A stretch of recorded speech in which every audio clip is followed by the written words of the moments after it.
in to our solo thief adventure. Picking back up in 3, 2, 1, go. Alright, so here's where Dan is. Right now we're level 31, we've just hit the level up. So we have roughly 32,000 experience. That'll be the same amount that we need for every level from here up through level 50. So we basically work on getting about 30,000 experience and then try and get our stat points to go ahead and get as good of an effort as we think we reasonably can. Weapon-wise, the things I'm going to probably hold on to, the Mage Staff definitely, the Defense Sword's pretty good. Heal Staff will be swapping in and out. It really is for Temple of Fiends, and we tend not to heal Staff anywhere else. Main weapon, the Rune Sword, that is going to be our best bet here. Some people like the Dragon Sword, but the Rune Sword is my choice, because while you're giving up 1 point of attack power, you do get about 4% better critical hit rates, which is what I like to prioritize. Wizard Staff, mainly for entertainment purposes on carry. I'm going to probably get rid of that pretty soon. In terms of armor, here's what we look at right now. This is nearly complete for our Thieves' overall gear. Opal Bracelet, best body armor. Ribbon, of course, your best helmet. Pro Ring is your best ring or brace, or I guess it's the gauntlet slot. We don't have a shield on right now, and that's because the Zeus Gauntlet's taking up one of the spots. Once I get the Pro Cape, I'll definitely want to have that there. Currently, the Zeus Gauntlet displacing a 2 defense buckler is not a big deal. And once we get the Thor Hammer, we will replace the Zeus Gauntlet with that, and that'll free up that spot for swapping it. What about Coral Sword? Coral Sword has the same stats as the Dragon Sword, but the critical hit rate is lower, so it's strictly a worst weapon. The elemental compatibility does nothing in this game, so Coral, Dragon, Rune, Ware, Silver Sword, they have no bonuses to any of the monster types. It's all about their attack power, accuracy score, and critical hit rate. Those are the only 3 factors that we care about. It's still going to be a struggle at 50. Oh, it's going to be a struggle at level 50. This is not an easy adventure. And Thieves can use the Buckler and the Pro Cape. Those are the only 2 things that go into their shield slot, Soul Shade. Here, by the way, is our stats. Currently, after getting 30 level ups, we have Perfect Strength at 35, Perfect Vitality at 35, Perfect Luck at 45. We've missed 2 agility points. 40 would be perfect. We've gotten 38 out of the 40. And I can miss a couple more and still have good enough evasion that we're able to use the Defense Sword twice and not worry about anything besides critical hits. But the more agility, the better. And each agility point is slightly improving our evasion rate, as well as slightly improving the rate at which we get first strikes. And then, of course, intelligence, which, as is well known, Dan is not very smart.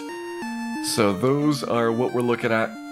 How do you compare it to the fighter? Well, if you're getting perfect stats, then it's just about your starting ones.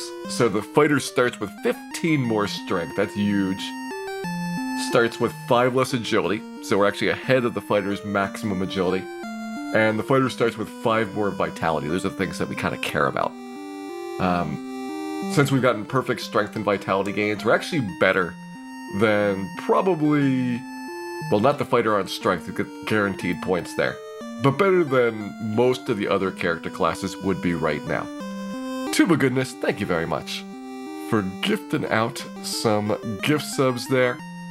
I hope the recipients enjoy the emote, and I hope you're having a wonderful day. Alright, oh yeah, one more thing. 32,000, I talked about it a little bit, but that's roughly the maximum you're going to see for every single level up. So we got a little bit of a break here before the next level happens. And I'm going to use that opportunity to go grab the Thor Hammer. Thor Hammer, freeing up the space, gets me 2 more defense. Just a nice to have bit of damage reduction. And we've been using Sea Shrine for our leveling. We're going to continue doing that until we start seeing those Sea Shrine encounters run away on a regular basis. And I don't know quite when that's going to happen, but I imagine somewhere in the 40s. is what we're gonna have to watch out for finding a new home at getting experience. Might happen as early as like 35 or so. I'm hoping that we can hold out though for a while at Sea Shrine overall.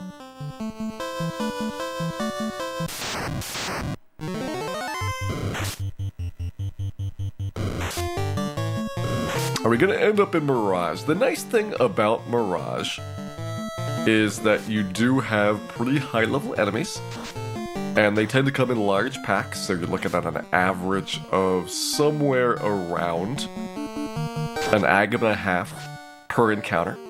But it's got a lot of downsides. So the things that are not so good about Mirage are that you don't really have, past like level 45 or so, really good fights there. Like most of the other encounters are going to start running pretty aggressively at that point. So it's tricky getting the level ups to happen, even though 32,000 is not that much to get overall. Like really that's what we should keep in mind, is that the levels, only a very small amount is about the amount of time it takes to get the actual experience to the next level. Much more of the work goes into getting the stat gains that we need. And here's where you actually have an advantage over the mages. The thief has a couple of stat points already guaranteed, and that really helps out with making the levels faster. Like, we don't have a lot of, 1 in 64 other really, really burdensome levels. Usually 1 in 16 is about as bad as most levels get.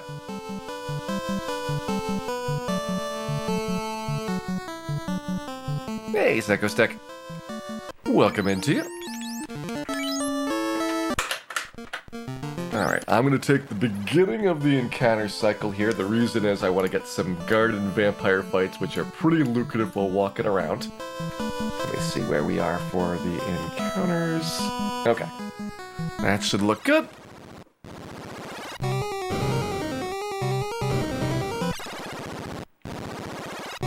"41's a pretty bad one." Yeah, there's a couple levels coming up that I know are pretty bad.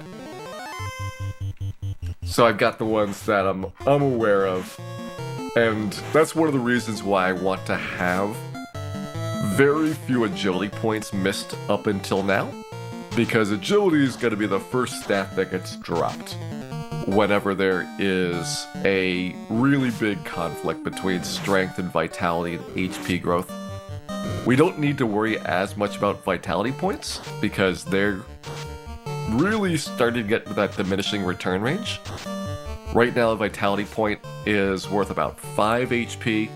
A couple levels from now, it's going to be down to 3 and then 2 hit points. And that's where trading vitality point versus a better strong level up gain may actually be worth it. Main grind spots. Well, you start off with the imps for a long time. Then you go to the ogres for a long time. And once you can get past Astos, it opens up quite a bit. So you can do Crescent Lake and get the trolls and bulls and giants for getting up to like the mid-20s. And then after that, you have to go and take on more advanced foes. I've been doing Sea Shrine for the last couple levels. It's been working pretty good.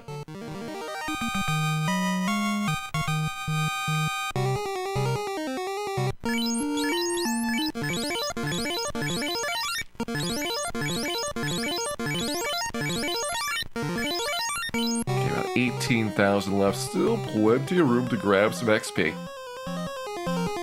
And those 2.5 Agama fights are like 6,000 experience apiece. You only need 5 of those, really, to get the next level up done.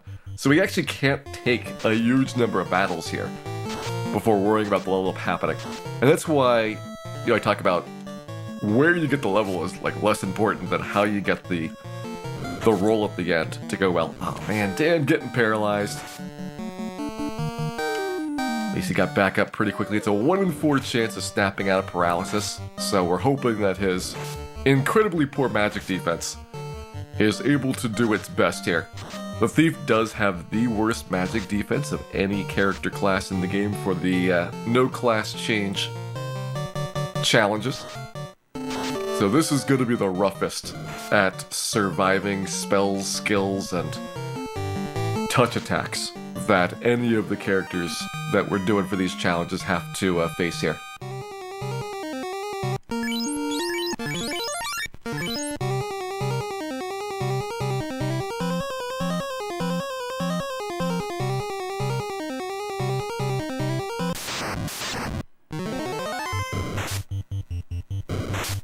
Oh man, it's the Fuzz. We get the Catmans, and they are angry. Catman's got a really high ambush rate, even with our pretty much maximum bonus to first strike rates. We're still gonna get ambushed a lot for the encounters that have unfair starts. Like right now we're swinging it by, I think, about 9% compared to the start of the game.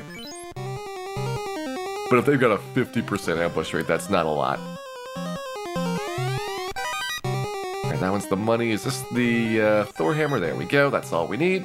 No Sun Sword or Dragon Mail for us. Alright, I'm gonna put Thor first for right now. Defense is gonna get moved down a bit. Actually, I might put defense in the last slot for ease of access. So we'll do that. That means we can put the Buckler on instead of the Zeus. 2 extra defense there. And that was the main thing I wanted to get done right in here. Take care of that pickup. Sure, why not grab 2 more Agamas? We've got some room for the next level. Eventually we'll have to worry about that a little bit more. Hey there, Straight Out of Melmond, welcome in. And Zogmek, welcome in to you as well. Thief's going about as well as I could have expected for this playthrough. I think we took a few more hours than I budgeted for the really early parts of the game, because I didn't anticipate the problems of the monsters running as early as they turned out to. So when I think about run rates, I think about, when is the monster like running very likely, or most of the time. But if you have to fight somebody for, 4 or 5 rounds, even a pretty low run rate really gets in the way of your leveling. And we first saw that, especially with the ogres, when we were still pretty far away from being able to take on Astos, that it was getting difficult to get them to stick around in fights. Hey, Thalfin, welcome in.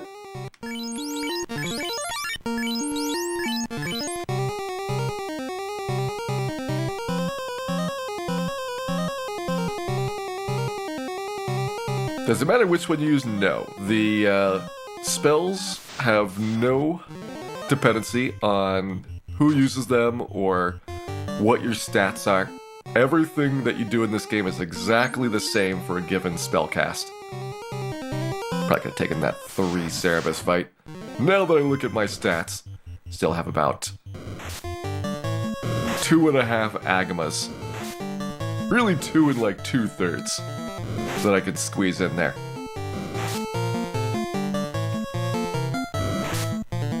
Hey, Capitalist Pig SA, thank you very much for resubscribing.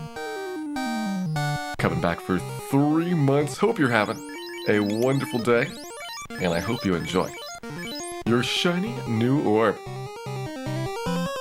And Zinglab, thank you very much for coming back for 17 months. Do you get a bonus to running? Nope, running is broken. But I do appreciate the continued support.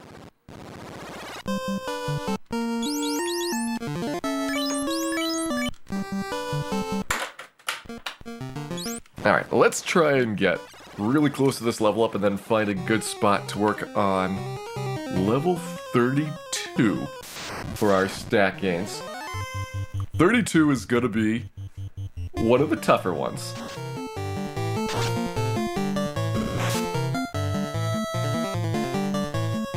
It does have a 1 in 16 chance associated with it. There's 2400. So we can take 3 more monsters here. we'll see if we get a small enough pack in the next guard or vampire fights to make it work out. Ooh, chimeras, no.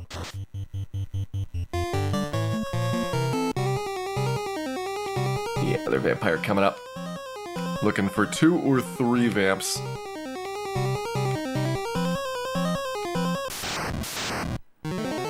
Nope, 4's too many. Just barely too many.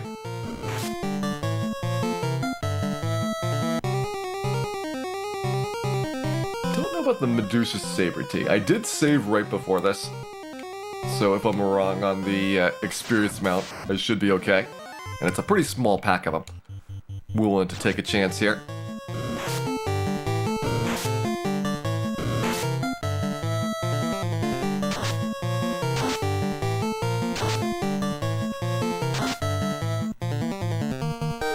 Does the thief have any advantages? No. The thief is 100% broken. Everything that they were supposed to do well does not function correctly. And so as a result, you have a really clear winner of the worst character class in Final Fantasy lore. It's not even close. What was the thief supposed to do well? There's 2 things that they had an advantage on, or they're supposed to. One is running away, and the thief has no advantage because running away actually doesn't really use your stats very much. It basically maxes out at level 15 or so. So if you're at the lead of the party, at level 15 you'll have a roughly 95% chance of running away from any monster in the game.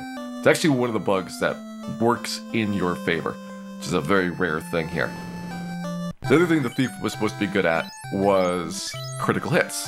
And not so much the thief as the ninja. The ninja gets a lot of weapons that were supposed to have high critical hit rates, but every single weapon has a broken amount of critical hits. And what they did was, instead of looking up the value in the table, they looked up the position in the table and used that as the rate.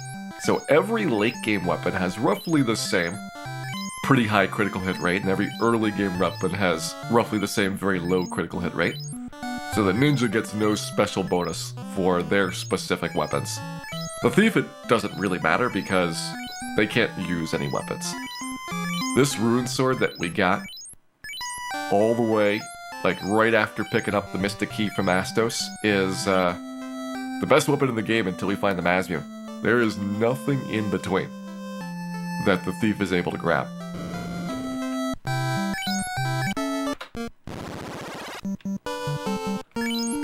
Alright, 1500 here.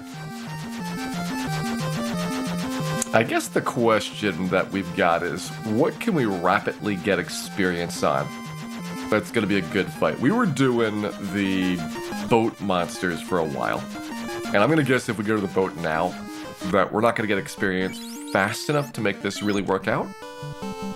But let me give it a try. We might have to change to the canoe monsters instead. I'm looking for fights that are fast, tend not to have too many first strikes, and that we can still get at least some experience from.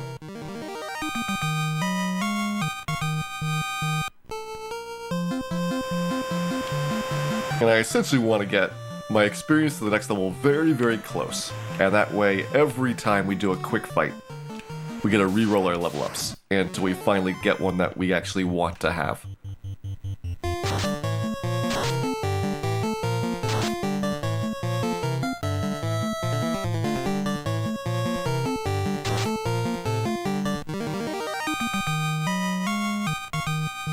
Hey, Imagine Sleep, welcome in. Alright, about 900 XP left to go. So as long as we go early in those rounds, the Lit 2 does a pretty good job of quickly killing these monsters before they can run away.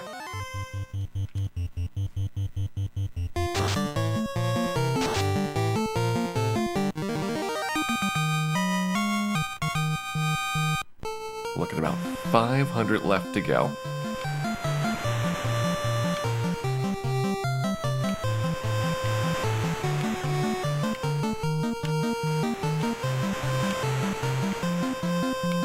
Alright, Vicarian, have a good night. Thanks for dropping by and happy lurking to you. What level for carry? I'm gonna say level 39 is what I want to try it at. And the reason being is that at 39, I believe that's the last level where you get a bonus attack per round with the Thief. That should be where you have your 4 hits with the Rune Sword. The Masmian will get us to 5 hits, but we obviously cannot pick that up without being at the end of the game.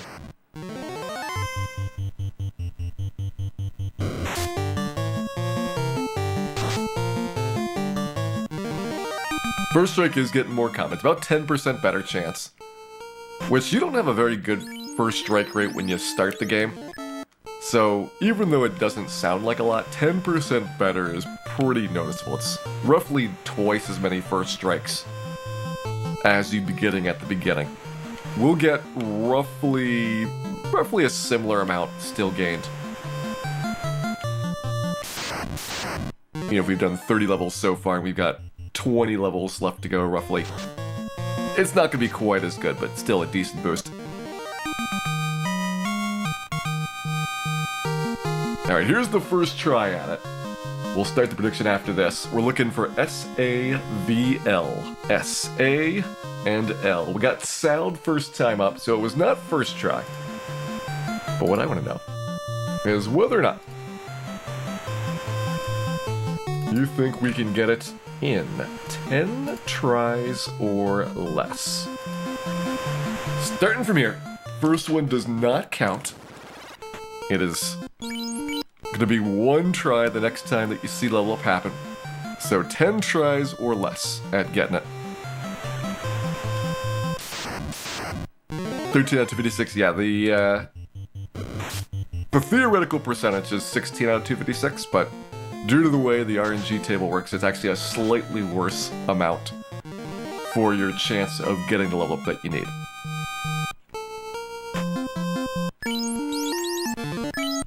And the reason being for that is there's only 256 possible values for the RNG state to be in. That's why everything's kind of out of 256 for these. And not all combinations are equally likely. So if we need to have back-to-back stat point gains, there isn't 16 places where that can happen, there's only 13. And here's gonna be the first one.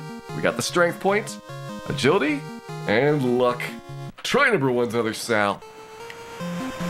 Giant Turkey, thank you for coming back for 5 months. Hope you're having a wonderful day here, and I hope you enjoy our solo Thief playthrough. And the Shardist, thank you very much for resubscribing for 23 months. It is great to have you here today, and may you bring us luck on attempt number 2, strength, agility, luck, another Sal. These strengths are 1 in 4s, so we're getting ridiculously fortuitous at the strength ups, so don't expect that to continue.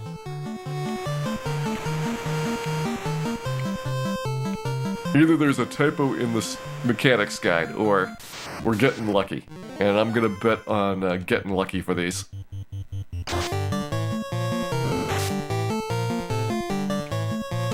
Hey, Copus4, thank you very much for coming back for 20 months. I hope you're doing well and enjoy tonight's show.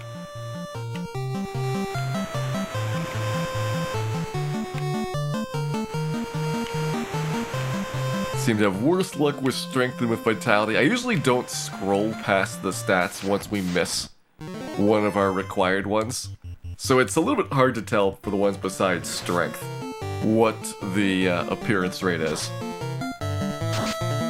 Thief does not get a lot of guaranteed strength points, except for some reason in this stretch in the level 30 to 40 range. There's a whole bunch of strength points here. Alright, now we're super close. Yeah, 84 away. That is 3 Sahags for our level up, which means that we can kill most any of these encounters, we'll get a level up chance out of it. So if I were sitting at 2 Sals for the official scoring. 3 cells technically, since we did see a preview one.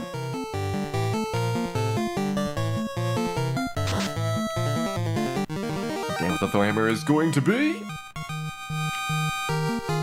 another strength point.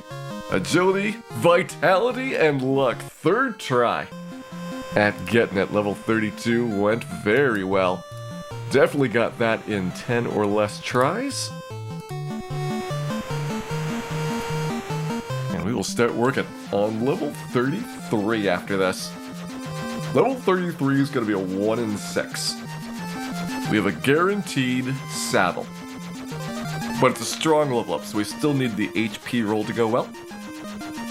And there are 6 possible values your hit point score can be at when you level.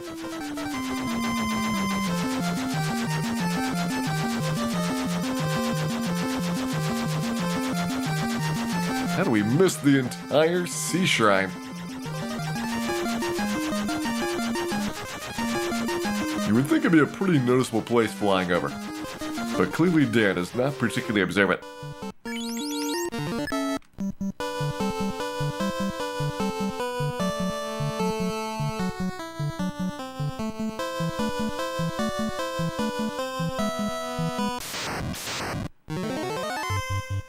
I guess we have to fight the fur giant since he's an unrunnable. Trying to gauge out whether that boat strategy is going to continue to make sense or if I want to switch to the canoe monsters here. I think if we could get it really, really close, the boat strategy makes sense, but you're spending a bunch of time kind of going back and forth to pick up the boat. Maybe if I moved it somewhere? Is there any better place to dock it that would help us out here? Nowhere in the north has a dock, so we definitely have to fly to the southern continent. I suppose we could dock it outside of Melmont. That would be the closest location to here. Just feels so wrong, though. They'd probably steal our boat.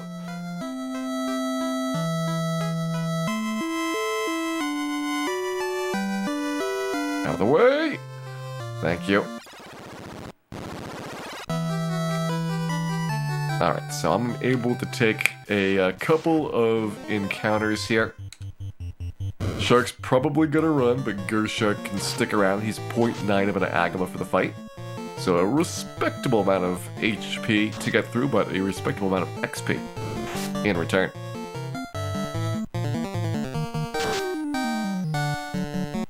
Technically, Melmond is the best at being the worst, so they are on top of some of these measures.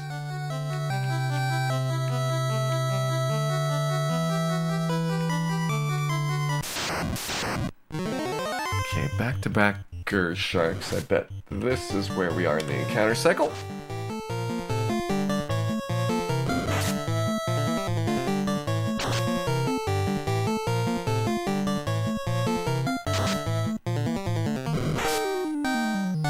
Yeah, the plan is to get maximum HP on this level, because it's nothing but the strong level up to do.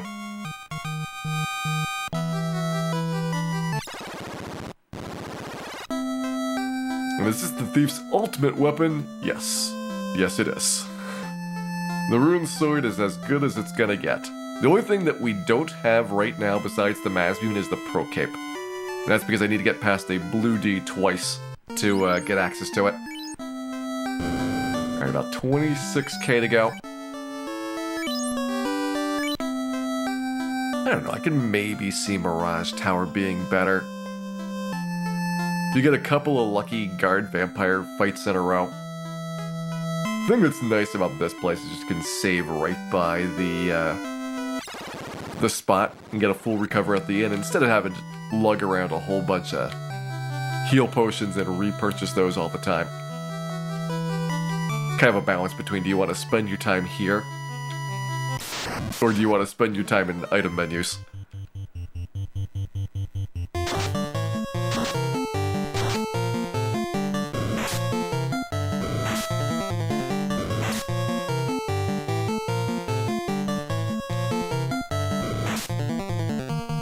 I thought I knew where I was in the encounter cycle, but clearly not correct. my new guess for it. There's not a lot of stretches where you can get 3 Gershark battles in a row. So I'm theorizing the one before this was a Gershark Wizzahag fight where the Wizzahag didn't show up. And that we should see Sea Snacks after this.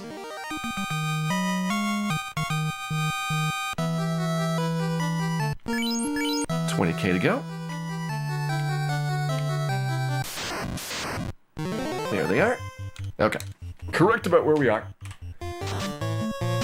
And so, since we got a little bit of time here while this Thor hammer repeatedly goes off, let me say, 1 in 6 chance for level 33. So we will get another poll going here. This one you'll have a little bit more time to put your guesses in. I mean, if it's 1 in 6, then you know it's probably gonna actually take more than 10 tries. Let's be honest, that's how these things work. Hey Koya, welcome in. Hope you're having a great day here today. Still early in tonight's show. Working on our Solo Thief adventure. It's 17K, back to the Gersharks for a little while.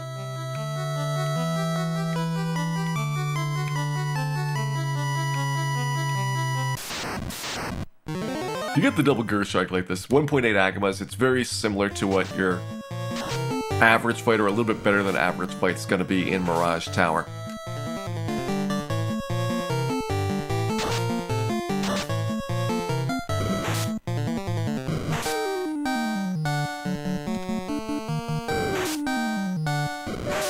The average for the Garden Vampire fight's 1.75 Agamas showing up.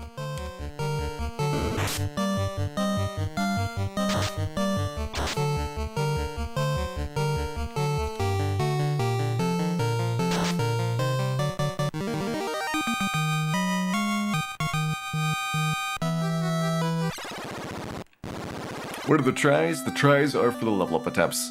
So how many level ups do we have to roll before we get one that we're willing to accept?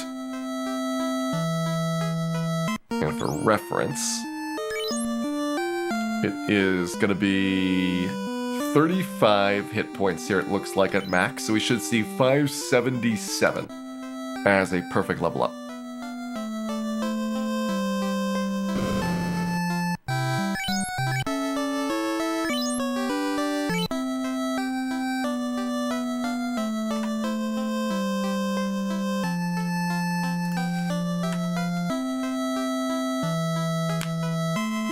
Wizzahag, Gershark, Sea Troll, Lapster. So it's not quite as good as these other battles. Gershark, Shark, Sea Snack, Sea Troll, Lapster. I mean, it's a pretty nice set of encounters here. That's one thing I do like about this floor.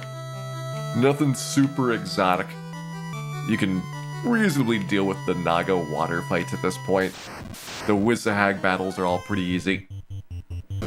Just a matter of grinding out your 32,000 experience and then getting the rolls to happen.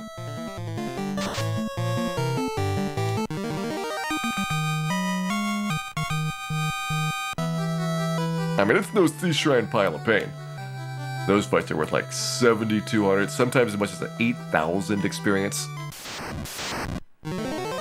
We are slowly but surely chewing through this. Also, it does have good music. It truly is a pleasant place to hang out. Sea Shrine's got one of my favorite themes of the game. Sea Shrine and Temple of Fiends in the past are very similar songs. And I'm a big fan of the track. What do I think of the Final Fantasy II skill system? I mean, it is horrendously broken.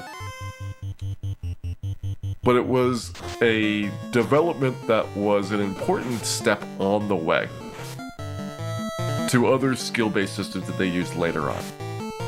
So Final Fantasy III kind of improved on it a little bit, still has a lot of broken aspects. Final Fantasy Tactics, I think, is where it really developed very nicely. And Tactics has broken bits, but those are mostly things that you exploit. Like standing in the corner and yelling a whole bunch. as opposed to things that are kind of frustratingly just part of the regular way the encounters work. So I think the nice part about tactics is that if you don't try and abuse it too much, it works reasonably well on its own.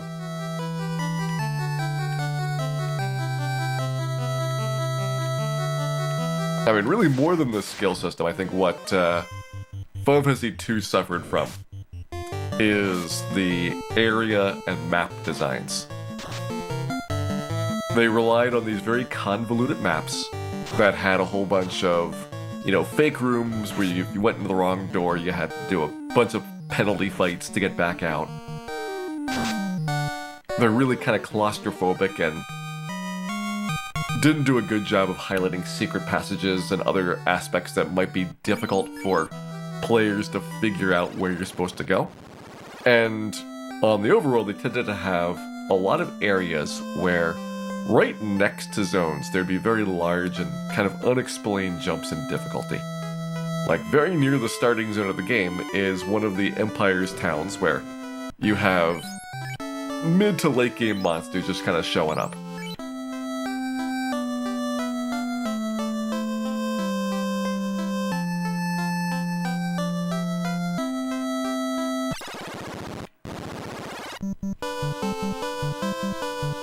Getting into range here, gonna see if this is good enough.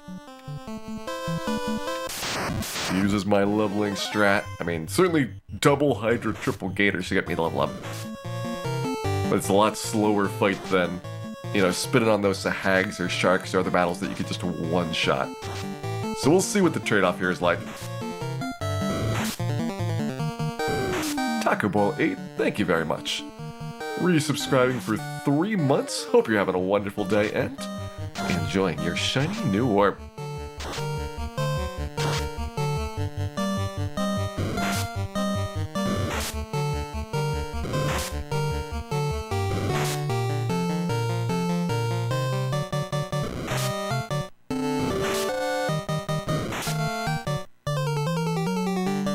Okay, I guess the Hydras are starting to get a little skittish. We didn't see them run away all that often, but they can evidently run away from us at these levels. And let's see, are we going to get it first try for the level up? Nope, -4 HP. Try again.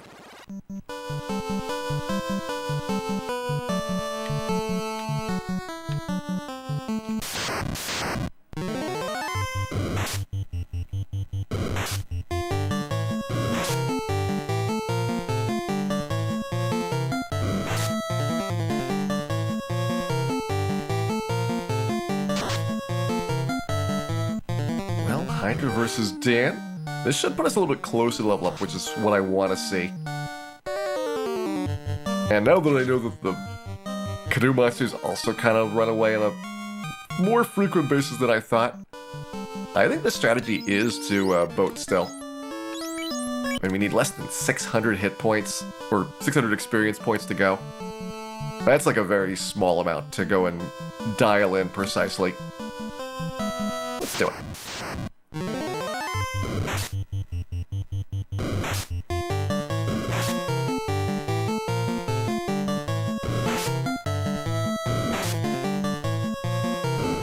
Yeah, the sphere grid in Final Fantasy X actually is really simplistic when you understand it, because everybody's trapped in their own segment of the grid for a long time. You need a whole bunch of these lock sphere keys to be able to get into other areas, and that doesn't really happen until you're quite far into the game. So it turns out it's pretty linear for like the first 15 or 20 hours of a casual playthrough, and then it opens up a little bit more. But you have to go and do like the monster farming and the super bosses to really get even a dent into how many spaces you need to cross over in order to actually start doing not just your segment of the grid, but other people's as well. So the characters are more similar than you'd expect if you just do the main storyline. It's not until you get like the Master, or the Expert Grid I think it's called, the one that's in the remakes and the International Edition. Those are the ones where very early on, you can choose to go into different parts of the grid than the character's starting area. And that's where it's a lot more complex about, what skills are good to get, what spells, what stat ups do you need. And you can make some really weird builds if you don't know what you're doing. Hey Daggett, welcome in. So far tonight we have acquired the Thor hammer. We've also gotten our first level up, working on our second level up here.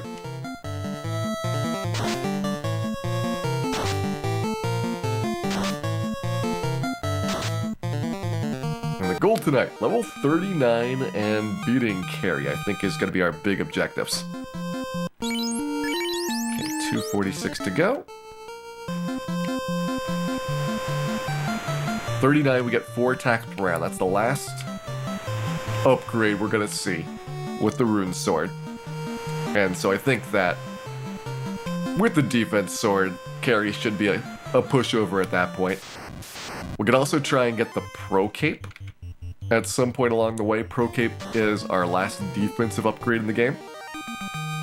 Gives us +6 absorb rating. But to get there, we need to beat a blue dragon twice.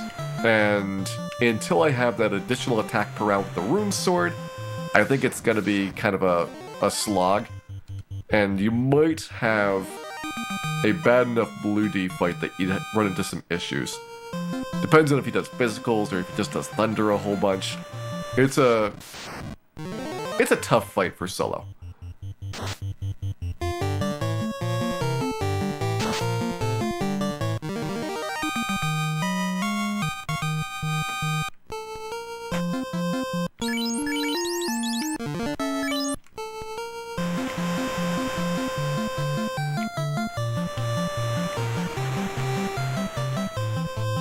How many times have mastered Knights of the Round? I'm very proud that we got to do the Final Fantasy VII playthrough without having to cheese Emerald Weapon. That was the first time I ever did Emerald Weapon without any of the top level materials.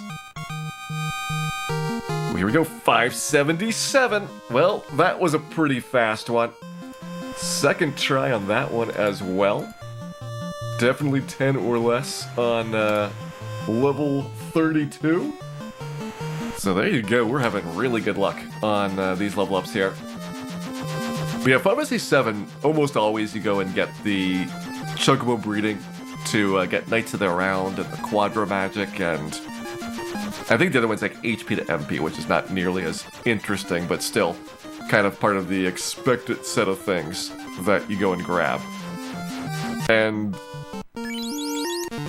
what I did for this playthrough was finally actually use that gold chocobo that you get for beating the Emerald Ruby weapons to go pick all that stuff up. So I didn't have to do any chocobo breeding at all in order to finally collect everything.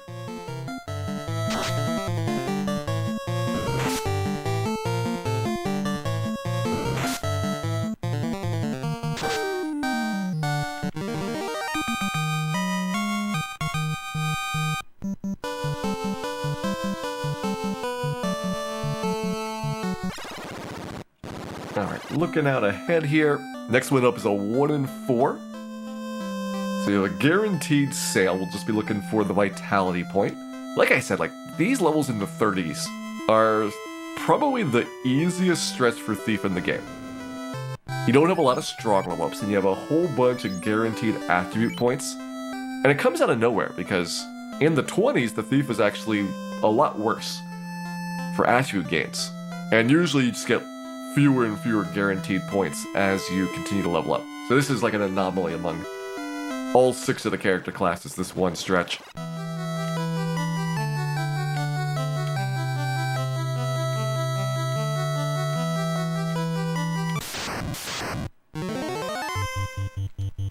The ninja bonus zone. I mean, usually you're gonna be finishing the game before you would get most of these level ups. It's not uncommon to see people finish the game around level 30. And I think that by the time you're level 35 with a real party, you know, good characters, doing class change, the game at that point is so easy that there really isn't any challenge left in this original version.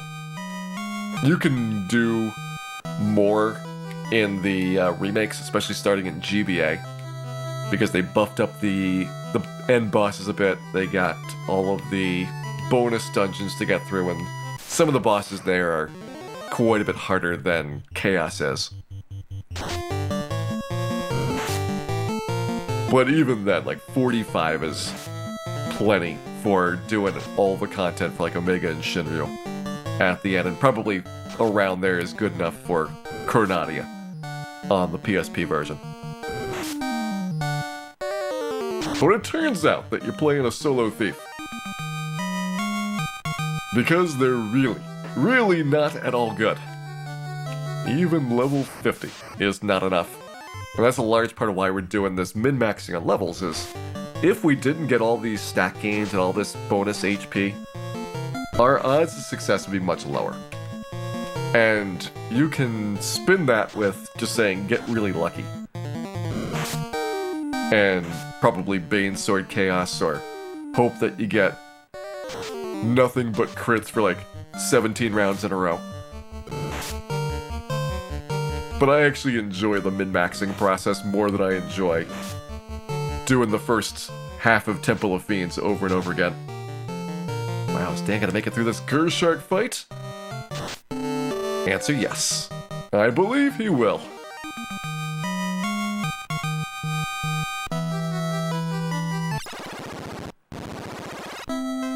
Didn't bother with weapons in 7. I can see that, like, 7 kind of drags a bit towards the end stretch. Like, Midgar takes a long time, but it's also really deep. There's all kinds of side stuff, there's lots of lore and details into it. And then once you escape from Midgar, there's still a pretty long linear section where you go up to the north and you find Sephiroth in the crater and all that. But there is probably about 2/3 of the way through the game a part where the bosses kind of get repetitive. Like, they reuse a bunch of previous design concepts and say, like, here's the upgraded version of this boss that you fought before. You're not really getting a lot of interesting more materia at that point, or doing much with your gear besides, you know, now you've got more slots or different multipliers you can work with. So you kind of slow down on progression about halfway through, like, Disc 2. And if you just want to kind of push to the finish at that point, I would totally get why. You know, grinding for most people a long time to be able to defeat those weapons is probably not going to be at the top of your list of things to enjoy. Like, it's so much more fun finding out what's going on with Sephiroth and beating him up than it is to gain all those levels. Just want more Palmer. Palmer is such a great character in that game for the comedy factor. Like, whoever did the Palmer fight for, you know, dodging the airplane, which is like a reference to Indiana Jones, where he kind of maneuvers the guy into getting hit by the propellers to kill him, and then they kind of subvert that expectation and just gets hit by a truck instead that pulls in. It's like totally different in character from like all of the other Shinra bad guys who tend to be like super over the top serious all the time.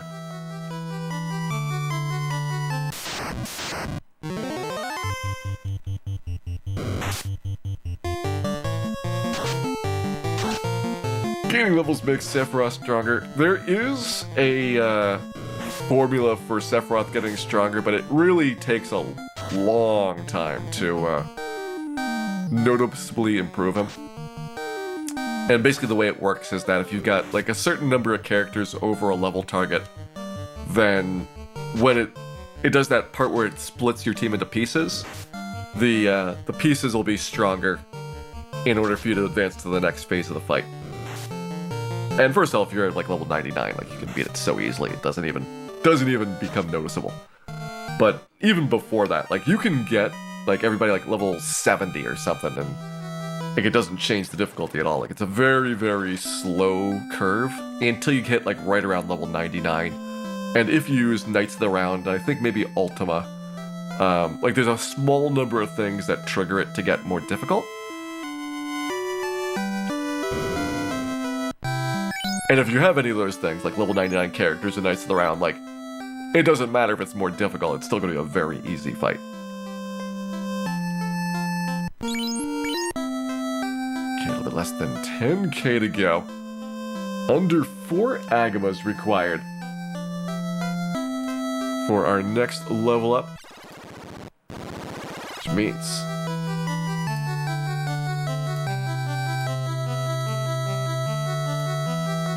I will ask the question of what the level 34 is going to be.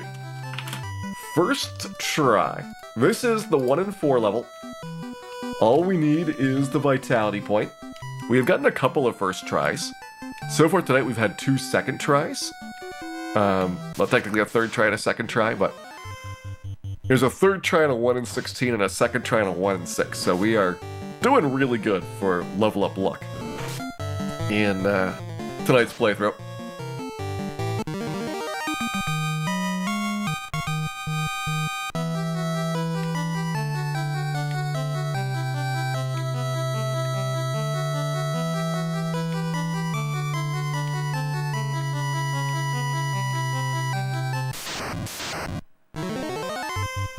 Definitely Omniflare. If you enjoy Final Fantasy VII and you haven't tried the weapons, they're a very different experience than most of the other content in the game.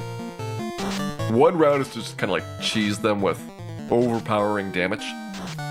You know, you get the W summon Knights of the Round, then you mime it 17 times, and it kills everything. But if you don't go like completely ham, it's very intricate fights. Like there's a lot of complicated AI routines for what they react to and how they progress through phases of the fight. And I spent a couple hours doing Emerald Weapon without any cheese to kind of figure out, like, how do you avoid the air tam storm, and how do you get through the fight without, kind of just being able to completely break it. It was a lot of fun doing it. Ruby I didn't like as much because there's so much more tedium unless you want to grind out your stats by getting the stat ups in the sunken airplane. Then you're going to do so little damage that it's just a very long fight in comparison. Runeseeker 22, welcome into you. Hope you're having a wonderful day.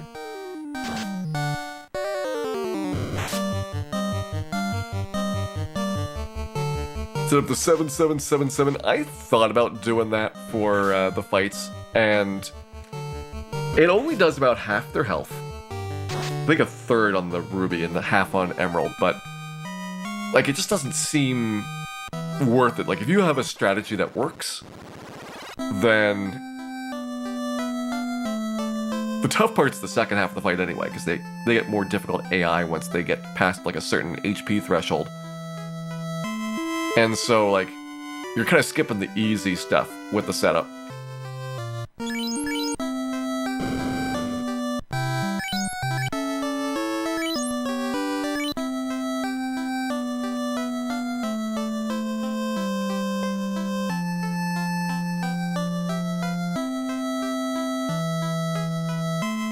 I thought that would be easy, said a Suskinner.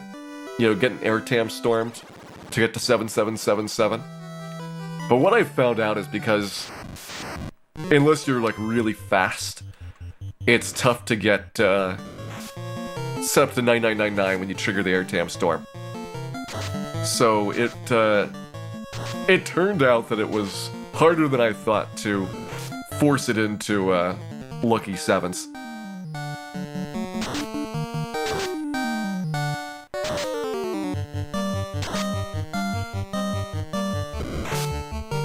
Yeah, last attack Phoenix is one. You have to do the battle square to get final attack.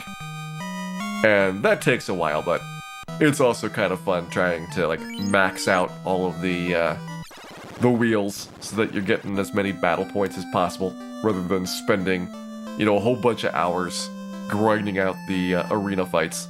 Because you have to do it in one stretch. In order to get the battle points to buy these things, that they get reset every time you leave the area. So, like, it's an investment to do it, unless you have a pretty good setup for getting, you know, like 10,000 or so battle points per attempt at it.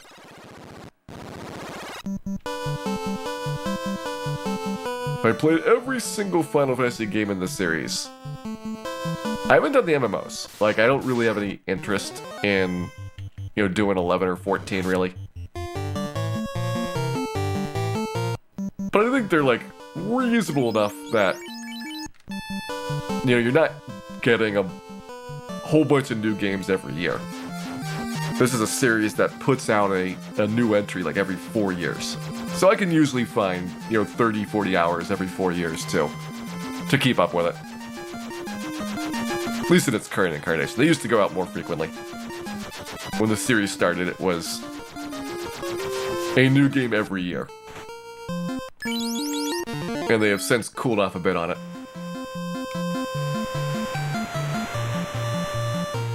How quickly did the 13s come out? Well, to give you a sense, the 13 series lasted the entirety of the PS3 generation. Because 12 came out on PS2, and 15 came out on PS4. So 3 games over an entire console generation, which is like every 2 years for those parts.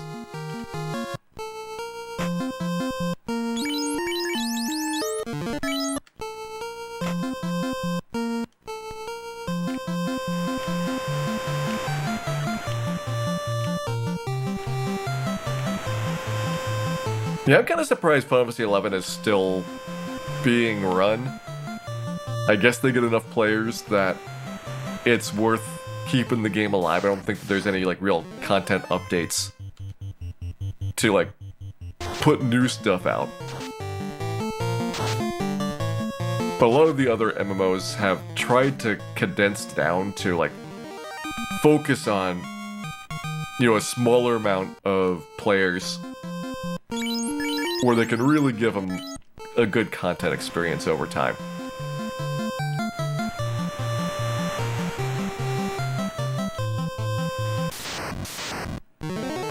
Play the Final Fantasy mobile games. Now, that's a little bit too far for me, Anchor Bear. The mobile games have almost always been pretty much just kind of money sinks. Those have been tough for me to get into. Alright, here, first try. S-A-I. Sailed it. Sailed right past it. Alright, so it was not first try for the level up.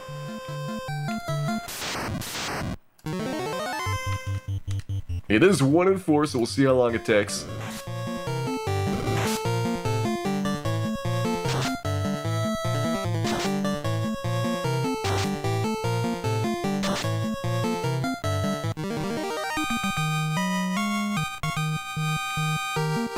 S-A-I-V-L, second try. That's our third, according to our official stats, second try. Technically, one was third try, but I am still pretty happy at this leveling pace. Go ahead and get our tent supply restocked here. Actually, you know what? Let's switch to cabins. I think it is worth getting that switch done. Because I can actually buy cabins as the first item in the shop up here at Onrak. Onrak and Gaia is where they switch around the order a bit.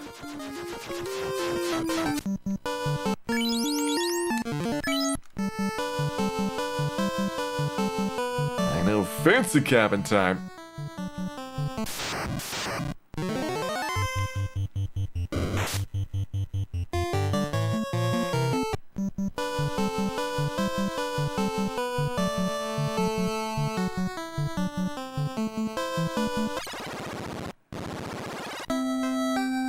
Final Fantasy VII Remake I kind of treat as like a special thing, because it's not really what most people consider remakes.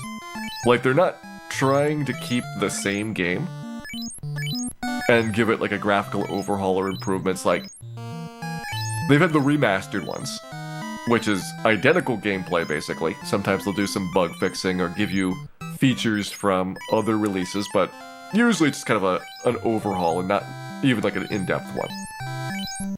And you think about like the Resident Evil remakes, where the gameplay is not like significantly different. Like, if you know the story of the games and you know where certain events take place, it still happens to be pretty much the same. But Final Fantasy VII Remake is really like a completely different story. It's more like Final Fantasy VII 2. Like, that's where it was kind of surprising the first time experiencing it, because I was expecting it to be much more like Final Fantasy VII, but maybe extended out with more side stories and more content. And I was a bit surprised that that's not what they did.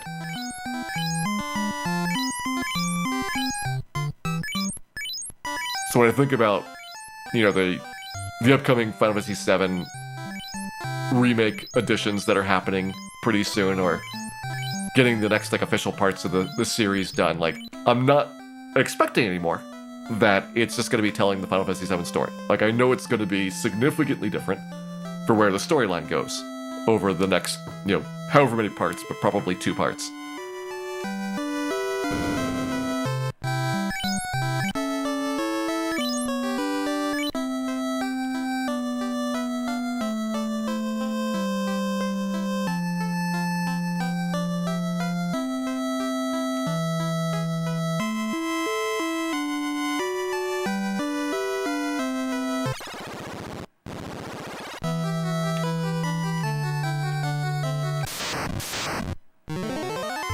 Interesting on the Final Fantasy XIV discussion. I've definitely enjoyed the music from it. I actually have a couple of the Final Fantasy XIV tracks in my playlist for the songs that I do at the opening of the streams.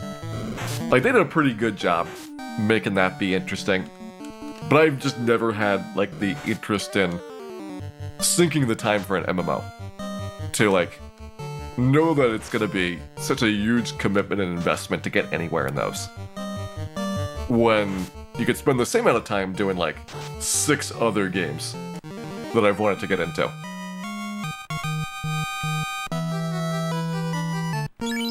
Alright, well, let's get to the grinding. This will be another 1 in 16 level coming up. Is most Final Fantasy music really good? Final Fantasy generally has good music, Cillian, but it's kind of surprising that they wouldn't just make a whole bunch of, like, track selections from other games in the series.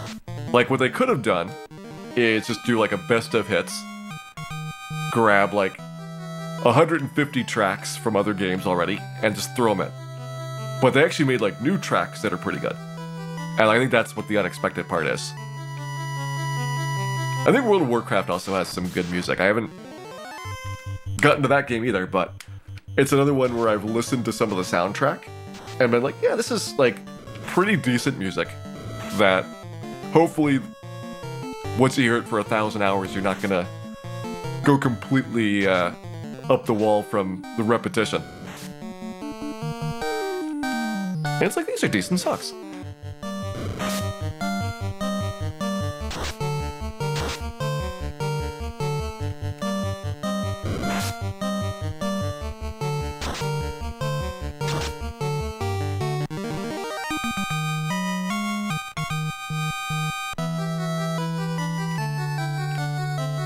Enjoyed the gameplay of 15 and didn't care about the story. The initial release of Final Fantasy 15 Alphen was really rough.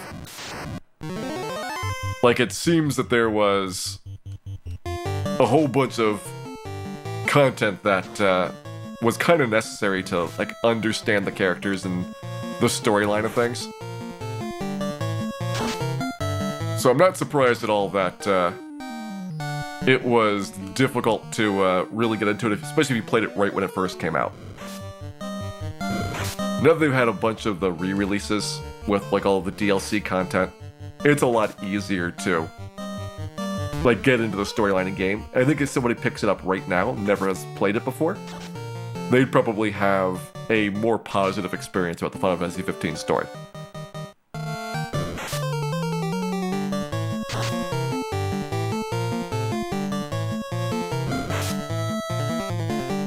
Hey, Quadratini, welcome in.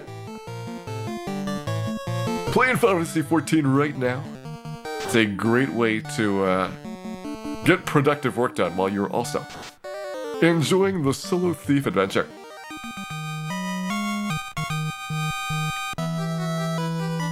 About 20k to go.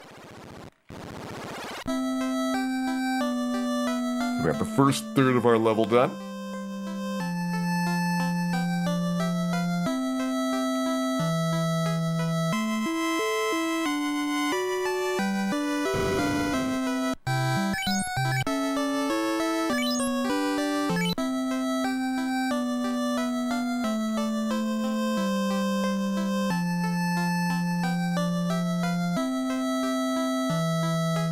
We will definitely be level 50 by Chaos. My plan is that Carrie at 39, probably do Blue D at 39, we'll do Kraken around 45, although he should be pretty easy by the time that we get to that level. And we'll do T-Mat at 50, just so that we get, well, maybe T-Mat at 49, just so we get a little bit of credit for the experience on the way up. T-Mat, we're gonna Bane Sword rather than attack normally, so we don't really have to be at like a super specific level for it. And I do need a agility point at level 50, unlike some of the other playthroughs. We are gonna go for that stat point gain, so I can't get level 50 on the walk up. I have to actually be a little bit short once we finish T-Mat and then pick it up afterwards.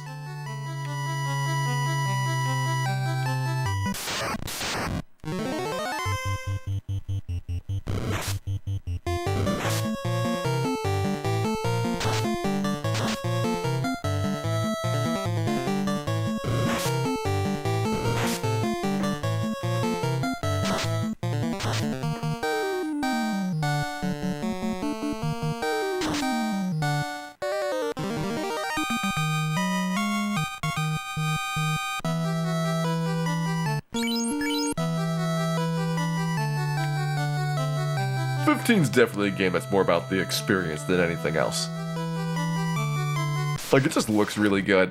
It's got a whole bunch of places to explore that are kind of interesting if you don't really care about the characters as much as some of the other games. And it's more about like the style than about the actual content itself, which I can imagine for some people is, you know, not what they're interested in, like, sinking their time into. And it's also something that's going to be a lot more personally specific about, you know, do you enjoy the style of the game itself? As opposed to, like, mechanically it's got really great aspects to it.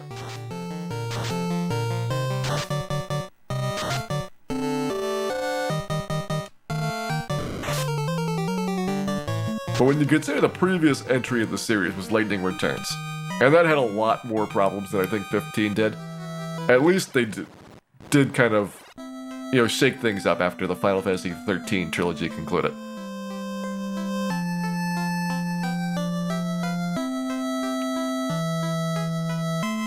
Your favorite Final Fantasy games are 4 and 10. What about Solo Thief playthrough of Somniflare? That has got to be at least number 27 on your list.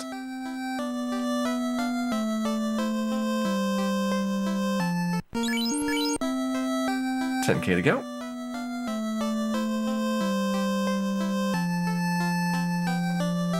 Since we are getting close, got another 1 in 16 coming up. So level 35, 10 tries will be our standard again. I mean, we've just been doing so well on these level ups. Eventually, there's gotta be a level up that turns into one of those 2-hour nightmares again. I don't know when it's gonna be, but eventually it will happen.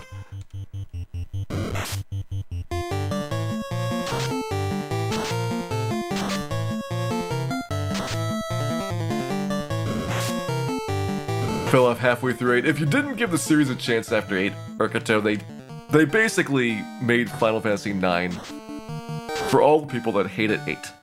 Like, they just went as traditional as possible. So if you like the early games, 9 is definitely one that you should at least give a go at and see if it'll get you back into the series. Now, I can't make promises for anything after 9 if you played all the ones up until then. But 9 itself is such a love letter to the series as a whole. Like, it has so many things inspired by the first game in the series. You'll notice a ton of aspects there, and it's got a very classical flair for the characters, the designs, and like all of the story arcs for it. So with you in first place, there we go. That is definitely it. I mean, Dan's place might even be number 0. Like, Dan can't count that high, so it's hard to tell.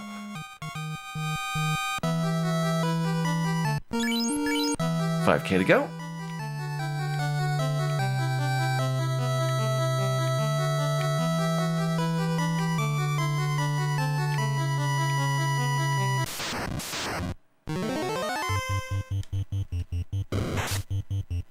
Hey, Dr. Randolph, we're gonna do carry at level 39. Really, the carry, Kraken, and Tiamat fights are actually, even at this level, not a big deal. But we're using them to space out the leveling. So we get a couple levels, we do a Fiend, we get a couple levels, we do a Fiend, instead of bundling all the Fiends together at either the beginning or the end.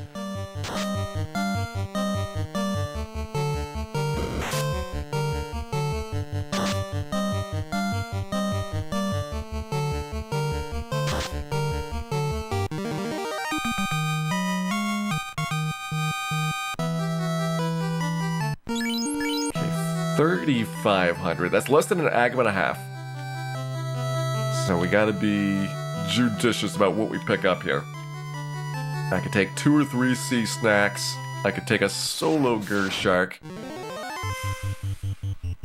I think I can take double sea troll lobster.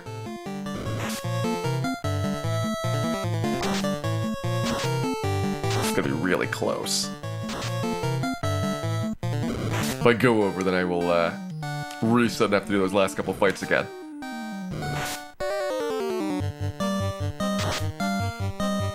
Well, that's why we periodically say to prevent too much problems from happening. Alright, how much did I get for that? Okay, perfect. Absolutely perfect. So we're at 519 away. That means we can go to the boat and work out our level up.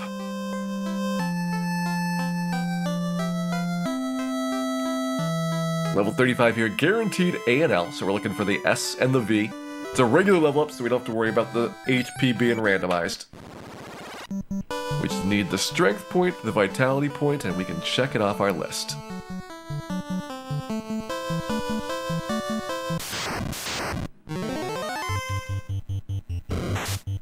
And maybe someday, we will enjoy the delicious nacho platters.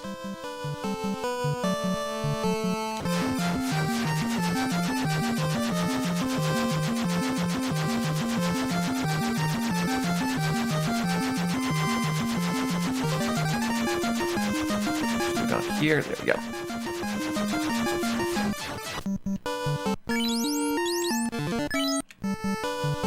Cap it up and let's grab it.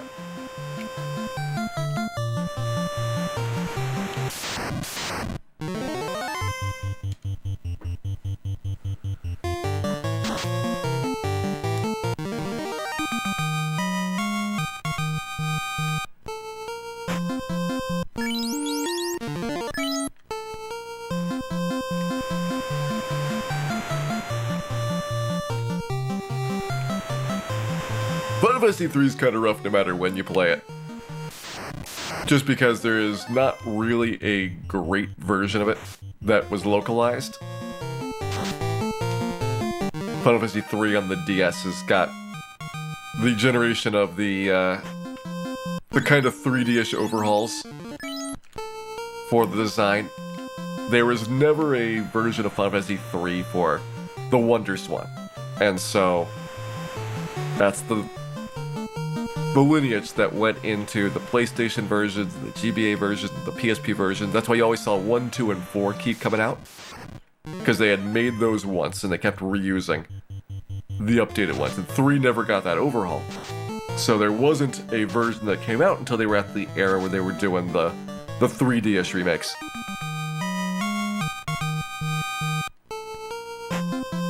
Okay, 72 to go. That's 2 and a third Sahags.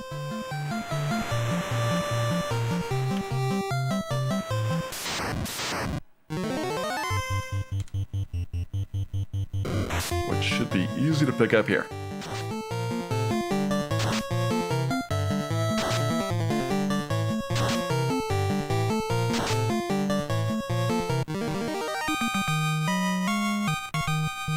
Show me this. NES. Reset. Yeah, 3 was supposed to come out in the Wonder Swan. They did 1, 2, and 4, and 3 was going to be next. But the Wonder Swan did not last very long. It was not a complete commercial flop, but certainly didn't sell as well as I think Bandai hoped. Ooh, there's the strength point, and we sound it. 2 tries down. And especially once Gunpei Yokoi died. And lost the real champion of the Wonder Swan. I think it was kind of inevitable that the platform was gonna almost certainly get disbanded pretty quickly.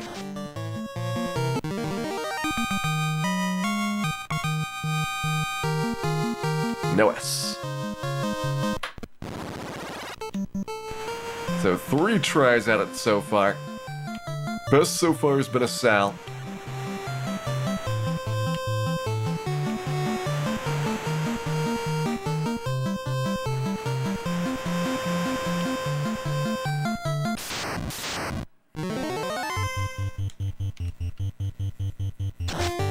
Yes, Gunpei Yokoi worked at Nintendo. He was basically the designer of the Game Boy. And was involved in a lot of other major projects early on. So that's why, became like the lead designer of the Wonder Swan to try and build a competitor to the Game Boy. NES. Max Blaze 64, welcome in. Thank you very much for the raid and hope you had a wonderful stream. We are continuing on our Solo Thief No Class Change Challenge. Working on getting some levels here. Probably around level 39. We will try and take on Carrie, who's going to be our second of the 4 fiends. And that's when things will get back to leveling. More levels to be had.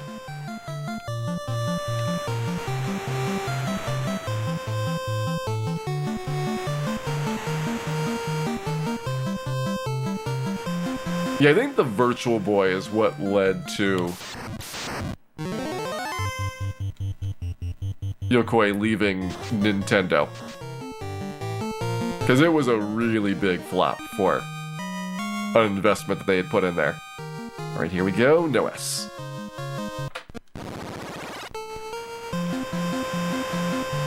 And unlike some of the other accessory systems, they put a lot more resources into the Virtual Boy, making a very large number of games for it that basically didn't sell at all. Virtual highlight on the Virtual Boy, that may be too powerful of a combination, maybe, to show on stream. We got the S, the A, and another Sal. Halfway through our tries on level 35. So far, 2 Sals. We also had an Abel, but I only keep the count of the S's to see how we're doing.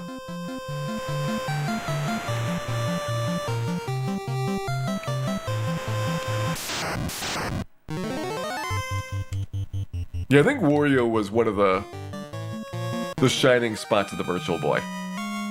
That's where they introduced that character, and It was like a pretty fun game, which fortunately translated outside of the 3D aspects. So they were able to get some use out of it. But the Virtual Boy itself was just a real disaster for being uncomfortable and not very fun to play. Otherwise, it's the little S and V are what we need. Okay, 10 to go. Anything that we kill will get us our level up tries now.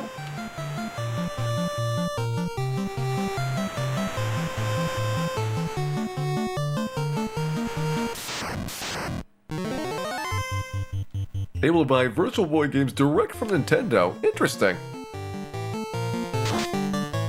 I didn't know that they had any real direct sales interactions outside of like customer service for doing repairs and fixing things.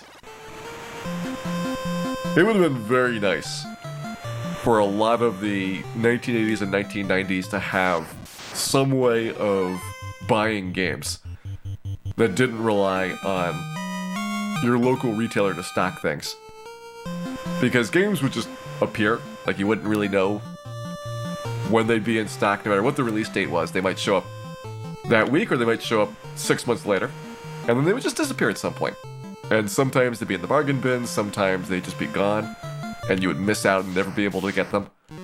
Not having, you know, online auction sites and secondary markets was a really tough time to be into games, because you had to jump on things when they came out. NES.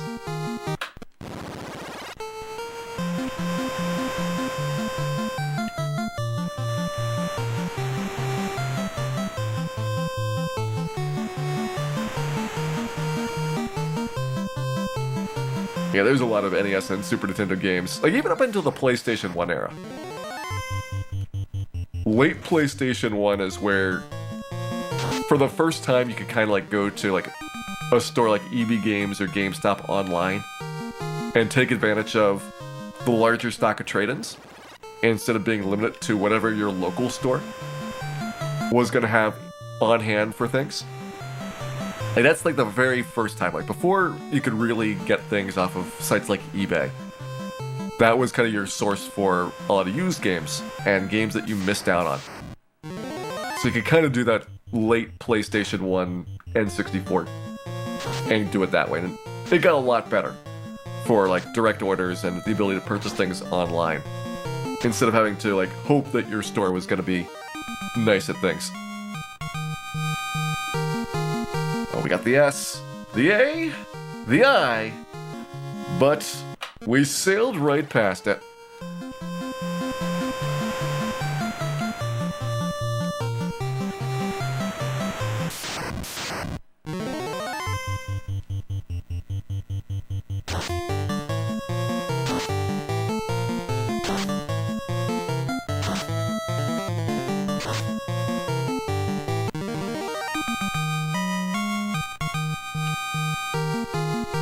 There's the S, the A, the I, another sail, back-to-back sails.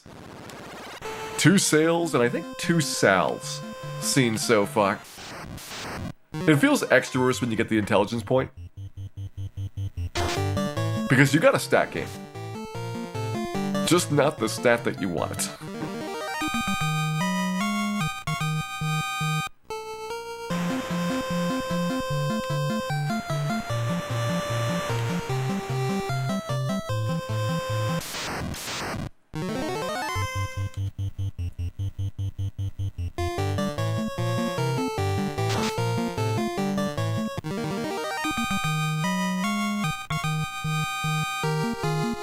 No S.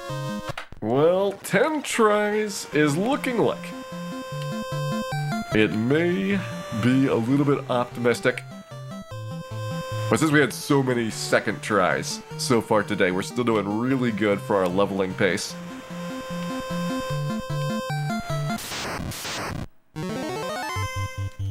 Working on our 4th level in less than 2 hours. We've also gotten the Thor hammer today, which meant I could put the buckler back on and have a little bit more physical defense with my lit 2s.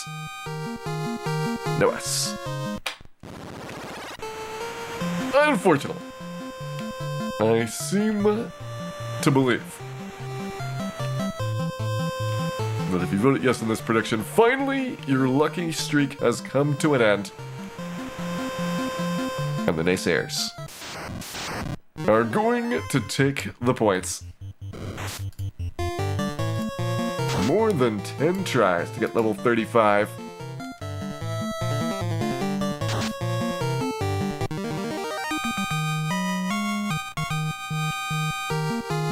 NES.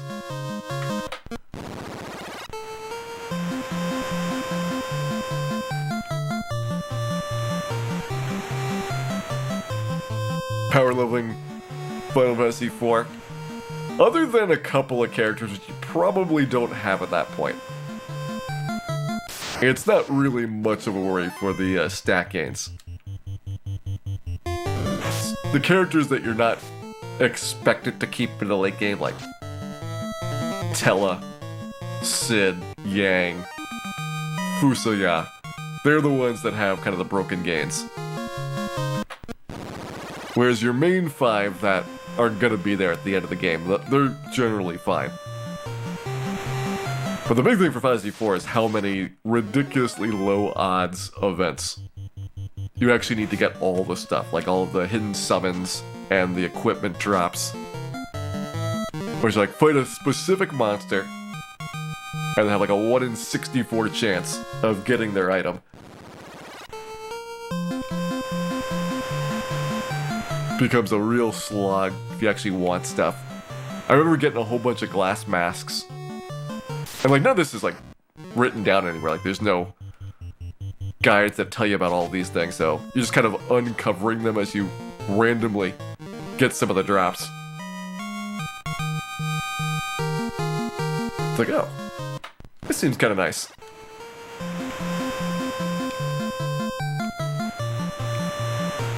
What's them doing all summons run? I think that the summons are generally not too bad to get.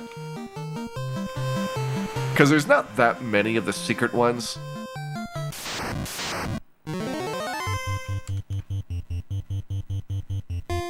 So it's not nearly as rough as getting the equipment pieces. Like, the pigtail like, is its own special thing because it's a 1 in 4,096 chance. Like, that's far beyond all the other items, especially because you need 5 of those instead of just 1. But if you want to get like the, I think it's like the Dragon Whip, the Artemis Bow, one of the arrows, like, they're not too bad to get because you only need 1 of them. We're looking for S and V, yep. Those are what we need.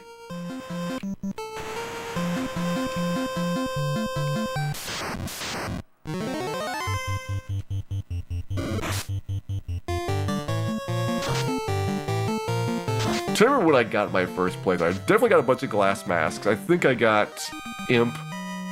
I think I got the bomb summon. Ooh, there's an S. And a V. Finally, level 35's done. Check that one off. Let's go down this way. I got the spear, I got the bow, I got the arrows. I didn't get the cursed ring, I think. I'm trying to remember what else I was missing. I've told the story about how I got a pigtail from one of the glitched treasure chests. I think in Mysidia. The ones that are in the grass section. And sometimes they'll just have like corrupted contents and you'll get weird stuff. And I actually got a pink tail before the regular tail, which it turns out that then breaks because when you turn the tail in, it just eats all the tails in your inventory. And you only get 1 item. So if you've got the pink tail and you've got the regular tail, you'll only get the regular tail reward, and your pink tail will be gone. That also happens if you have more than 1 pink tail, by the way. So if you have 2 pink tails, they'll all disappear and you'll get 1 armor. Hopefully that helps somebody avoid some pain.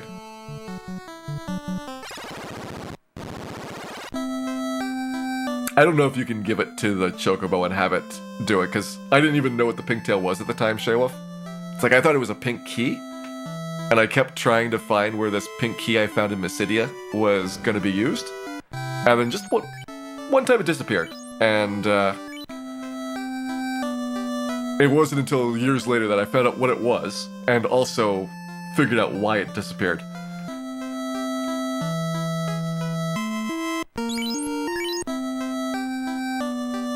Alright, level 36, guaranteed Savile. 100% chance of this being fine.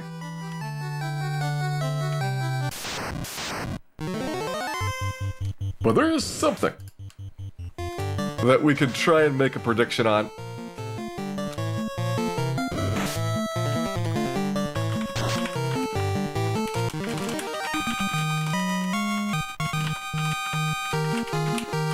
Will we get the intelligence point? Is it going to be the full Savile? Or just a partial one? We are guaranteed the S, the A, the V, the L. But we might get all 5 of them. I think defense worked out the best here. You get pounded pretty hard by the waters.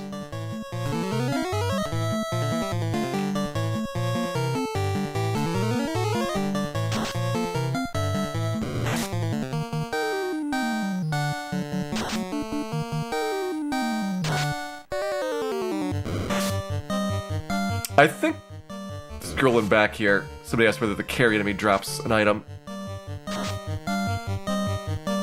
I think the carries do drop something. I thought that's where the bow was from, but maybe that's getting confused with another enemy in that formation. Like, there's a carry wizard formation at like the start of the moon, and I know that formation has one of the rare drops. Clear mind, thank you very much for the good wishes there.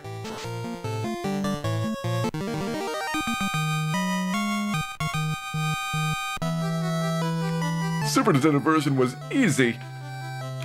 It's probably a lot easier now that you can look up strategies for things.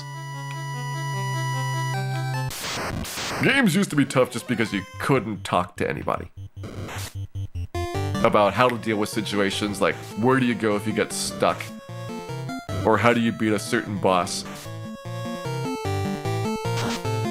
And at best you might have access to the Nintendo Power hotline to ask the game counselors, but very few people were actually allowed to do that. So you generally just kind of struggled for a long time until you got lucky and figured things out. Now it's actually very hard to get through games without being massively spoiled. Carry drops the bell. Okay, that's what I thought. I couldn't remember in that formation which of the enemies dropped the bow, but I remember that being like the top floor of the lunar subterrane, the place where I did the grinding for it.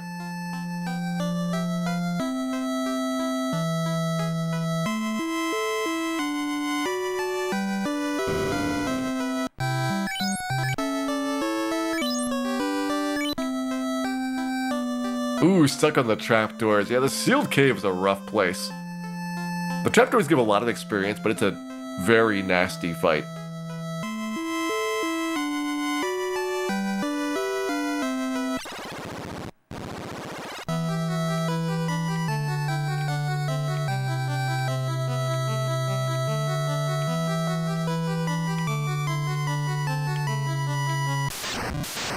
We are level 35, working on 36 here. 36 a guaranteed SAVL. It is the last time, except for level 39, that we can say that. The penultimate Savile guarantee.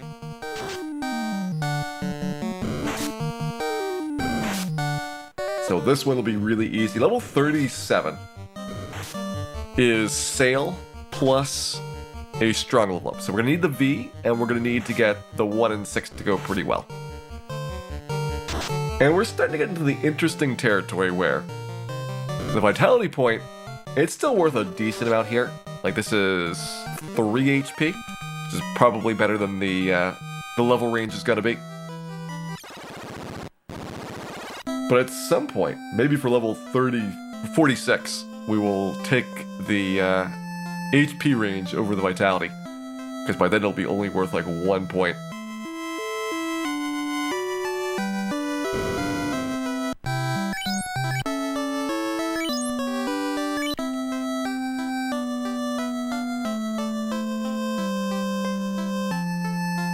I don't know, maybe I'll take the vitality point. It'd be nice to have basically things maxed out. Level 51. I might not care. Vitality does not help you at level 50 at all. But it's good to see the round numbers.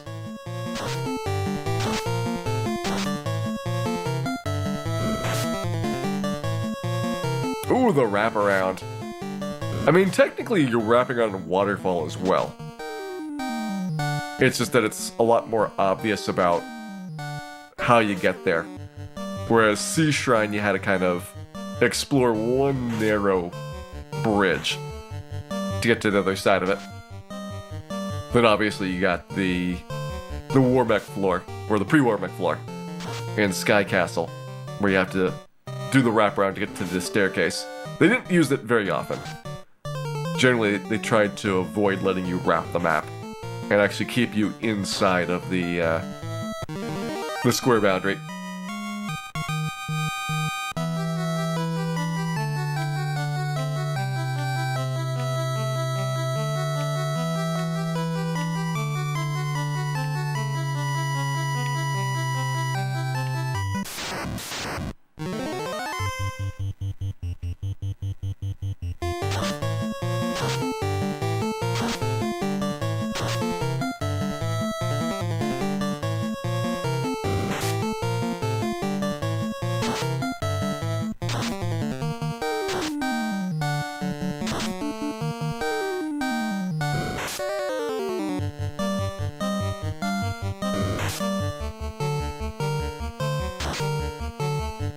Now, at this point, you can't get rid of the Spoony Bard Omni Flare. Like, it would just be unfaithful to drop it. It'd be like getting rid of the Peninsula Power.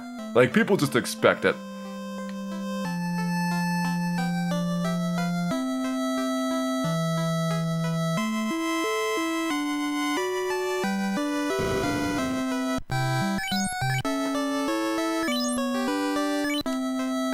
Alright, how we doing?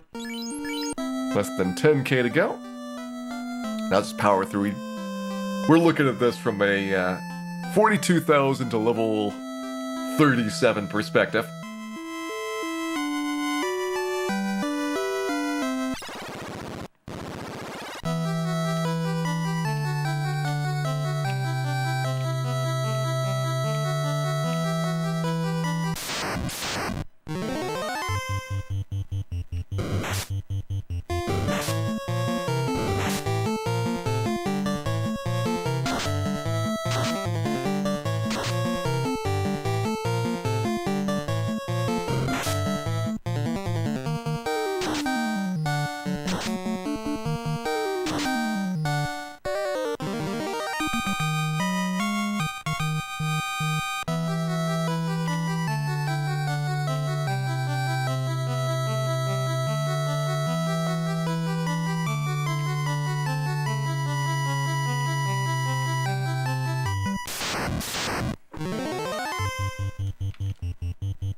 Yeah, Sid and Yang both have kind of, well, Sid, Yang, and the twins all have kind of these fake-out sacrifices.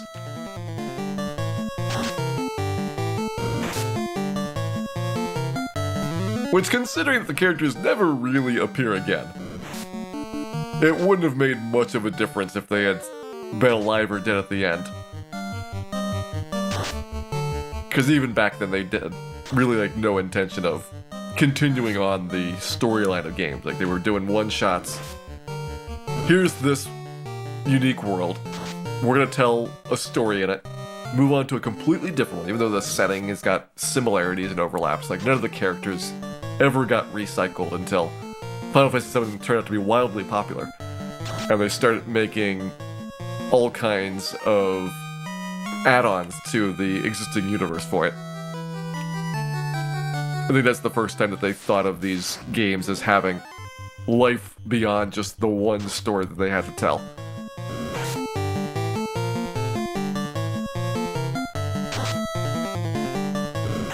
Runeseeker, have a good night. Thanks for dropping by and pleasant dreams to you.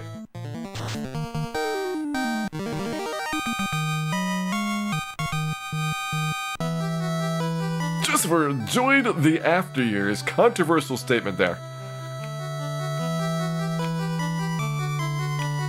I think the after years may be the most derided game in the franchise.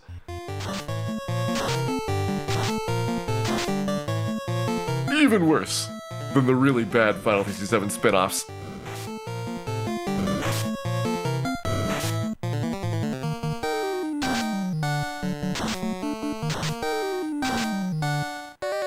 The problem with the after years is it's bad in a way that's not like fun bad. It's just kind of like regular bad. It's got very derivative gameplay and characters and storyline and just... It's a thing that you can do. Oh, we got the full Savile. I saw an eye. Yes, we did. So there you go, level 36 complete. First try I. And we're working on level 37 now. V plus the strong level. This one could be a tough one. This has got the potential to be a 1 in 24.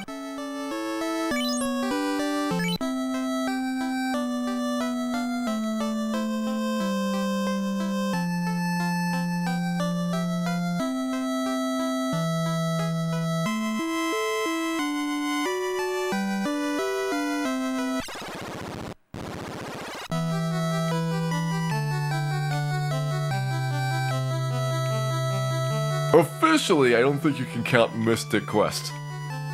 Mr. Giap. Which I think is actually a better game than most people think, but technically it's more of a Saga series game. They just slapped Final Fantasy onto the title for the US release in order to attract sales. They did the same thing with the first Mana game. They called it Final Fantasy Adventure, even though it really is in the Mana series.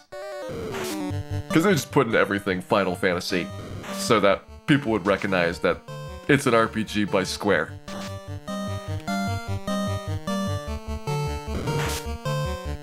Mystic Quest is really the same team and design that did Saga 3. It's technically not in any series, but the group that did it was the one that was doing the Saga games. So that's why like you jump over people like Saga 3. And you got some similar elements to some of the storyline aspects. Final Fantasy Adventure was Game Boy, yeah. That was the first Seiken Densetsu game. And then Seiken Densetsu 2 is Secret of Mana, which for the US was the first time that was officially called Mana for the series.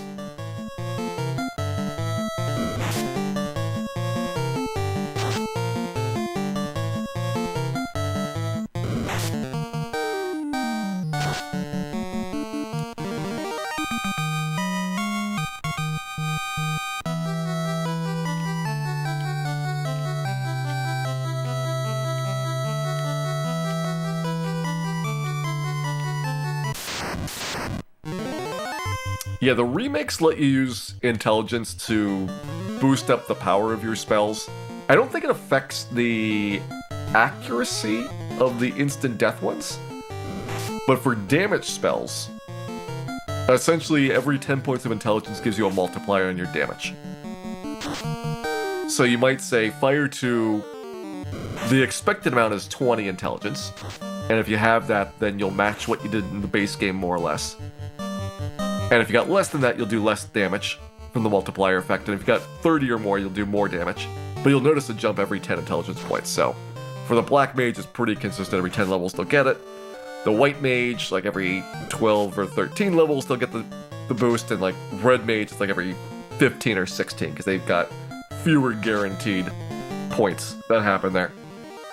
So the Red Mage will lag behind a bit. Yeah, intelligence also affects healing for the remakes. Anything that's got a variable amount of strength, whether it's how much hit points you heal or how much damage you do, those get the multiplier effect for the intelligence score. That's why I don't think it affects things that are just one shot of either succeed or fail. I think those have no impact on it. But I could be wrong. Like, I don't worry about those too much in the remakes. It would affect the Bane Sword most of anything.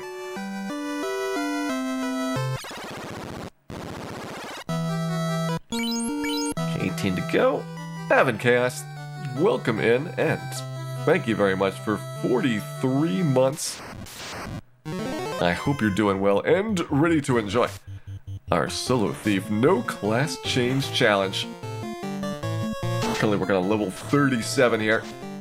Hey Kyle, welcome in. Hope you're doing well.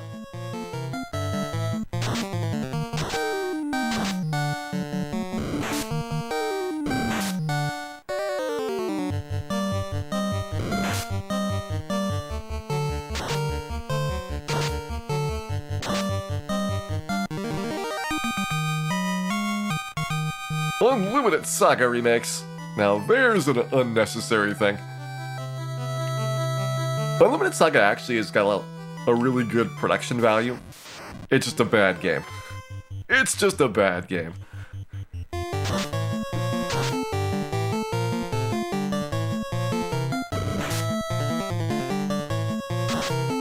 Romancing Saga, though, I think is definitely one to look forward to.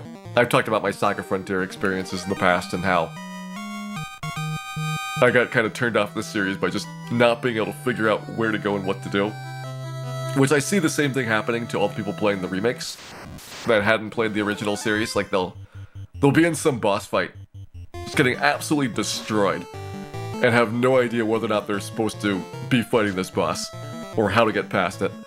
It's like, yep, I remember a lot of that when I played the game.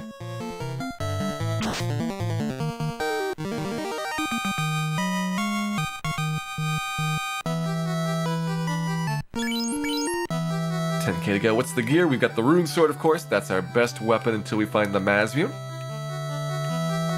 Have an Opal Bracelet, best body armor, Pro Ring. Best glove / gauntlet slot. We got the ribbon, which is always a welcome thing. And right now we got the buckler. That's the one spot we can upgrade when we are able to beat a blue D twice. So kind of consistently able to do the fight. Then we can go and get the Pro Cape, which will give me 6 more defense.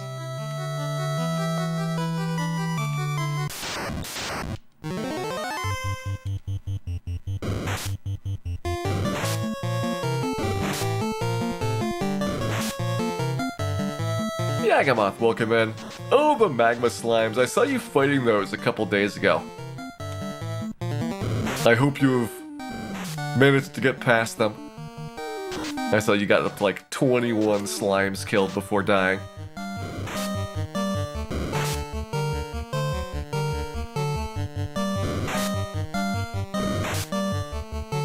Hey Zaitoyak, welcome in.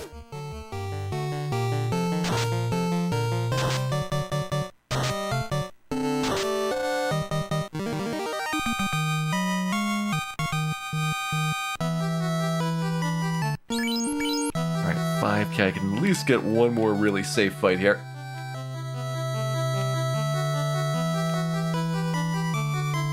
Soon, probably. Well, good luck with those. I remember seeing you with the slimes, and Spoony with one of the big robot mech bosses. Both just kind of like hitting brick walls on those. And it's like, yeah, I remember both of those.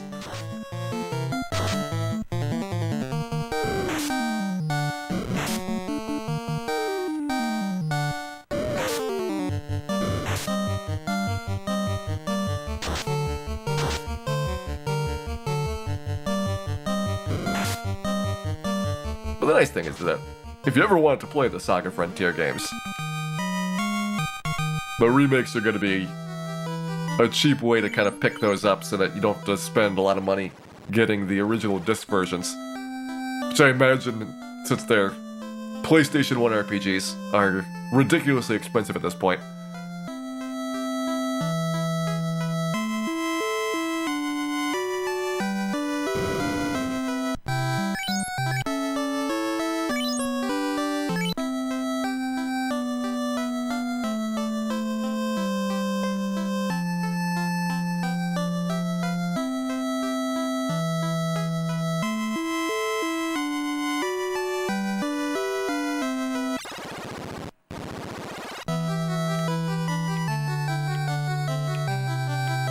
Yeah, prices have gone up a lot in the last couple of years. PlayStation 1, PlayStation 2 RPGs, DS and 3DS. If you missed out getting those before they started getting really hot, you will probably be shocked by a lot of them. Especially games that are not super big sellers, so they don't have as many copies. I am extraordinarily mystified why like Xenosaga 3, which is a not very good game, has like skyrocketed in price. I was looking at some of the RPG price charts and just completely unable to understand what's going on with them.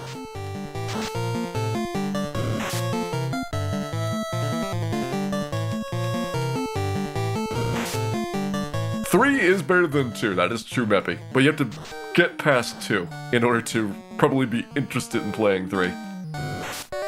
And so I think because 2 was so bad, they ended up not selling very many copies of 3, and made it a super rare title.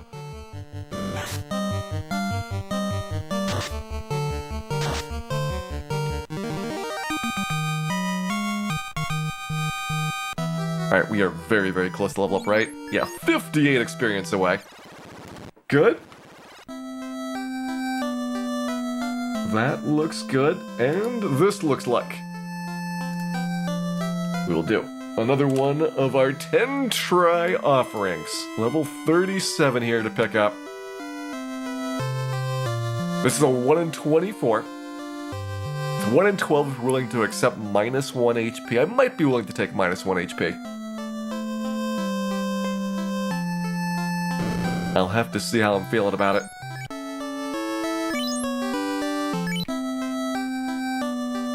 The last time we did a 1 in 24, it was like 12 minutes, which means it probably was more than 10 tries, but it wasn't an extraordinary number. I think both our last 1 in 24s, we've actually gotten the 1 in 24. And not had to settle for minus 1.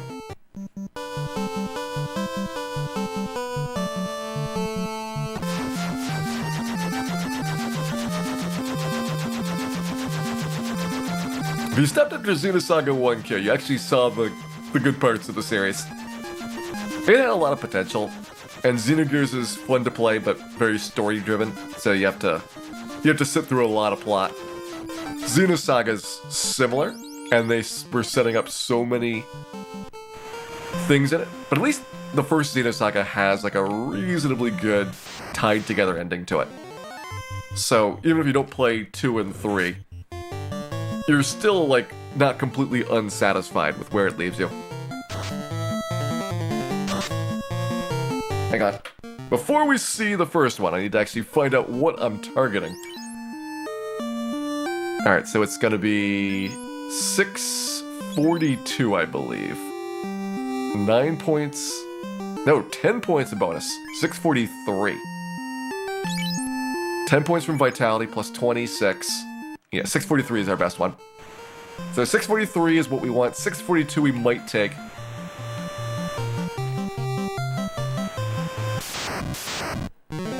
Now let's go for it.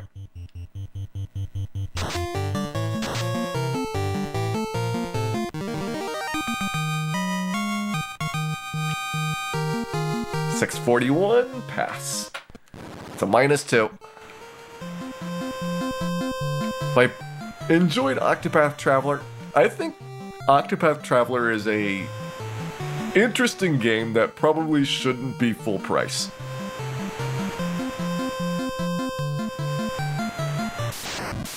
Like, it's decently fun, but it's more like a $30 game rather than a $60 game.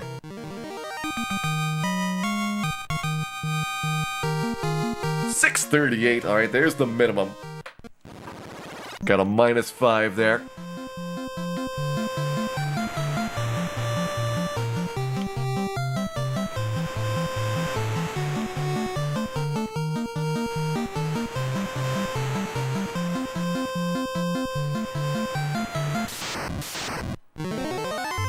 And the thing with Octopath Traveler is it's been out long enough that I kind of expect it to have more significant sales. Like, I get that Switch games never go on sale. That just seems to be Nintendo's thing.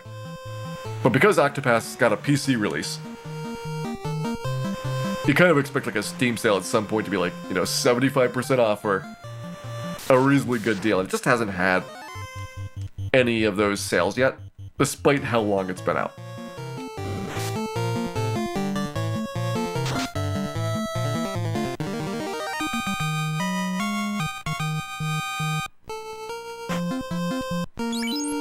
Okay, 27 to go, so less than a sahag.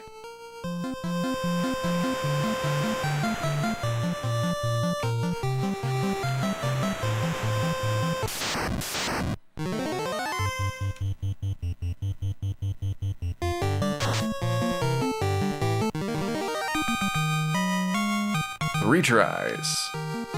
642, so this is -1. And we sailed it anyway, so can't take it. -1, no V.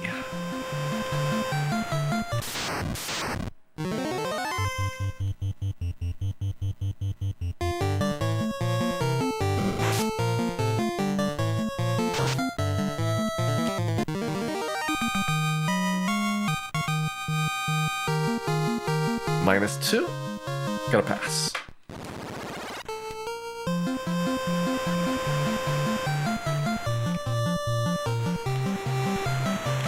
Yeah, there is a small sale for a Black Friday event for Switch games, but there's a limited number of titles.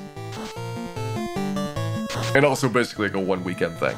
So there wasn't a lot of stock that kind of went into the overall market for it. This is try number 5. -2 again. Alright. Halfway through. We've only had one semi-acceptable HP score.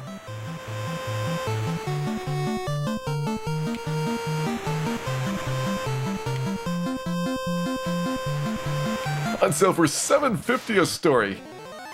Yeah, that's the unfortunate part.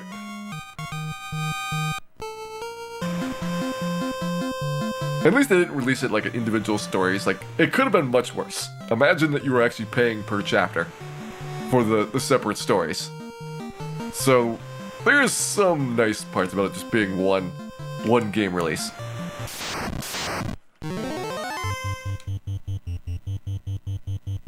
But very much in need of a discount. Alright, here we go. This try is going to be -4, no thank you. Get back at it, Dan.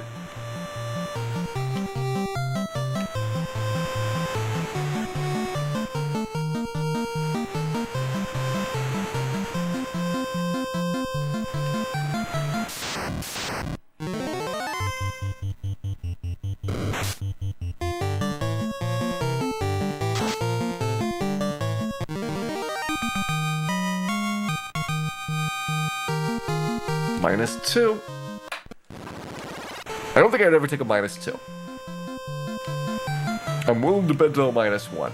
Especially once we get past, 10 minutes trying it.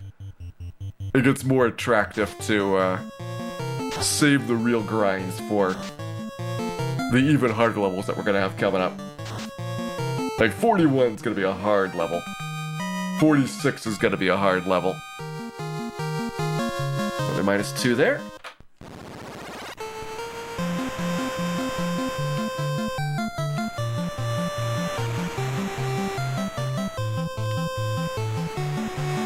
Two tries left.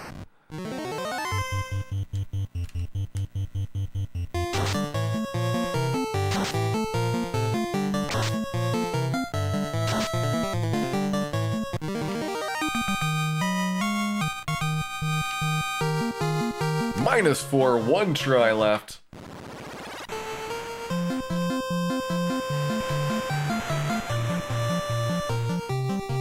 Yeah, I guess that's the thing with the upside of Switch games staying basically full price, is that you can probably sell games and get a lot of your money back. You can't trade them in, like you can't go to a game store because they'll give you like 20% for it. But if you're willing to, sell a game to somebody you know or put it up on eBay, then you're probably getting like 3/4 of your money back from a used game. That's kind of unheard of for the amount of value that you get to keep after already playing through a game.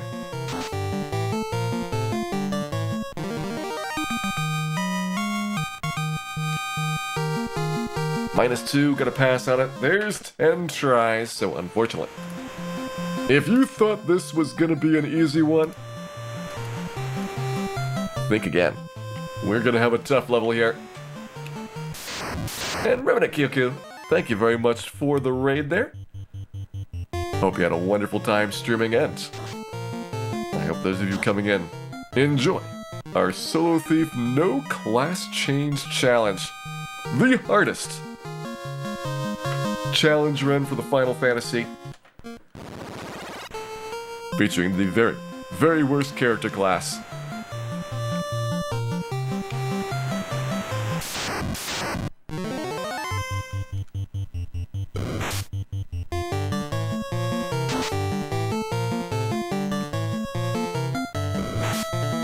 Solo Agama Challenge.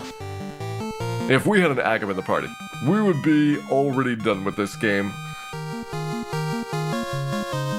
643. Alright, here's our first real crack at it.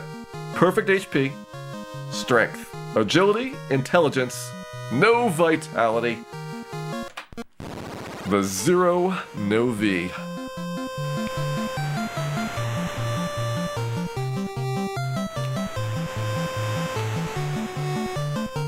Best level up so far.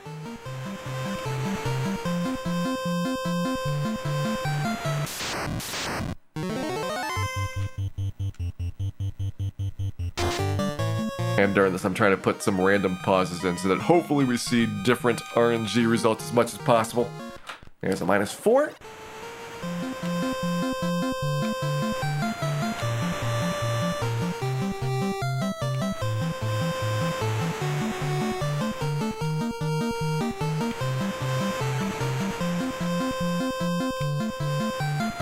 We are sailing indeed. We're getting sail for our stats. We've got beautiful ice cream cone-shaped sails on our boat. All around. A lovely adventure.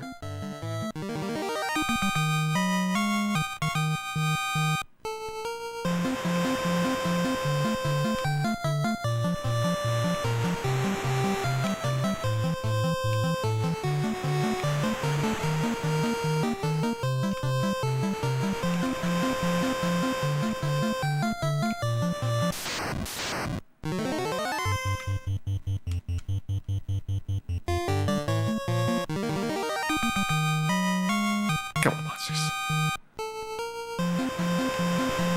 Just give me some beautiful experience so that we can get our level.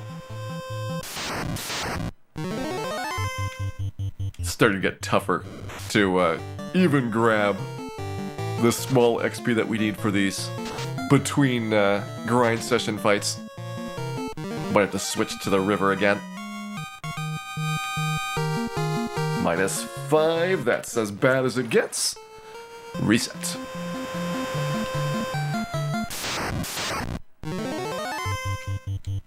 Yeah, realistically, if you want to get money back for your games, you pretty much have to sell it to somebody directly.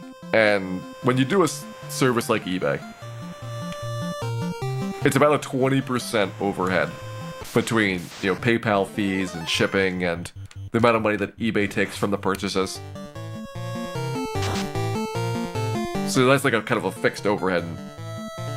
If you can find somebody local to sell it to, they'll be able to squeeze out that additional amount. -5?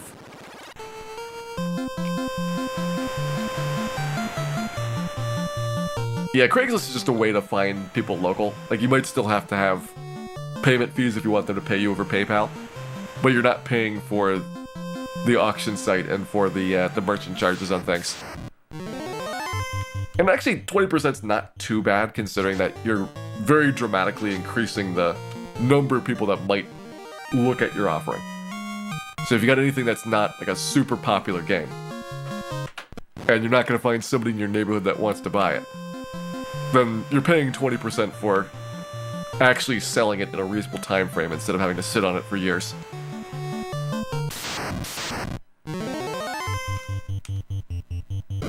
So don't complain too much about, you know, the PayPal and eBay fees, because the services are giving you something.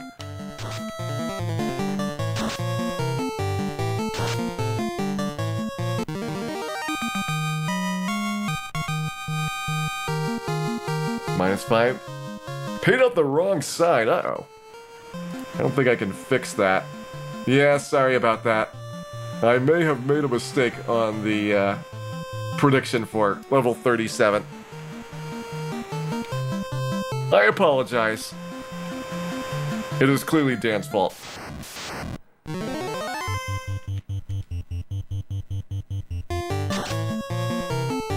Hey, 7th Dragon Ball, thanks for helping out with the Melmont Relief Fund.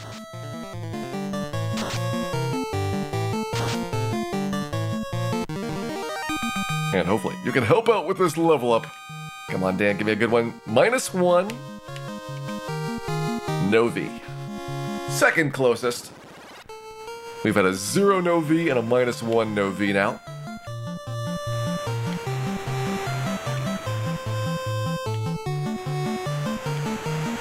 We're definitely going to do this in 10 or fewer hours, so in that way you're correct.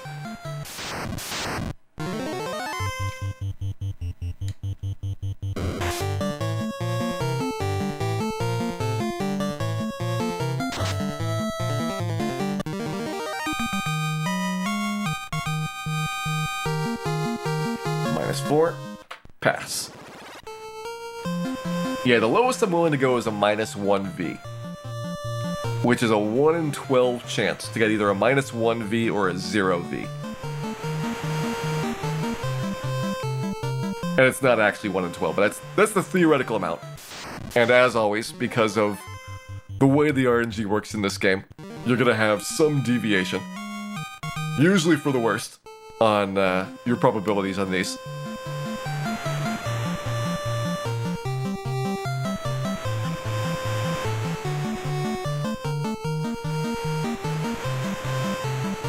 Our record level remains, I think it was level 23, which was the one that took 2 hours. That one was supposed to be a 1 in 16, and it took slightly longer. Besides that one level, I don't think we've ever taken more than 20 minutes to get a level up in this entire playthrough, which is pretty good.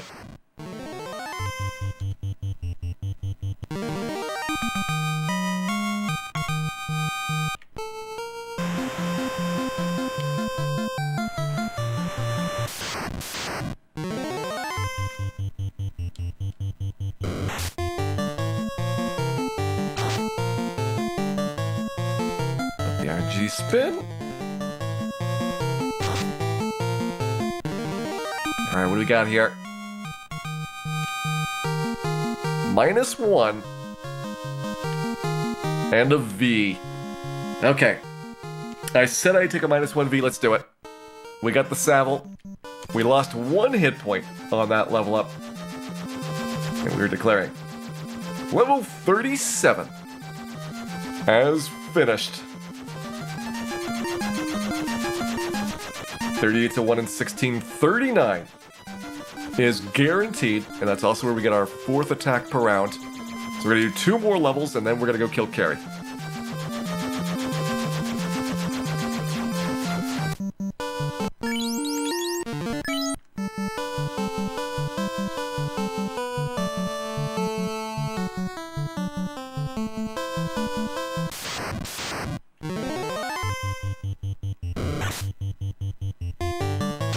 Alright, Shay Wolf, have a good night. Thanks for dropping by, and pleasant dreams to you. I hope you enjoyed our solo thief adventurette. We'll probably be doing more of this on the weekend.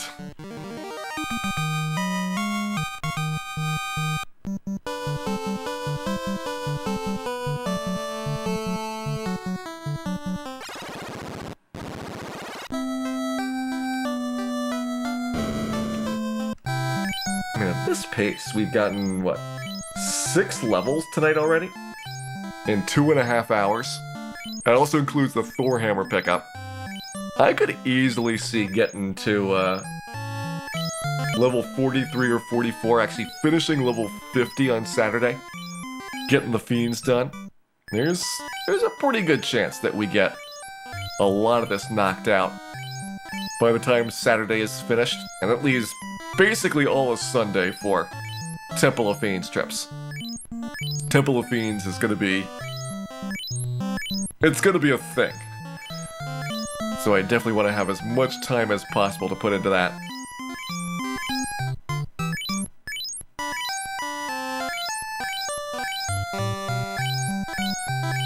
Alright, cabin's all stocked up.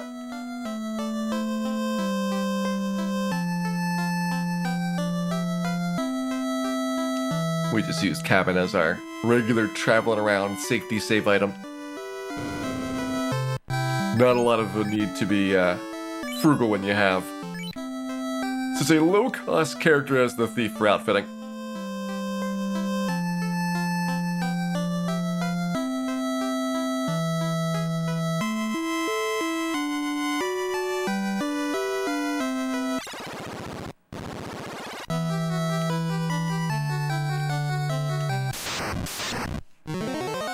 Are we working on anything interesting off stream? Well, there is Fantasy Final Fantasy Season 14. That's going to be coming up. We're in the season intermission right now. Season 13 ended about a week and a half ago. Season 14 is going to be after we do our solo thief playthrough. Couple nights of Extreme Edition Randomizer. And then a few test nights of the Season 14 changes. Probably before too long, I'll actually sit down and figure out what the new monster point values are going to be. So you can start planning out your Season 14 teams. There's very few major mechanical changes to Season 14. This is much more of a tweak season, where I am trying out small updates. Like, we'll have a little bit less experience in the late game, but a little bit more experience in the early game. We'll probably have a few bingo squares that got not much love and attention get some updates to be easier. But you should kind of expect that most of your Season 13 strategies, other than the monsters being updated costs, should continue to be reasonably worked out.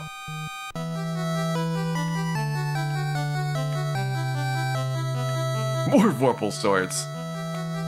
I can promise that there is only going to be one Vorpal sword in Season 14 per night.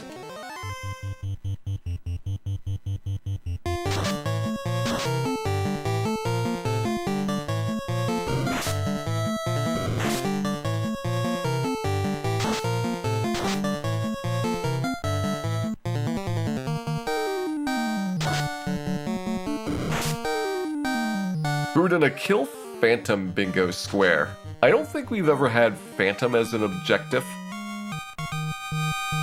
It is actually kind of tough to find Phantom with the randomized trap tiles.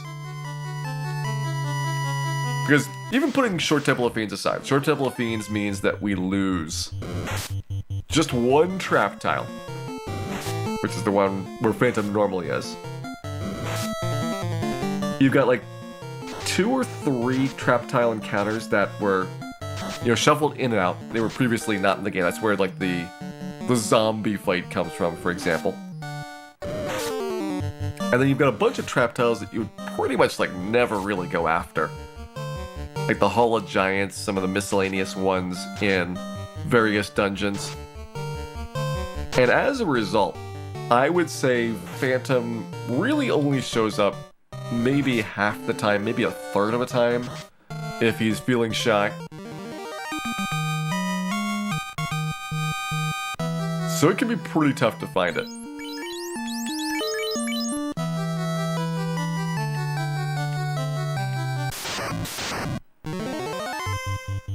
Location of the randomized chest gets randomized. I think basically by that time you're at the real map generation stage. And map generation I think is going to be a cool randomizer feature. Like I really love it for Zelda 2 and for Dragon Warrior, but it's also going to pretty much be never really safe for Final Fantasy.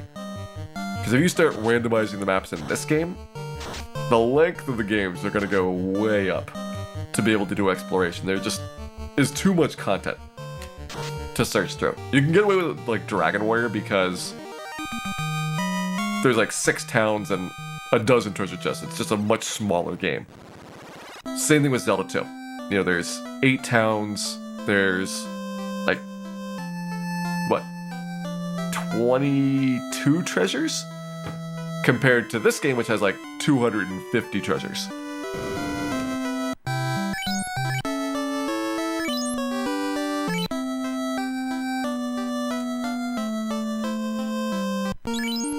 Okay, about 18k to go, so we got halfway through the level there.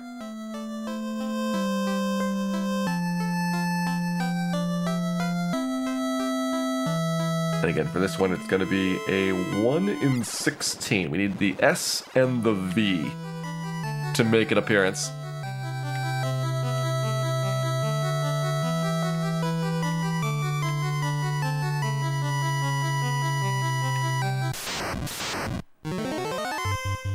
How about this? We haven't done a time-based one in a while.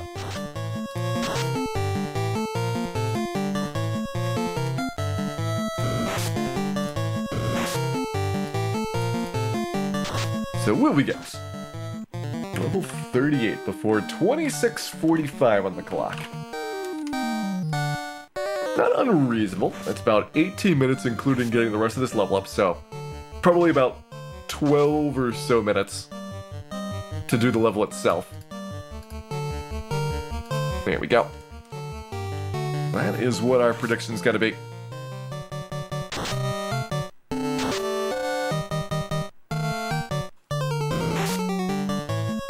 One in 16 is the level up that took a long time. So I always get nervous on these, even though in theory they're better than the 1 in 24 that we just did. In practice, these have been some of the toughest to get. But also, some of the ones that have been like first try or second try out of nowhere.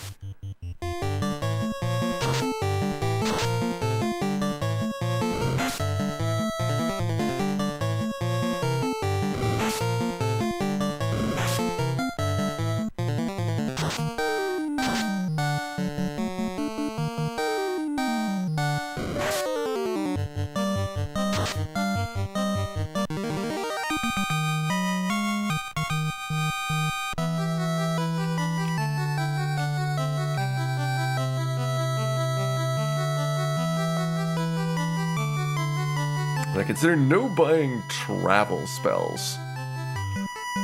That's an interesting one. Like, travel spells are one of those things that they're certainly a nice to have. I don't know how they would kind of fit into the overall square selection because it's a spell restriction, but it's, you know, both black magic and white magic, so we don't really have anything quite like that. The other ones that are kind of magic focused are all either for a particular color of magic, so that you can have both of them on the board at once. It's an interesting one. I would think about that. I'd also think about like no revival squares.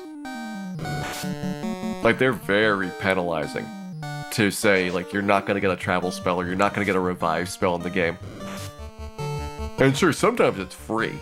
You just don't have access to them unless you've got a white wizard or a black wizard. But very, very frequently, you at least get one of the 2 revives or one of the 2 travel options.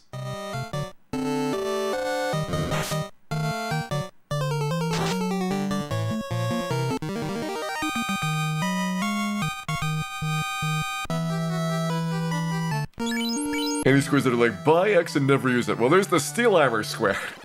So that would be a great example of things that you would buy and never, ever, ever use.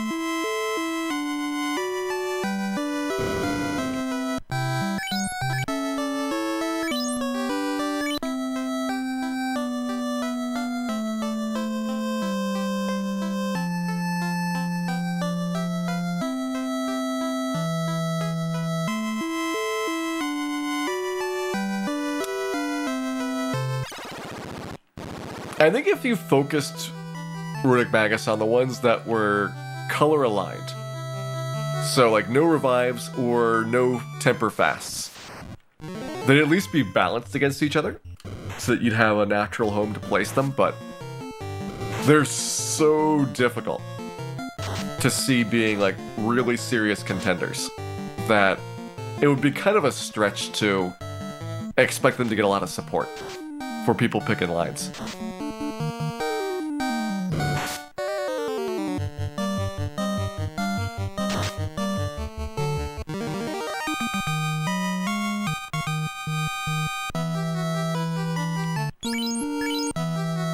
Okay, less than 2K here, we're getting real close.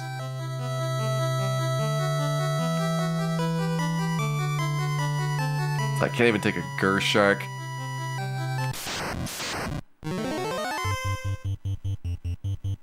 Yeah, this one might be at a very awkward spot for the XP.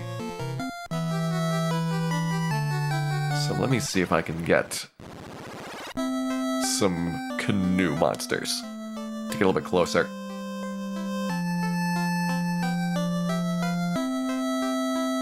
Throwing the Vorpal in a specific spot's interesting, like if you have to travel backwards to get there. Like, throwing into the volcano is like not a big deal, you just fly over it.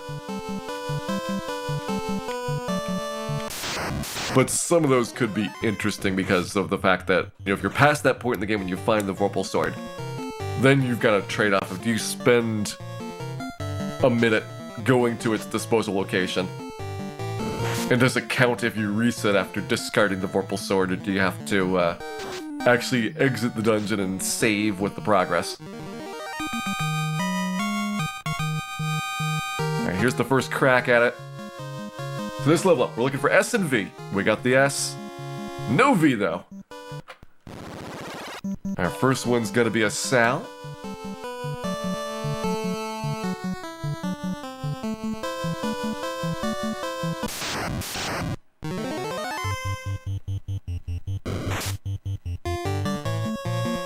Really like to get closer on the XP, but I need the monsters to cooperate to do it.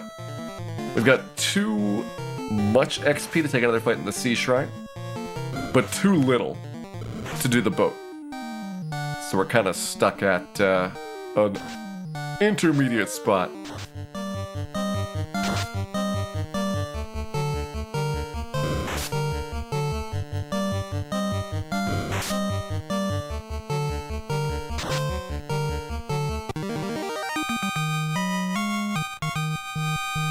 Try number 2, no S. Yeah, we actually got rid of the 3 steel armor square because of that. It was basically never gonna happen that you'd spend 3 slots on steel armors. Even 2 steel armor is a pretty big burden to occupy the space. Like the same thing with like double opal shield or any of the other armor squares that require that you hold on to a bunch of useless gear. So unfortunately those like about as tough as you already want to get on the challenges for it.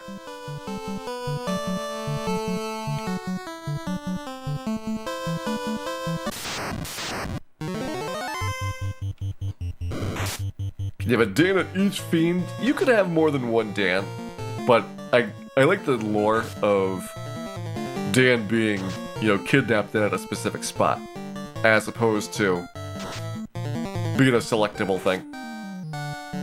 It's really fun with the, you know, search of, you know, where's Dan ended up. Because sometimes you'll get him in a great spot, sometimes he's gonna be in space. and it's just impossible to use them. And I like that aspect of it. 16 cat claws, the number keeps going up. We got the strength points, agility, and another Sal.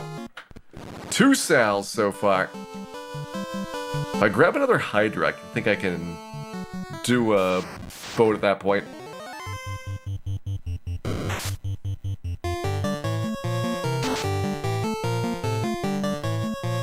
Why did Dana end up in weird places? That was a bug in the thing I wrote to swap him around.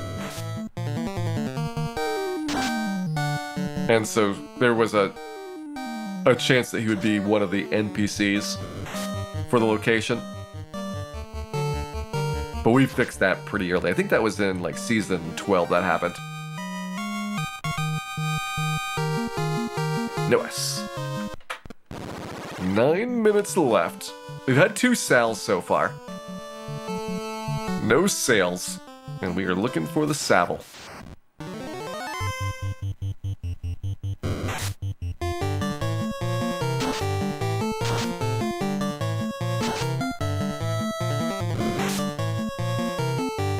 I mean, the thing about cat claws is actually not that big of a deal to get it. You're gonna have almost always a pretty ridiculous amount of money by the end of the game. So that square is more about when it happens. You have to go and actually go to the shop and remember where it was and buy them. But it had to be like a lot of cat claws to actually be a challenge. Like, you'd never need to do anything special to be able to afford, 4, probably even 6 cat claws, or maybe even 8 cat claws. It's just a matter of, like, by the time you beat Tiamat, you probably have 300,000 gold sitting around. NES. Buy Dan from a random shop. I don't know if you can make it easily so that there's a one-time purchase option for that. There's a recruitment mode that's already been done in the game, which lets you get a character, but like you could just buy it many times, so like it doesn't have like a storyline aspect to it. So I don't know if I can make that into something that would still have an interesting story to tell for it.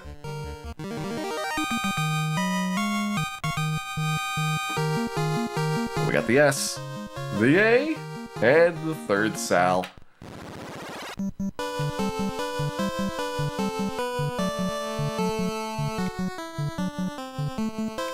There are merit to picking up useless spells. The problem with spell pickups is that you might not have anybody that could get those spells, or it might conflict with another character or spell requirement. So like if it says you can't buy 3rd tier spells but you need to pick up a 3rd tier spell to get the other one, then you have cards that you can't full clear. And even though we don't play like this, one of my goals of bingo is that every board, if you don't have any outside requirements, can be fully satisfied. So you always have the ability to get all 25 squares at the same time.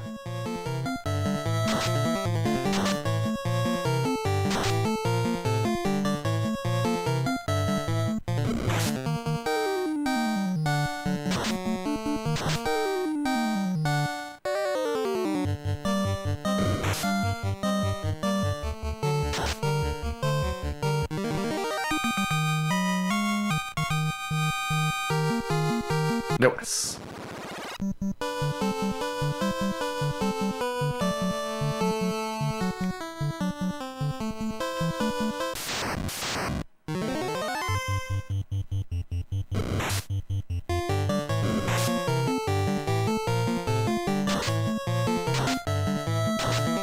Come up on 5 minutes left for the prediction. This one's starting to look a little bit tight. I think we're going slightly slower because of the canoe grind versus the ocean grind, so we're not getting as many tries per minute. That's hurting us a bit, but now that we got that Hydra, and we're 76 away, I think it is boat time.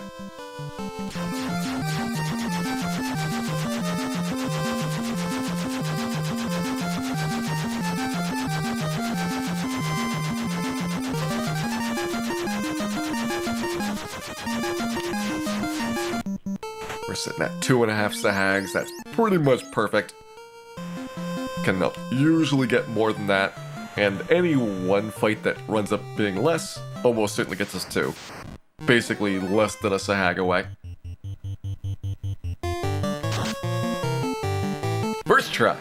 Let's see it. NES.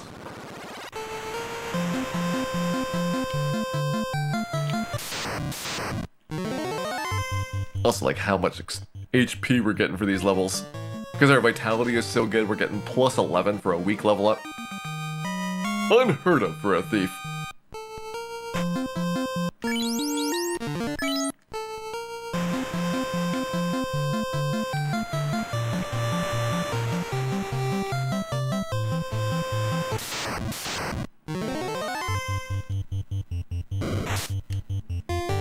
Hope we'll get a level up from the enemies running away. Yeah, we do get 1 experience point from the enemies escaping. So, eventually that'll happen.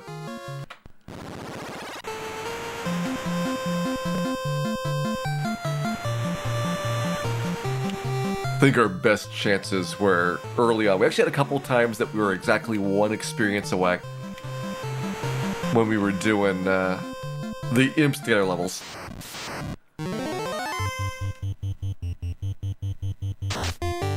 That was probably our best opportunity to see it.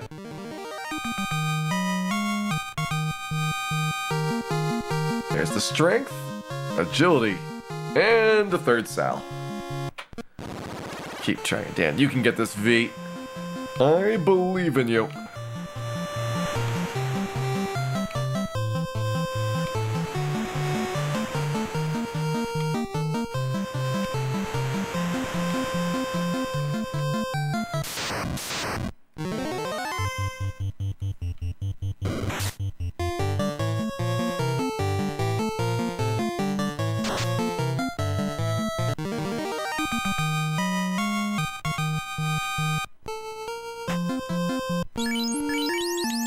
Away.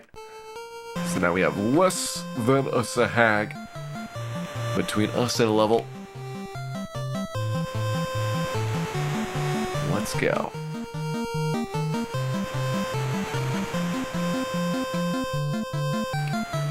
If the imp said the vitality point, somebody better have it. We've got 2 minutes left. If you went for the prediction, 26:45 was our cutoff time. So we'll probably have like 4 or 5 more cracks at it.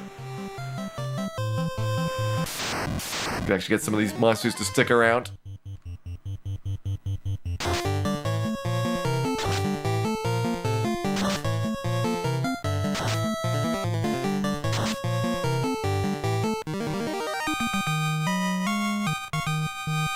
This one is NES.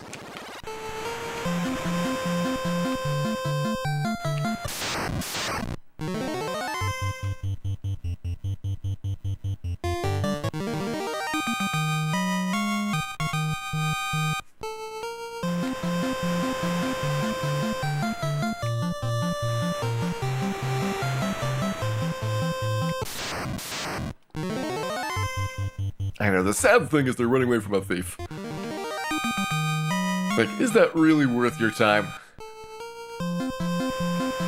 You could probably win this fight if you actually tried.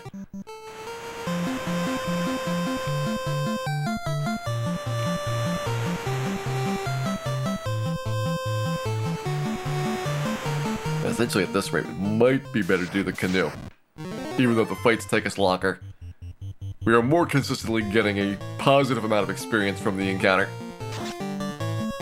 Okay. Maybe this is the last try for the prediction. And no S. Unfortunately, 26:45. is going to come up on our clock before we have our level up done. Level 38 still in progress. Level 39 is basically free, so don't have to worry about that one. Time. No is the answer. We did not get level 38 before 2645. And we didn't get it after 2645 yet. Keep trying.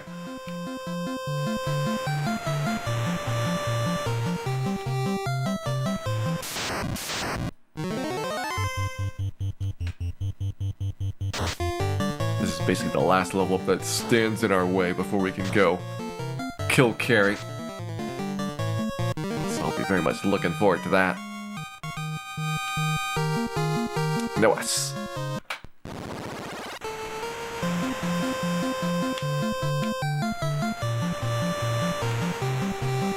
Hey, Will, welcome in. We are currently trying to get level 38 for our thief. This is our 7th level up today.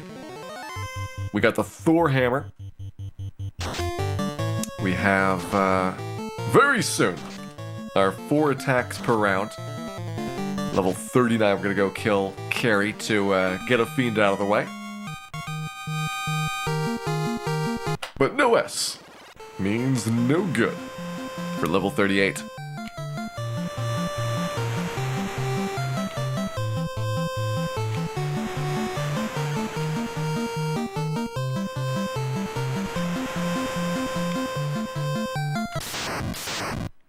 S is a 1 in 4. The V is a 1 in 4, so in theory it's 1 in 16. In practice it's 13 out of 256, so slightly less than the theoretical value. No S. And I would say this has been historically the toughest level to get, the 1 in 16s.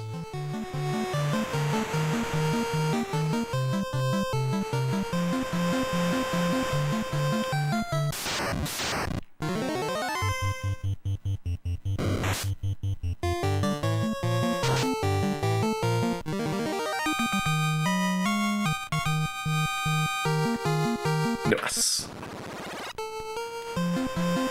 3 sales so far. That's been our closest. We haven't even gotten a sale yet, which I am kind of surprised by. Usually we sail right past our level up on a regular basis.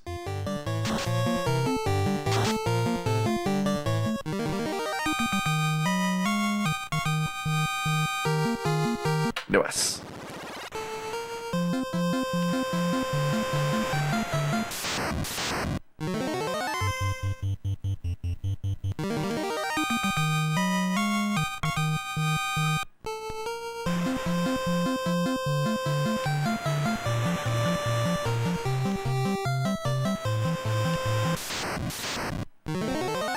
Alright, let the RNG spin a bit. This one we know that we're gonna get a kill, because the monsters can't run away first.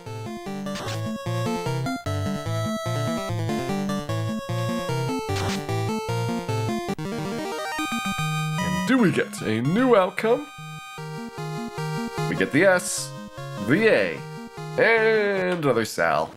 Sal number 4.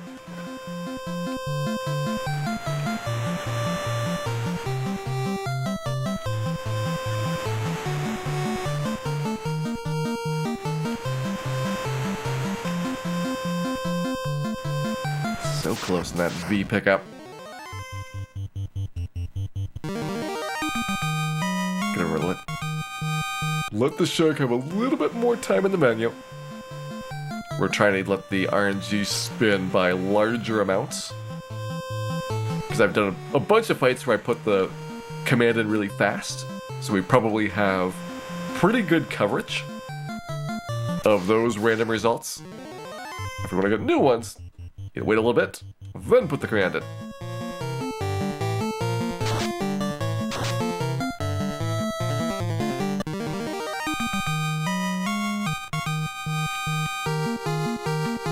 Unfortunately, that does not get us an S. Try again.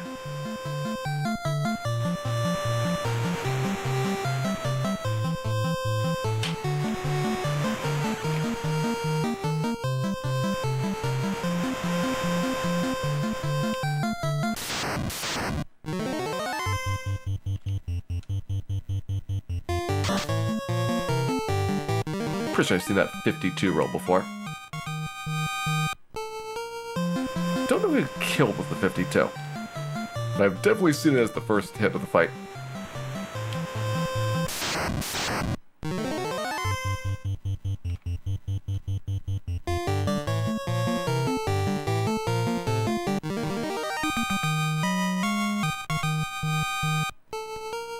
Alright, that's it. I'll go back to the canoe.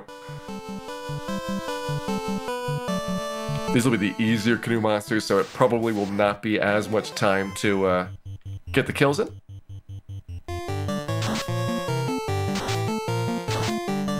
There's a different set of monsters between the southern canoe tiles and the northern canoe. So it's basically split into just 2 zones. And down in the south, you don't have to worry about Fur Gator, or Caribou, or Nacho showing up. Also don't have to worry about Strength Points showing up.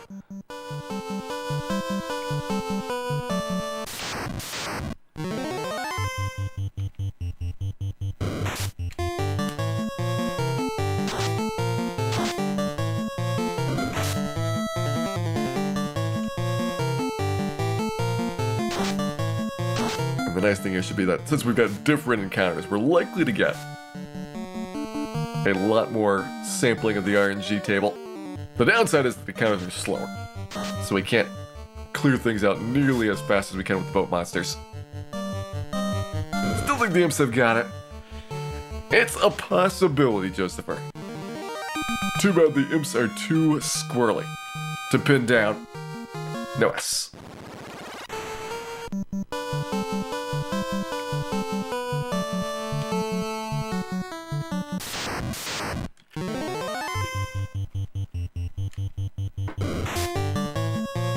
Gator getting all the oddball formations here. We're far enough into the encounter cycle that I'm starting to get some ones that you don't typically see in this part of the world. More used to the caribous by themselves or the Hydra Gators at best. No S.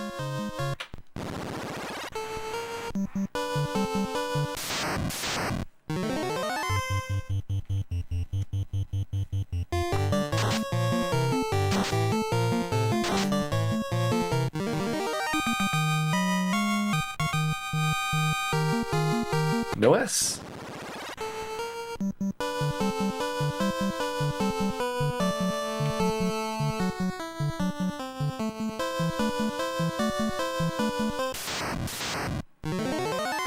The desert enemies, they're part of that same zone that we have around Crescent Lake.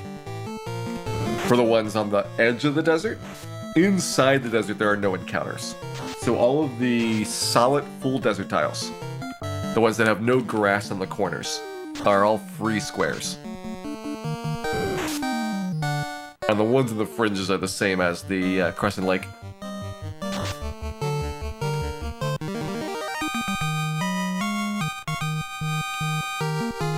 No S.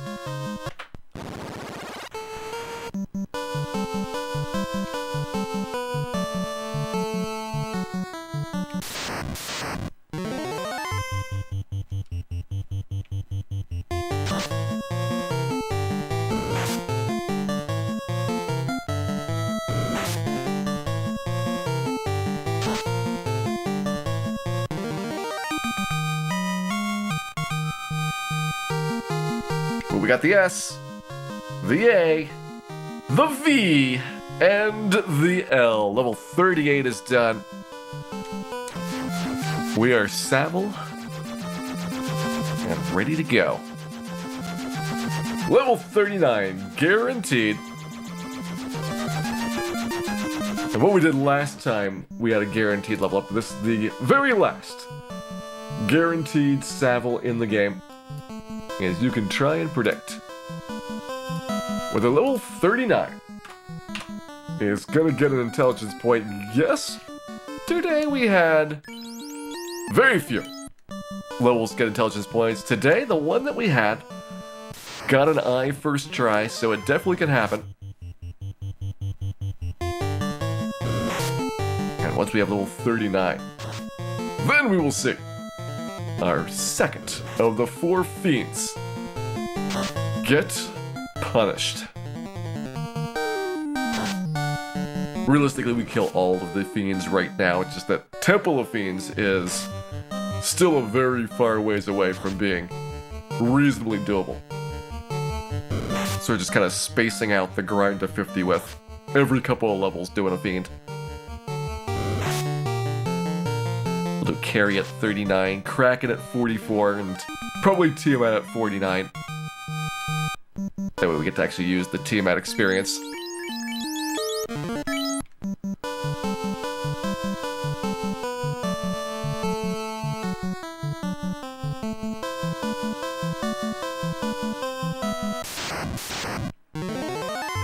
Ooh, Wyverns.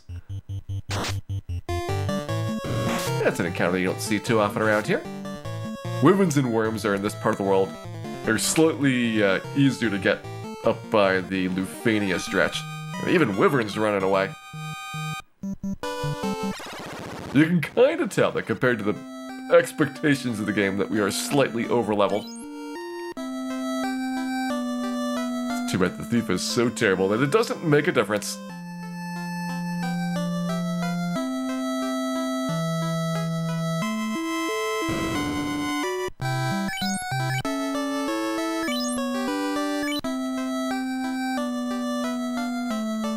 I saw you double moving. Did that just to block up my pathway there.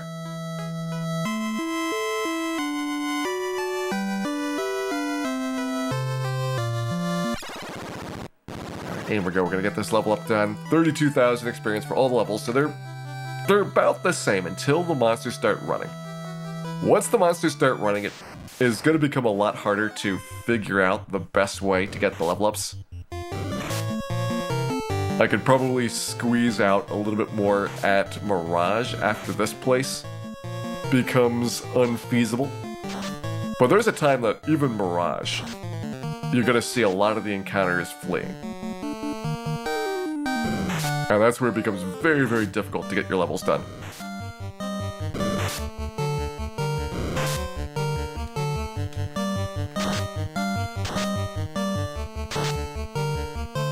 Yeah, most of the ones in here should go up into the late 30s.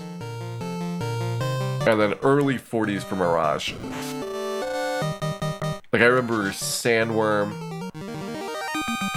being, like, the first to run in that area.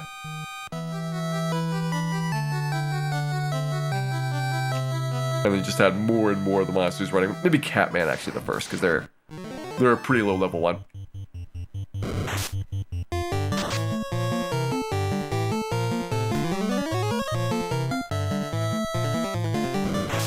Getting the fiends to run to be tough. If you're about level 215, maybe we'll talk.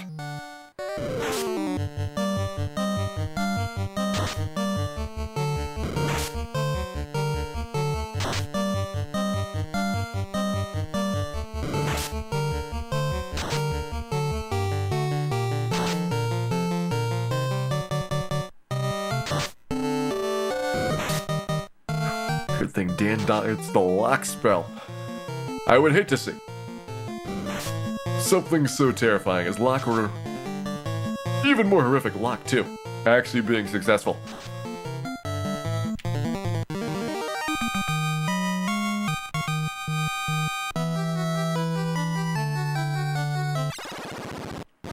On the plus side, that Naga water fight, it's like another one of those Agama and 3/4 type of battles. So you're getting about as much there as you would for the typical Mirage Tower encounter. Double Gershark, Naga water. Sometimes you get enough sea snacks, like you get the 4-pack of snacks. There's some good eating there.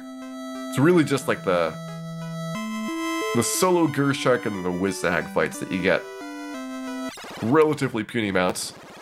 I guess the Sea Troll Lobster is gotta depend a lot on how many show up. Double Gershark, because I'll take that. So we'll do this with the melee attacks. I think these are starting to get better than the Thor Hammer for speed of kills. Because we're getting a lot of, like, 2-hit kill sharks. 3 at the worst.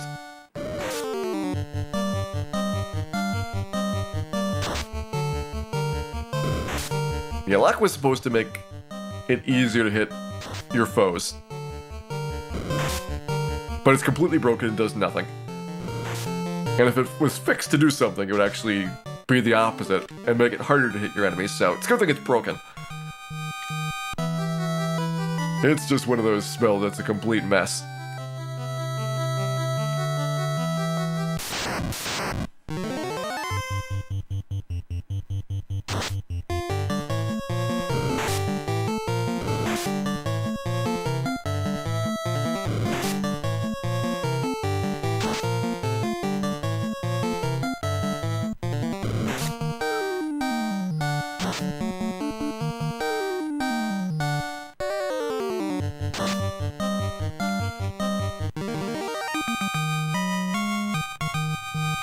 Alright, how we doing? Our level up. 13k to go. Again, this one's guaranteed, so all we care about is checking it off. If we get the intelligence point, then we can celebrate. Dan's intelligence is running about half of his other stats right now, thanks to it being the only one that we have not paid attention to with our min-maxing. Yeah, this is hit for number 4 hits. We will max out our attack spread on the Ruined Sword on this level up. That's why I also picked it for do and carry.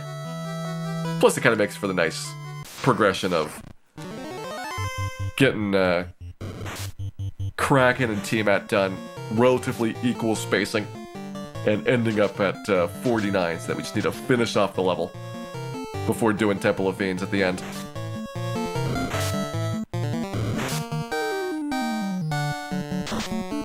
And like right now, I feel we're still at a pretty good pace. Like I know level 30s were going to be easy because of all the stat points.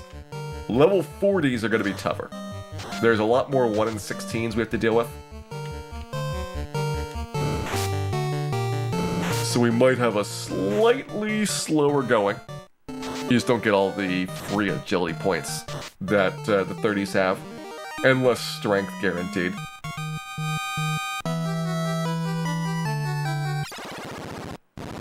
May levels 3 level up to the maximum in the game is 50 Silverbane. So that is what we're gonna get. If we could get to like 60 or 65, I think the Solo Thief would be a much better experience. Because then you'd have maxed out HP. If you actually min-maxed up to 65, you'd have the same strength as a fighter. And you'd have probably, is it true? Yeah, you'd probably have about the same accuracy. But since you can't get to level 65, you're going to have a really hard time at the end of the game. At level 50, the best you can do is in like the low 800s for HP. You'll be 15 strength points behind the fighter, and that turns into, on average, like 24 damage per swing. And you got fewer swings than the fighter, and you got a worse weapon than the fighter. So you do like 1/10 of their damage once you net everything else out.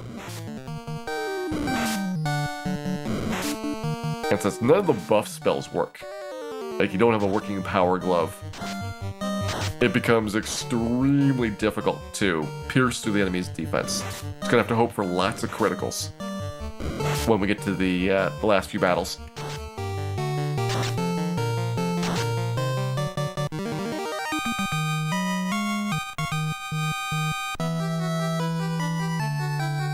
Are we getting the Bane Sword? We're getting the Bane Sword for Tiamat, so there's no reason to throw it away after we win that fight.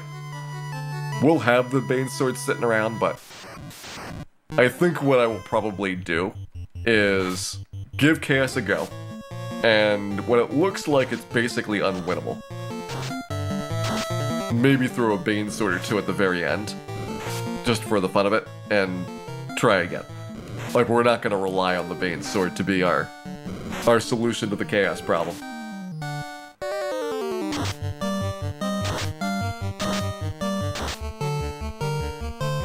We've made it to the other 5 character classes, each using their own unique and special strengths to achieve victory. The special strength of the thief, of course, is failure. So we're gonna have to be very creative at making this work out.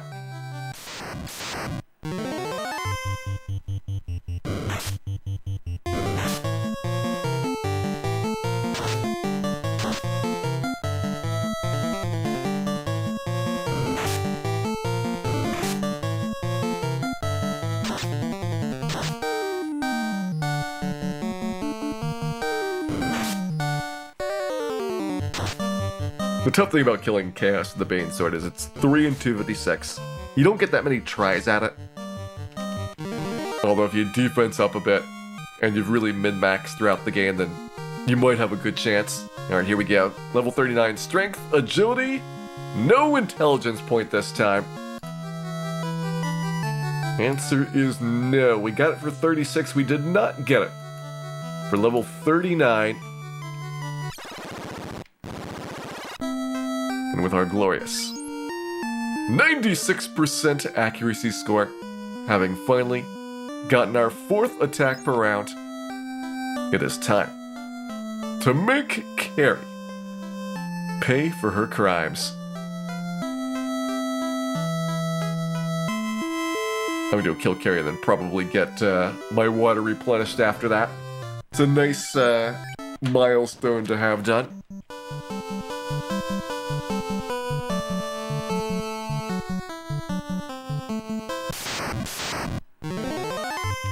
Carrie should be a fairly straightforward fight. I think it just defense 3 times.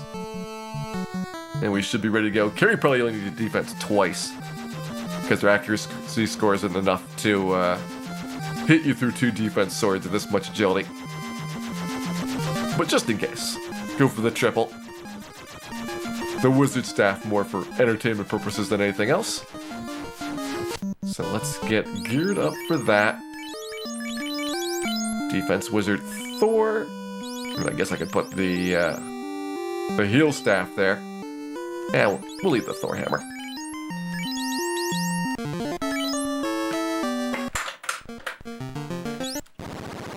Go ahead, 1 battle pass power on. That gets rid of Argoyles at the start. And let's go in. It is time to get carried away.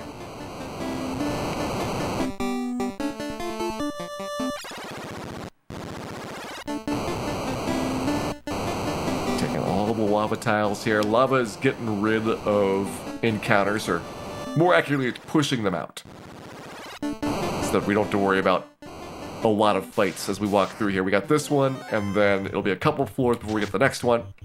I think we get 1 more on the bottom floor.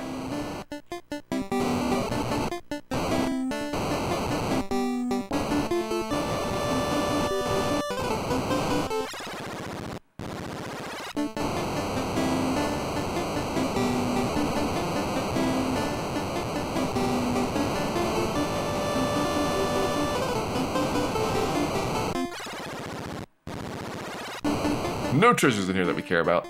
If you're going through with a real party, you'd probably pick up the flame mail and the ice sword that's here. There's a couple of good things that, at this stage of the game, are very large upgrades over what you are probably carrying. Nothing in the top is really worth it. The giant sword in the maze is the best one there, and giant is worse than a silver sword when it comes to actual value. That should be the second to last battle in the dungeon.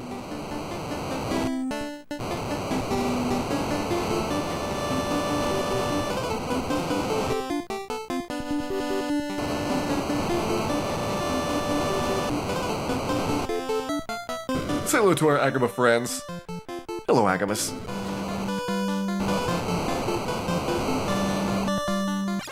And let's head through. No Agamas will be harmed in this adventure. At least not yet. We might see some Agamas in Temple of Fiends at the end.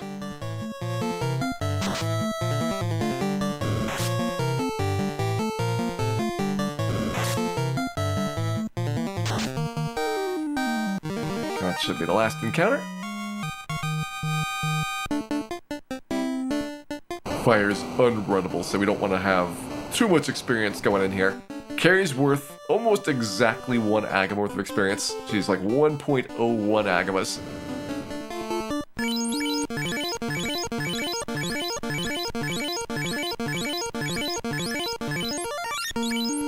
And let's go claim it.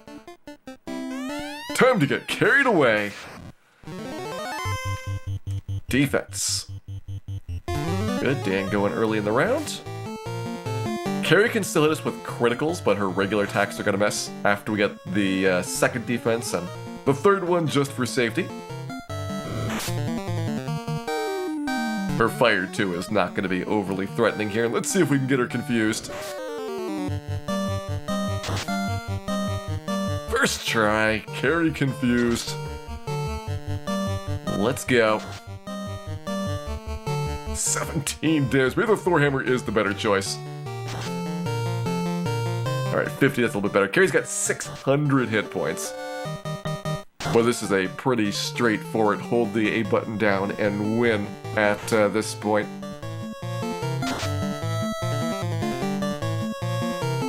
Because we actually have more hit points than she does.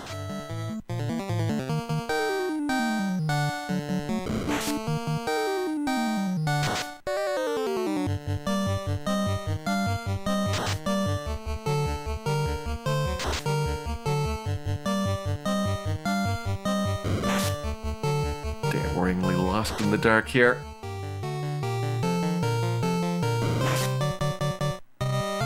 And just about has this fight wrapped up. 4 damage, come on, Dan.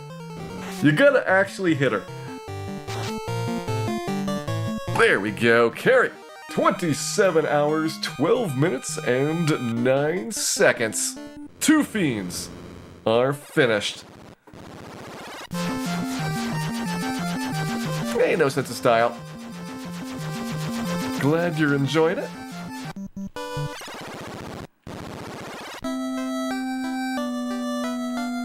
I think before we get back to the level up grind... Ooh, do I want to get the Pro Cape now? The thing is I have to do Blue D twice. That's a lot of experience. And if I want to grab anything else on the way, like we get... Oh, here's a nice guard encounter, a nice vampire fight. It'd be great to go in there with 32,000 left on the available amount.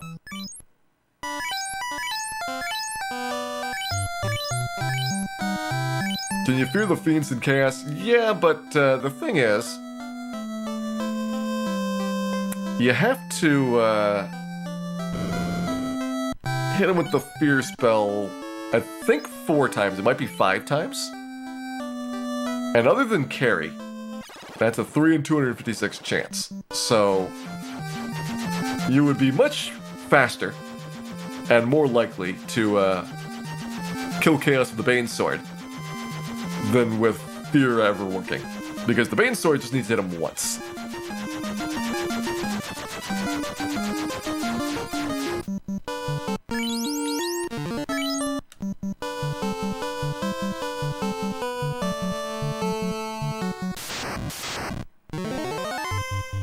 Yeah, still got the defense sword on front. Let me fix that. My plan is to pick up level 40. It's gonna be a 1 in 4. Then we're gonna get the Pro Cape out of Sky Castle. And then just do as many levels as we can tonight. If we get to 44, then we can talk about taking out Kraken while we're here. That's my expected level for doing that encounter. It's possible that we get to 44 tonight. Like, we're only about 3.5 hours into the stream. So 4 levels doesn't sound that unreasonable to go and pick up.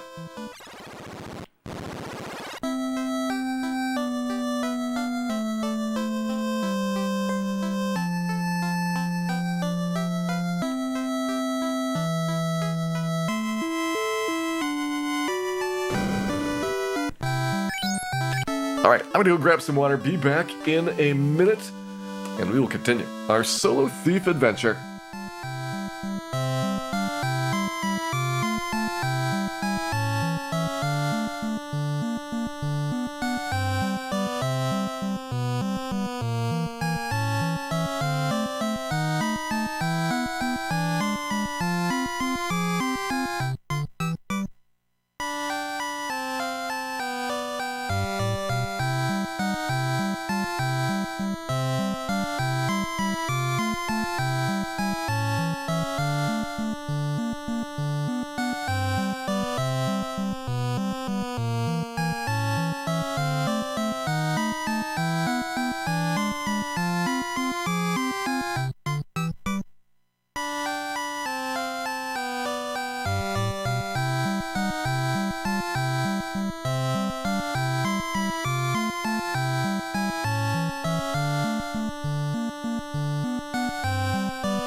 Right, water acquired.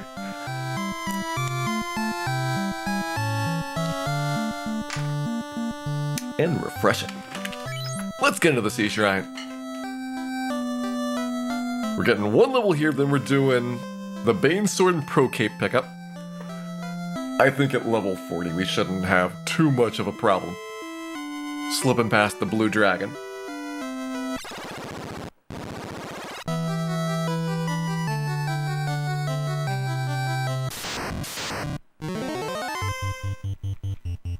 Fix the inventory.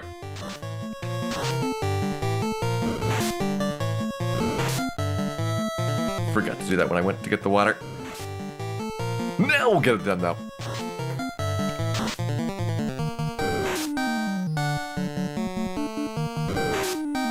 Also behold the marvelous 4-hitting rune sword, 300 damage almost. That is nearly a respectable amount of damage on those swings. Alright, Thor first, then Mage. The Wizard Staff we're never going to use, so let's just throw it away. Dragon and Heal are options. Gold Bracelet we're never going to use. I don't think we're ever going to use the Zeus Gauntlet when we got the Thor Hammer as an option, but I'm going to hang on to it for a little bit.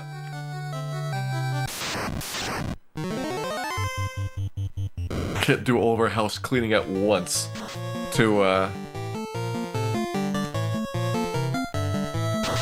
give ourselves opportunities to do some more later. Really, the Wizard Staff, other than the carry fight, has very little purpose in this game. You get it too late for the Confuse spell to be really interesting.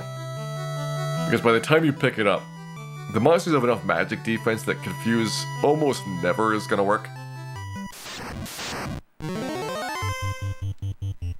And just the same as we have with the discussion of the Fear spell, there's no point confusing when you can Bane the enemies instead. So if they're going to resist it, just go for the instant kill instead of something that's going to temporarily disable them.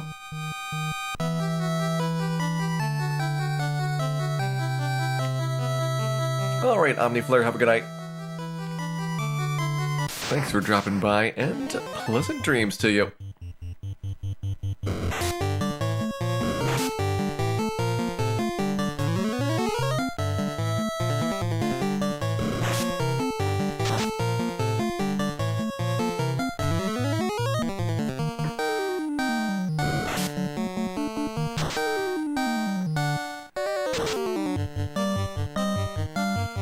Some things resist poison but not silence, but besides Carrie, there's nobody interesting that does that. Carrie is interesting because she's actually weak to status elements, and so you have a very good chance of it landing. That's the reason why the Wizard Staff's like a 50-50 on her. And you can actually get a positive number of turns out of it.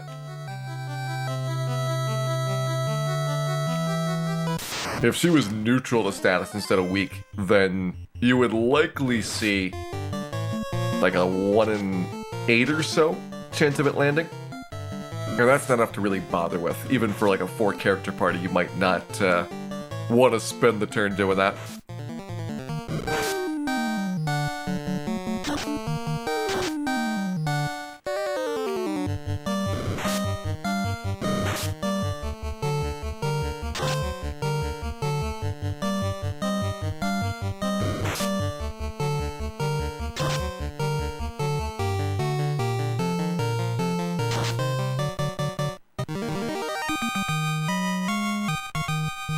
Loving that 4-hit damage bonus, 33% damage output thanks to that.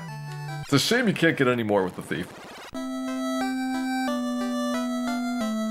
The Thief actually had a significantly higher accuracy score. It would be kind of an interesting discussion about how much balance that would give to the class. There's a randomizer feature to give the Thief, I think, double accuracy? And I still wouldn't say that they're a good pick, because their weapons are just too terrible, but it makes the ninja more of an interesting discussion. It's like if you had some better weapons and double accuracy, the Thief would be maybe at least able to be something you'd talk about.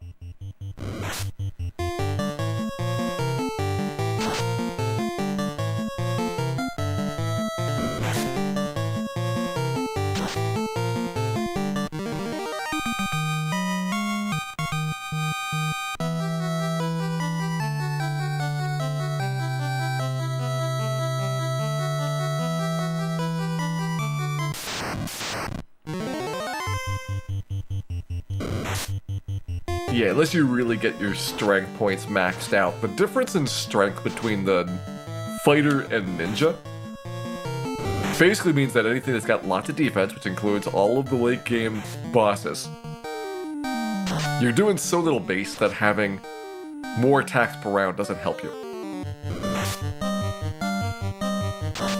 And the thief weapon situation is just terrible. Like, I think it's because they were modeling the short sword versus long sword difference from Dungeons & Dragons. So like a fighter and a bard can use long swords, which gives them access to a lot more things than the thief, who's a short sword limited class. That's what I think it is. There's no obvious difference about what's a short sword versus a long sword in the game, but that's my belief of like how certain ones got classified as being thief usables, and some were like red mage and fighter only.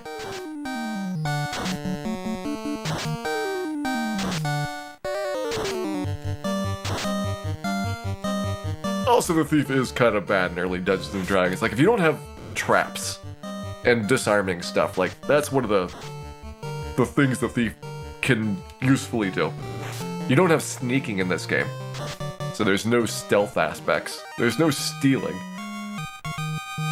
You can't persuade the monsters to do anything for you. Like, anything that you might imagine would be interesting to talk about for, like, a character that skulks around, like, none of it's here. Like, Final Fantasy is all about the combat portions of Dungeons & Dragons. And a rogue is a pretty terrible fighter without backstab.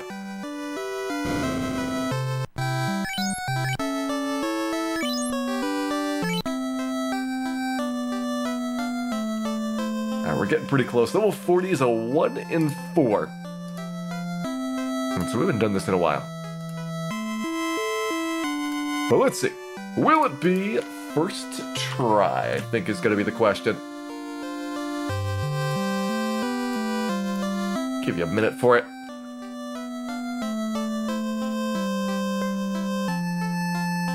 And let's get out there and find whether or not we can get our vitality point.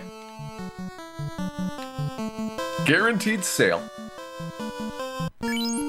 So it is just the V that we're looking to have show up here.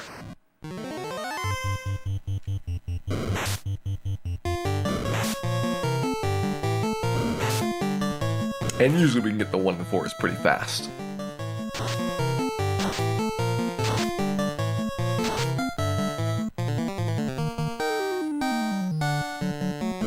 Anthus believes in Dan. You might be the only one.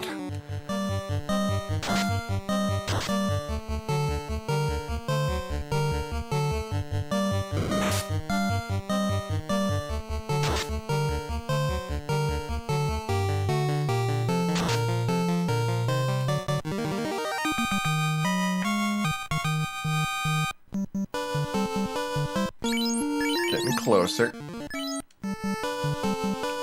So about a Hydra and a half worth of experience between us and the level. Hey, Lemon Kitsune, welcome in. Hope you're having a great evening here. We just beat Carrie after picking up level 39. I'm grabbing level 40 right now, and then we'll do the trip up to the Pro Cape and Bane Sword once we get this. Alright, here we go. First try. S-A-I. No V. It was not the first try, Savile. The doubters were correct.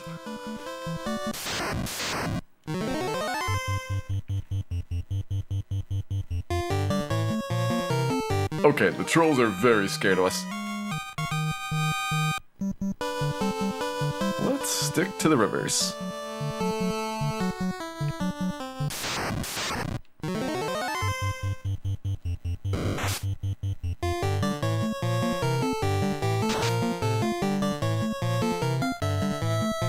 You can see how much more difficult it is to get encounters to stay.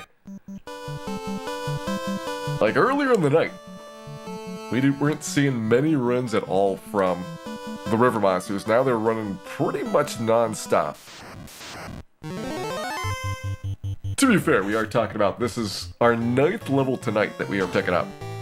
So that's a very respectable amount. 9 is possibly the most we've had in a night so far in the Solo Thief playthroughs.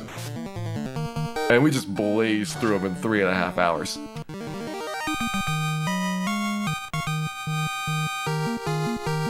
Strength, agility, intelligence, and another sail. Keep trying, Dan. 1 and 4. That's all we need.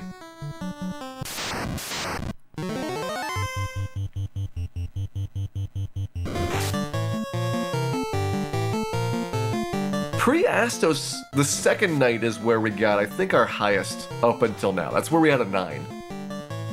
I think we did 6 levels the first night, then 9 the second, 7 the third, 8 the fourth, and this is 9 tonight, which we're probably gonna end up with like 13 or so tonight. And finally we get it back on pace for what I'm looking for on levels. I was kind of worried that we were only getting, 7 or 9 a night, that we wouldn't be able to finish Sunday. But I think if we can get, a dozen levels today, then we have a really good chance of, by the end of Sunday, wrapping up with Chaos.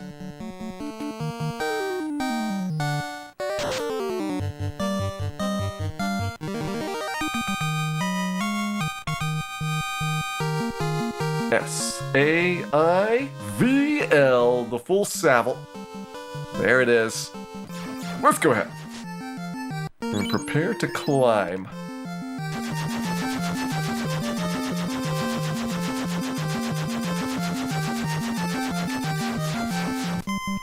Sure, got more heals. I did.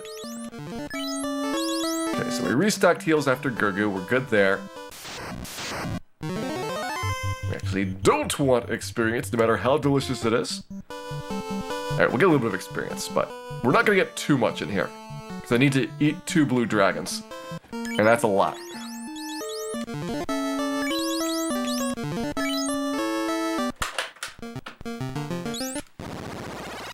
In we go.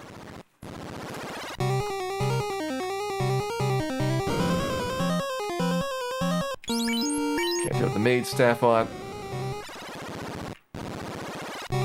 Prepared for both Lit 2 and Fire 2 monster encounters.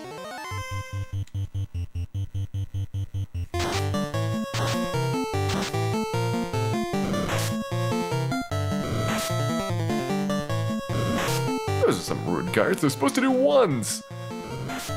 Actually making me use up heal potions here.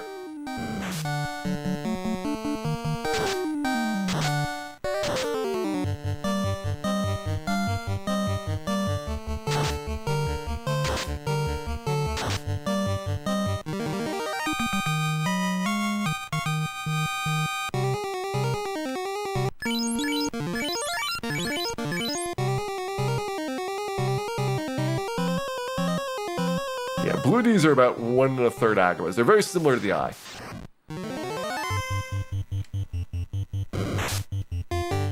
So that's roughly what you should expect in terms of the reward through there. So in total, we're getting about, let's say, 3 Agamas from the Blue Ds. You can get about 12 Agamas total. Each one of these guards and vampires is a half Agama. We might have an eye fight upstairs, so he's another Agama and a 1/3. Like, there's plenty of opportunities to get worrying amount of XP. And that's why I'm trying to take this a little bit slowly for the trip up. Guard Vampire Guard's done. Ended up not getting too much in here. Guard Vampire Guard was how we did grinding for a lot of the other character classes. I like trying out the Sea Shrine this one, because at least through the 30s, it has been a pretty nice area to pick up XP.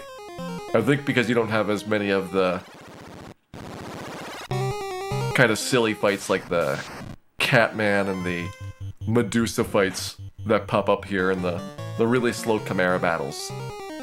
It is more consistently efficient for the Sea Shrine than the Mirage has been historically in the past. Alright, here we go. Blue D time. Getting thundered, putting up 2 defense swords, and then swinging away. We actually want him to physically attack us after these defense swords are up. It's 50-50 whether he uses thunder or physical. So far, nothing but thunders.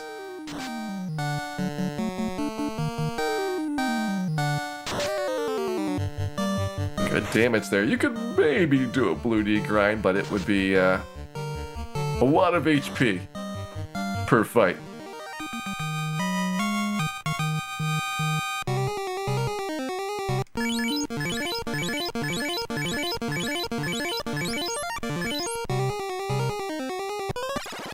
Is there gonna be a war mech? Thankfully, no. No war mech worries. See, coming up. It's eyes upstairs. Let's grab the Bane Sword first.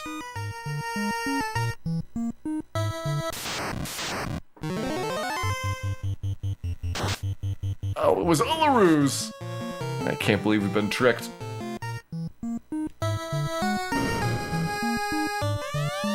There it is, Bane Sword acquired.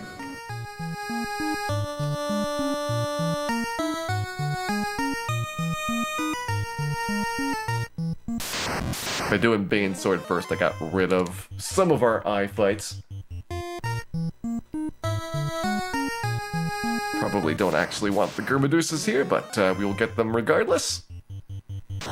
Because I am worried about the stun touch and the glances.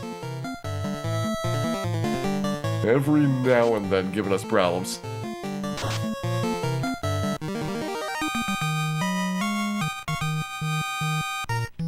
What are you doing for XP? 15k to work with. Alright. Got about 6,000 unknown stuff to squeeze in. So I think we're still on a good pace for it.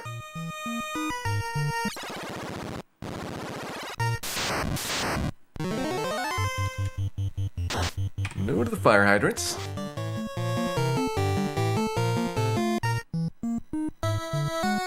This does let me skip the eye battle, so we're good there.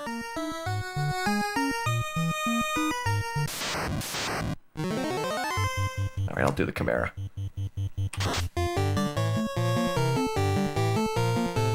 He's not too bad with the first drag.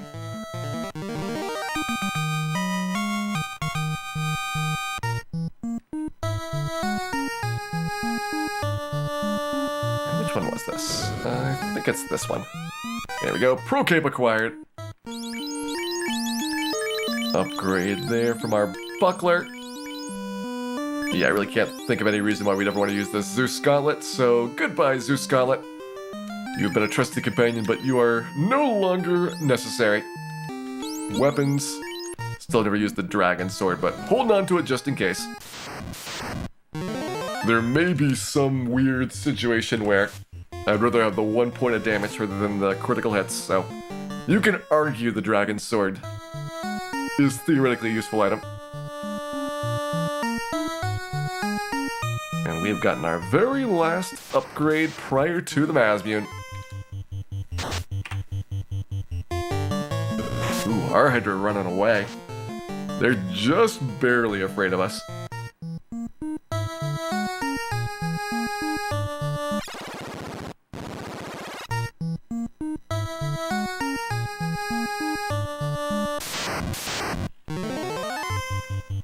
Take the Gurnaga.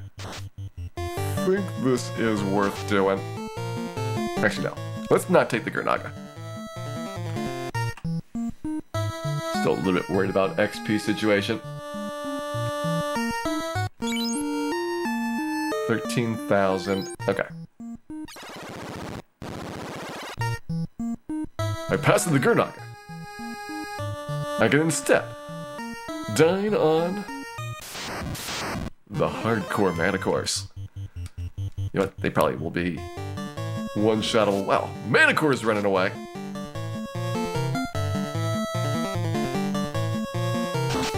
Who would have thought?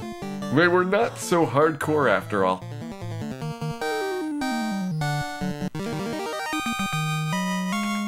That was kind of disappointing.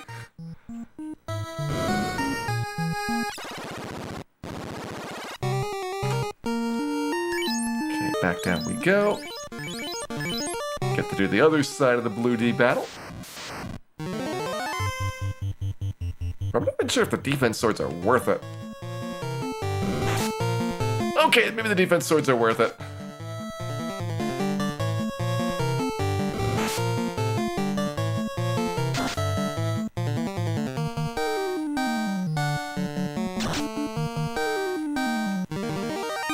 Blue D hits hard. That's the reason why we don't want to do a metal at slower level. You're looking to get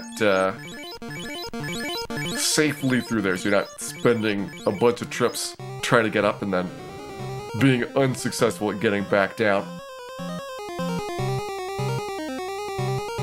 What's that? 8,000? Yeah, 9,000.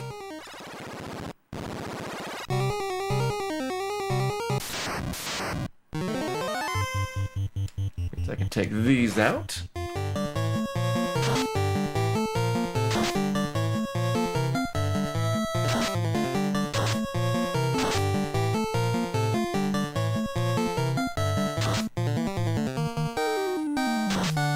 Can try and take these out before they run away.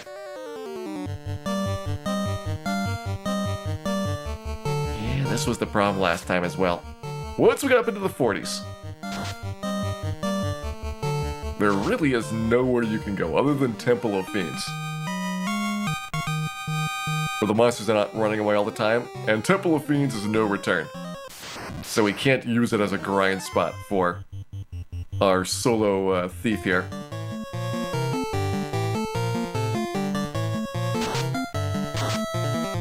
Which really makes it tough doing this efficiently.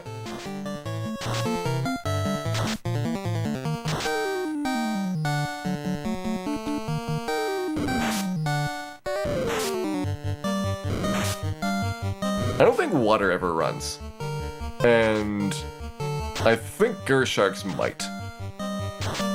But it's a definite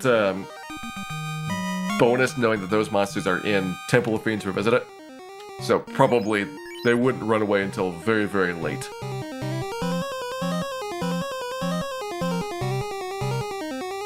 By the way, 1.5 Agamas left to squeeze in. It'd be really tight getting anything.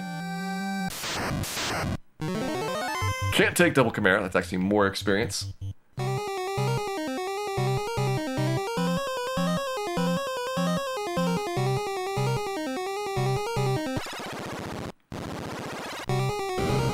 Go ahead, pop back out, and there we go. Pro Cape acquired. Also basically got everything we need for our level up, and we got delicious Tyro meat. To rein in our new level. Actually, let me pass on the Tyro meat. The Tyro meat looks frisky. Alright, what I want to see is... this is going to be a strong level up. 41 is going to be tough. Tough and stringy, just like that Tyro was. So what I will do is put a 20-minute estimate on it.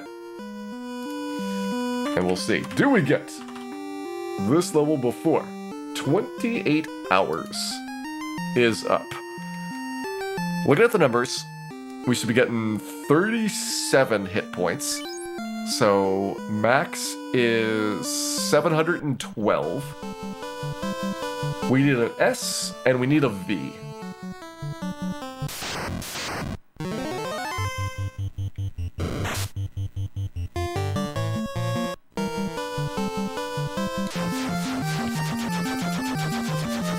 Evidence of a return teleport in Temple Fiends. No, I don't think there's anything that would suggest they were planning for that. It looks like it was meant to be a one-way trip. And the fact that you can warp and exit out of it is probably something that is more of an oversight or something that they didn't want to design specially for.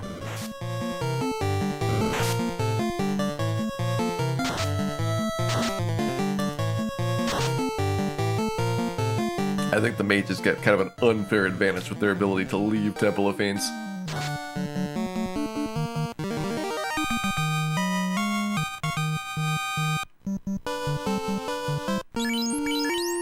Okay, about 2,000 there.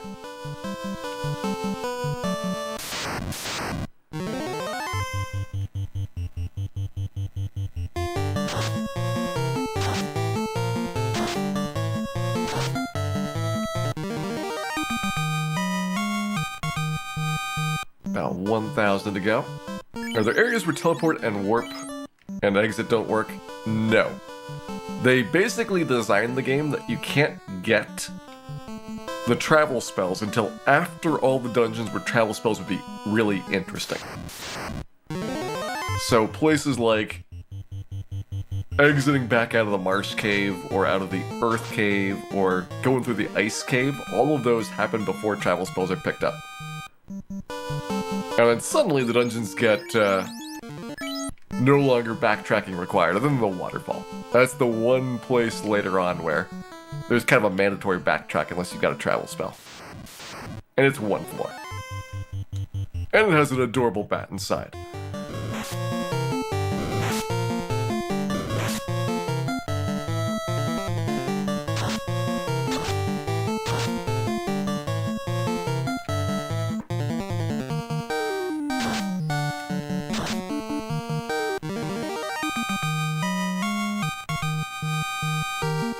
First try, 709, no S. We can do better.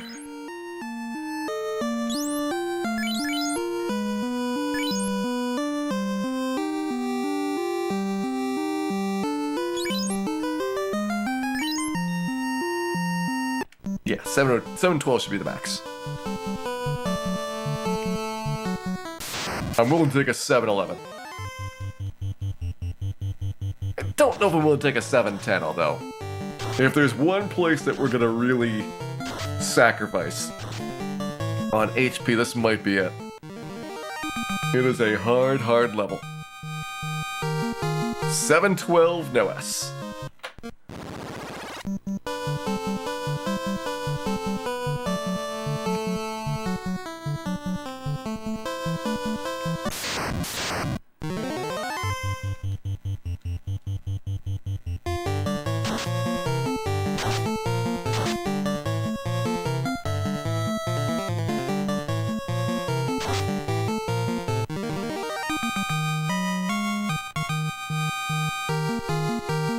Seventh, that's the worst. -5, but it got an S. The worst!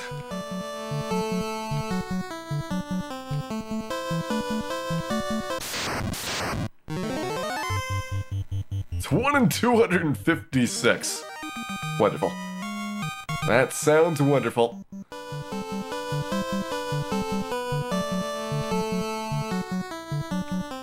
Well, you got 20 minutes to make it happen.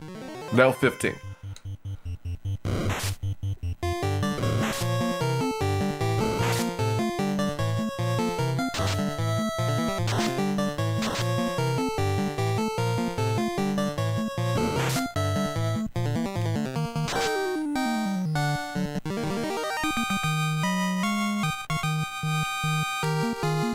-3, no S.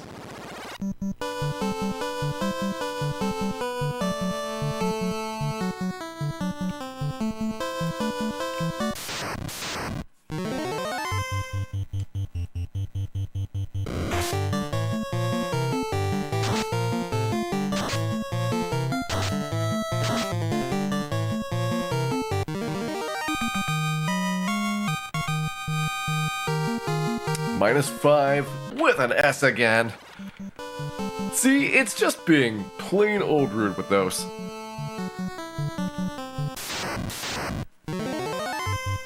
I feel personally attacked by those -5 S starts.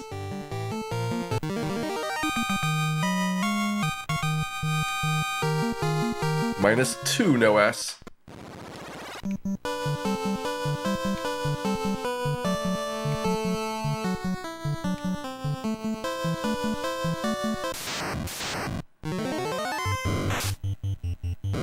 The other way to go is we're almost at the point we're talking about giving up a vitality point to get really good HP gains is a realistic discussion.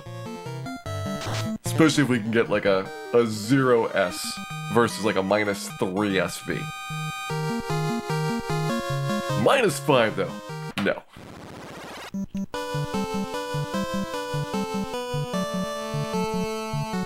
What sword do we have? We have the Rune Sword. It is our best sword up until the Masmunt.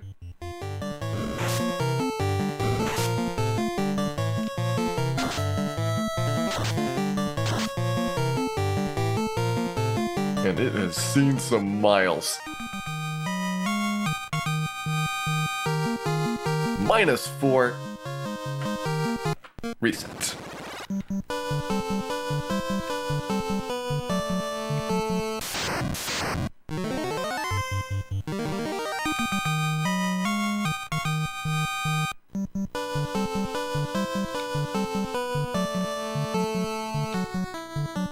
Where exactly does the vitality breakpoint happen? So we end at 54.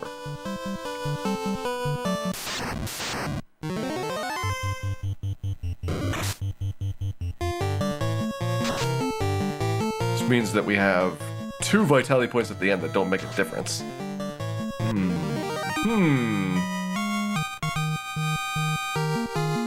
-3, pass.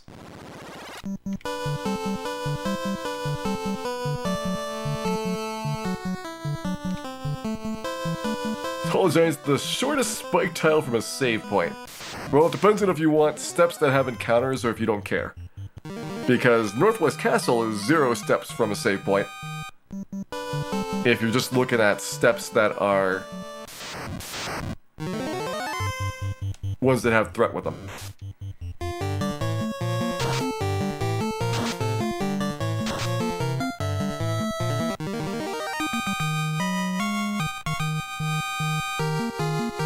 -3, no S.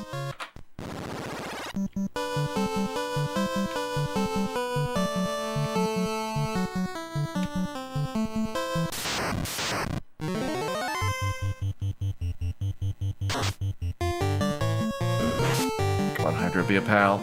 Be a pal here.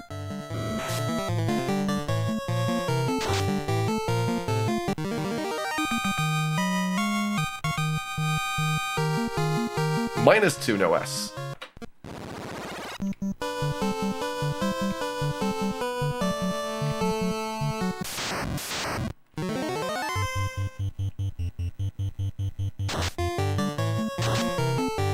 What am I looking for? I'm looking for Strength, which is the S, Vitality, which is V, and as much HP as possible.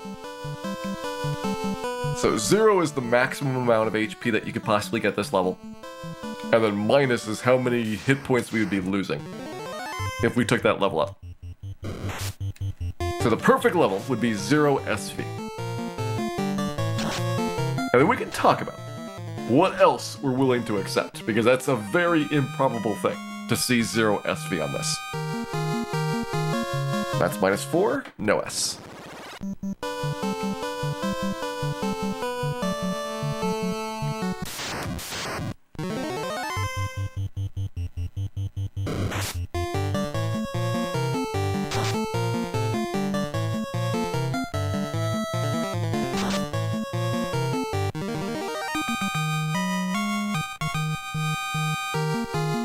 -3, no S.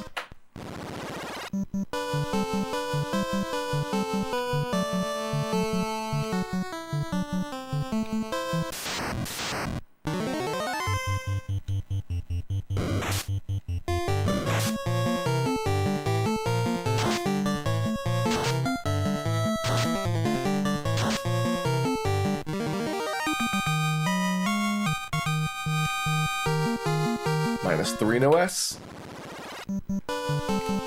Not even getting very many that are at those 0 and -1s, much less chance at our stat gains.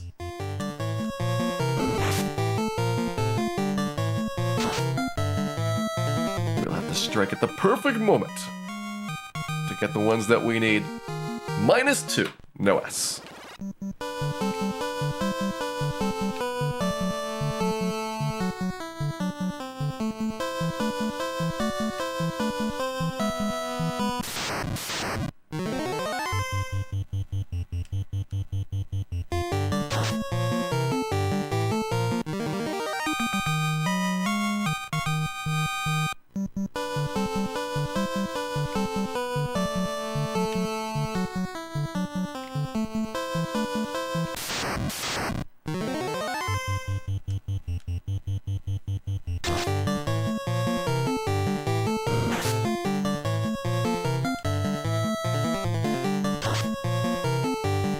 Having a Hydra deficiency here. -5S again. The third time we've seen -5S.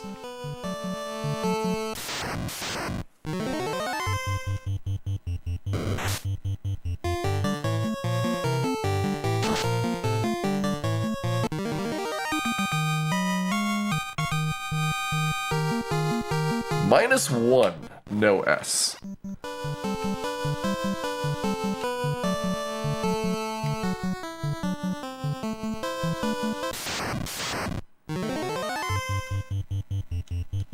Blaming the Caribous, I think Caribou probably is one of the better ones because even when they run away, if some of them stick around, we can usually Thorhammer them into getting us some experience.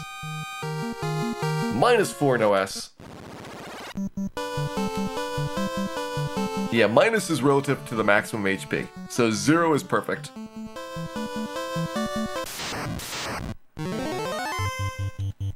And then we definitely need the S. We can talk about the V, because a 0S is about as good as either a -2 SV or a -3 SV, I'm not sure which. So, I would probably take it over a -3 SV. Ooh, we have a 0S. Maximum HP. We got the strength point, the agility point, and no vitality point.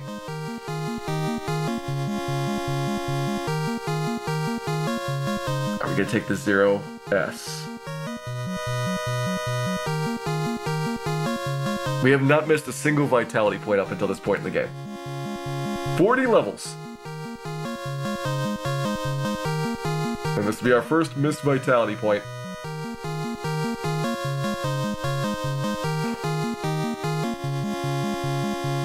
I think that costs us either costs us 2 or 3 hit points.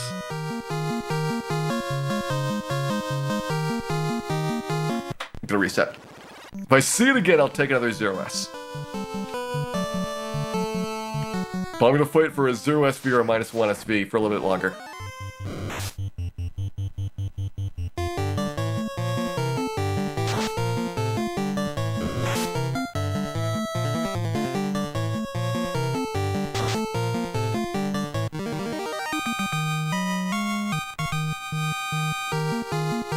-1 no S.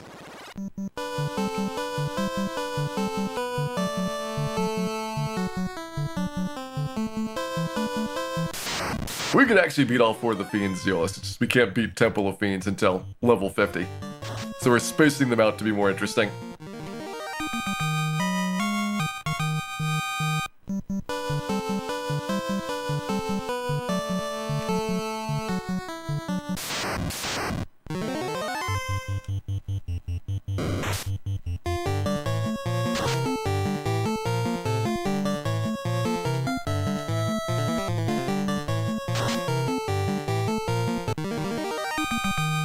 And how do you do 33 damage with a Thor hammer?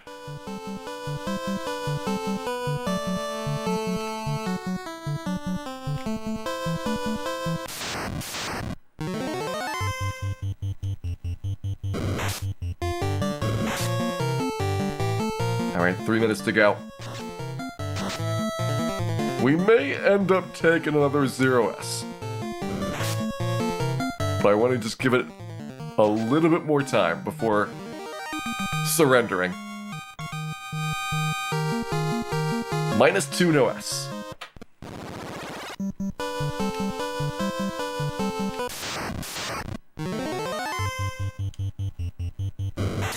Like, I might feel better doing a -2 SV than a 0S.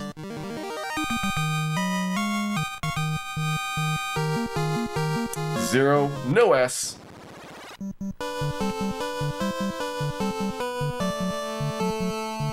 Allegedly, 0S is more common than any of the SV options we're looking at. So it might not be as bad as you think. Just takes a little while.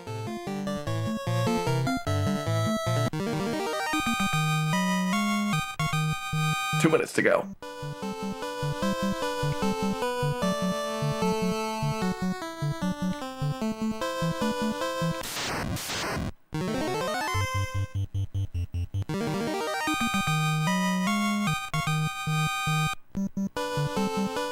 We don't check the stats if it's really bad HP growth. So there could have been SVs. But if it's like a -5 SV, I wouldn't take it.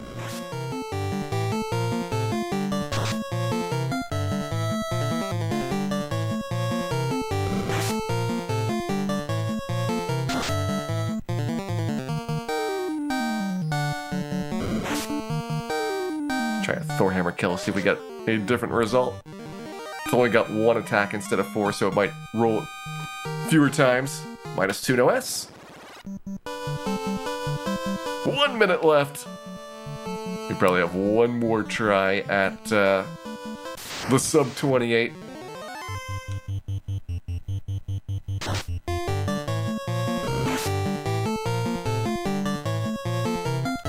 Of course, our Hydra ran away. Sticking around hopefully long enough. Nope! Alright. Definitely only get at most one try. We need this next one to be an attempt to even get another one squeezed in.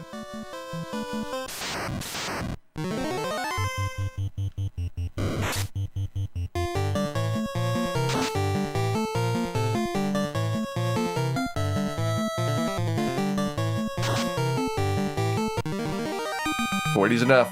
Here's the last one, sub 28. -3. With a vitality point, for those curious. The full Savile on it. Gonna pass. The -3 SV is not good enough. Which means 28 hours insufficient to get level 41 as our solo thief. We passed on a 0S. We'll see if we end up regretting that excessively.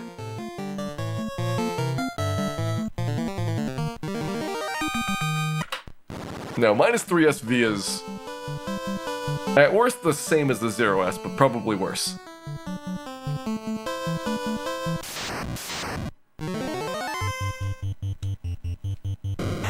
If we take a -2 SV, that's about the same as the 0S. -1 SV is definitely better, and 0 SV is the best.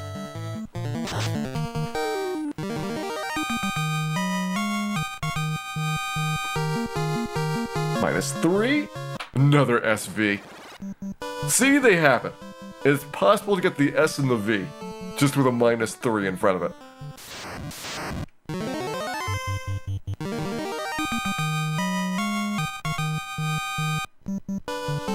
I'm gonna stop checking those. They're making me feel bad.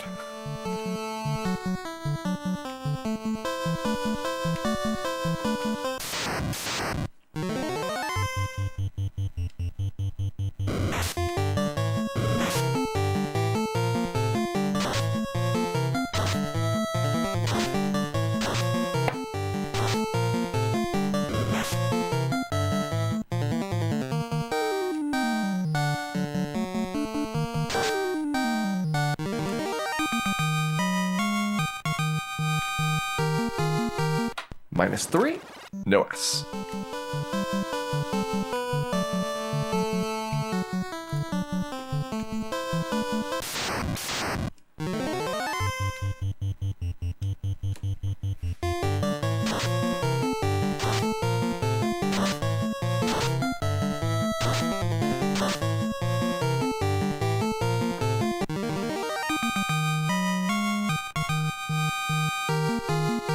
-3, no S.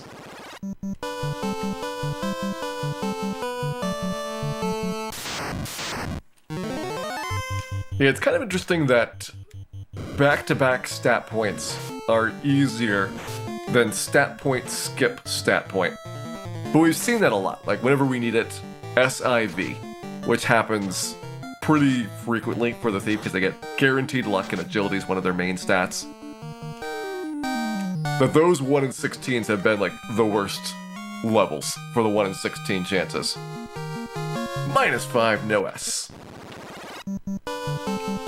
So I gotta believe that getting the S and V with an I in between and also the strong level up is gonna be pretty rough. Well, that is what we have signed up for, and we're gonna do it.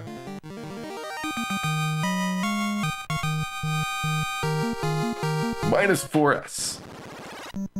How do I set it in 12 as the max? Well, there's two ways you can tell.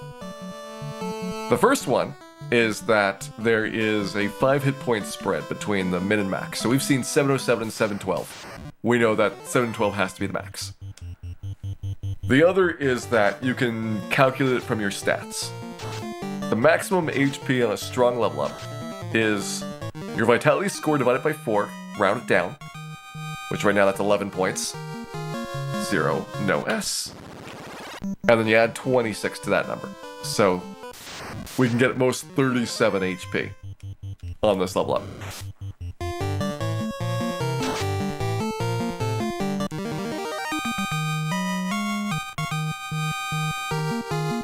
-2, no S.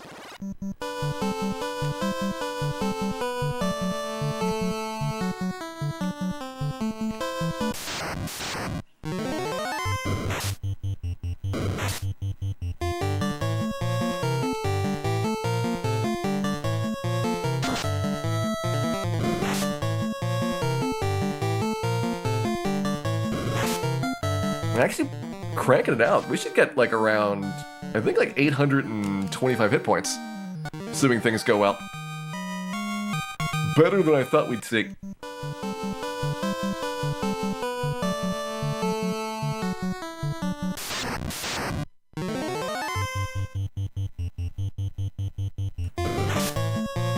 Might be into the 830s, but it depends on how much we get from the last levels, which could be tougher to max out.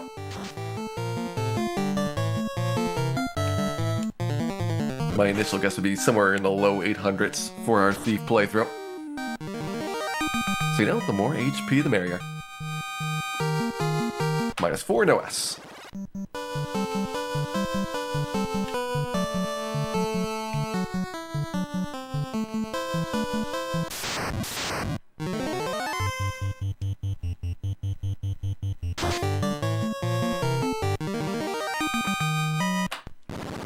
Both Fighter and Black Belt will have 999. Black Belt will get 999 very easily. Fighter needs just barely a little bit of assistance. Like if you get 1 or 2 early extra vitality points, Fighter should get there without much problem. You don't need to do a lot of min-maxing to make it happen. And Black Belt guaranteed. Like even if you get the worst possible rolls, they will always have 999 at level 50. -2, no S.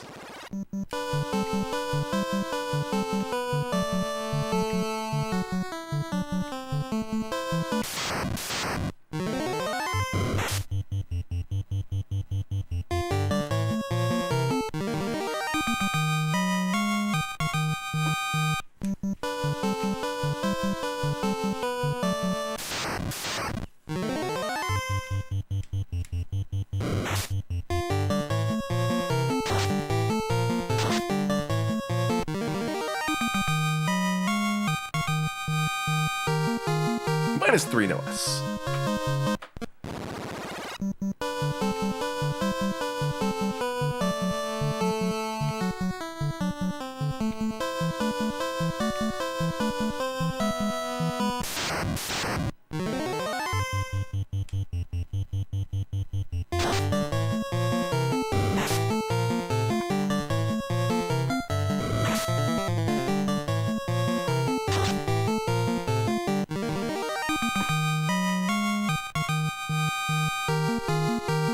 -1 no S.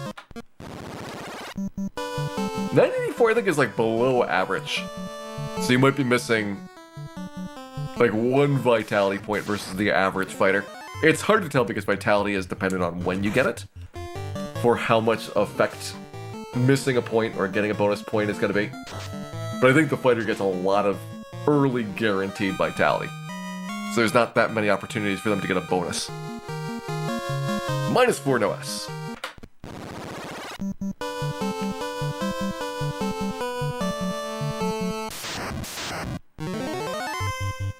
Is solo possible on PlayStation? Yes, it's super easy actually. Because the PlayStation fixes the bugs. So you could get the Power Glove and just crush the bosses with it.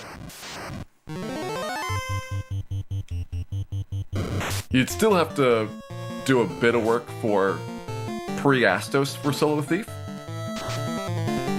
But once you got past the Ice Cave, the rest of the game would be nice. Gotta get to the Sea Shrine to get the Power Glove, and then everything else is kind of trivial.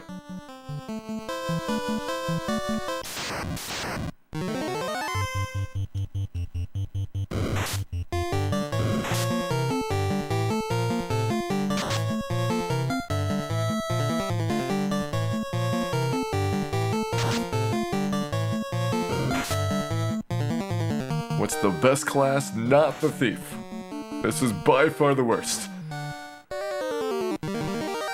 Really, really by far the worst. -4 S. It's like right now we are past the length of the Black Mage by about 2 hours. 3 hours from now we're going to be around the White Mage time, and there's no way we're finishing in 3 hours. So Thief is going to be like at least 5 hours longer than any other character class at this.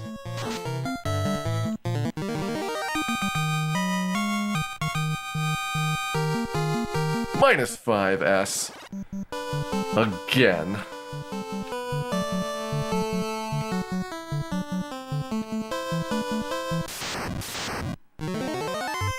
Yeah, GBA is even more different because you can get the 15 puzzle items. So you could beat Astos in like 30 minutes with Solo Thief and get out of that roadblock early. -2 no S. The 15 puzzle items don't really make much of a difference after that. It's nice to have an emergency exit for the Earth Cave or like other small things. I guess the hastes are pretty good to get, because you could use those on like the Chaos fight, but you don't need a lot of them. I'd probably pick up a haste for Chaos just to have faster damage, because you have to get to 20,000 HP on that version.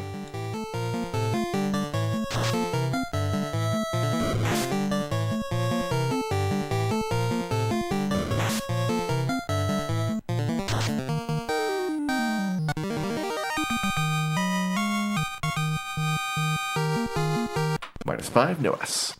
I mean, the Thief really has the all-around distinction of terrible equipment, terrible stats, and also completely broken class features. Just like every different angle you could look at is more futile than the last one.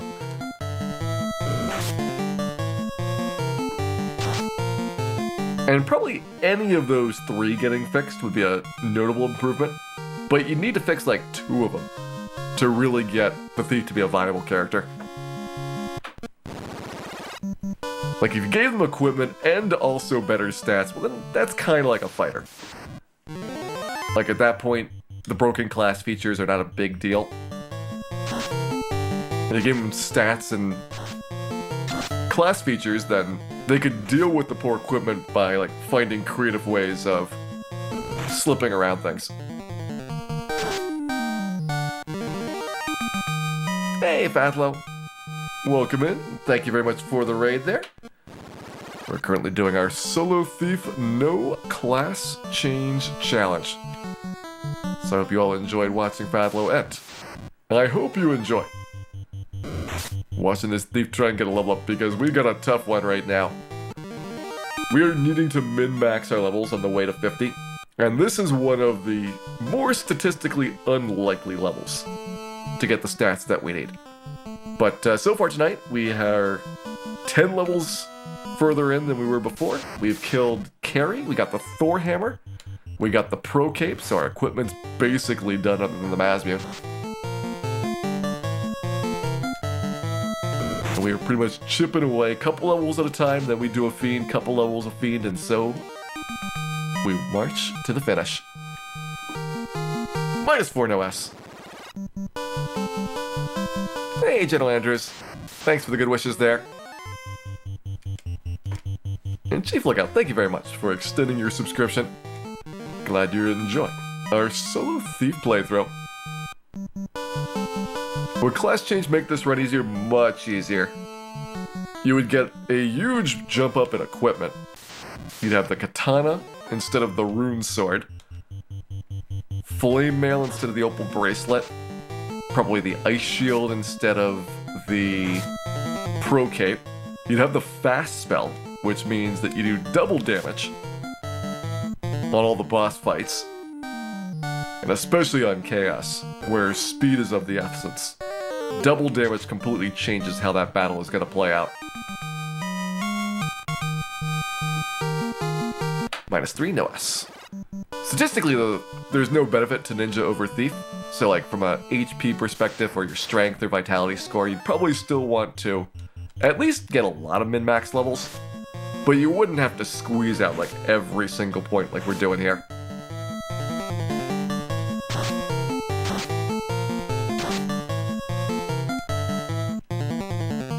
Let the RNG spin a bit. Since this is a very improbable level up, we're trying to get as many parts of the random number table as we can. -2 S. Because a perfect level up on this one is a 1 in 256 chance. And a decent level up is like a 1 in 32. So they're real tough.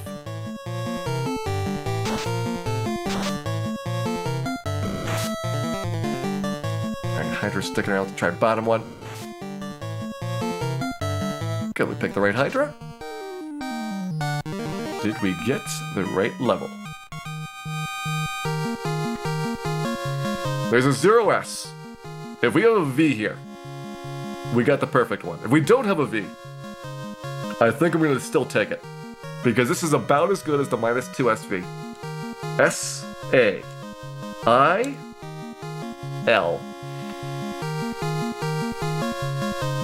Alright.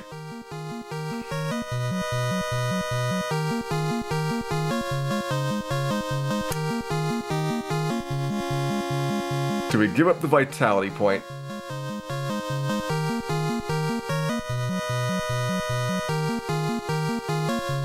We're doing it. Let's sail away. I've taken level 41. That's our first vitality point that we have not gotten. Vitality is either 2 or 3 hit points right now. I think it's 2.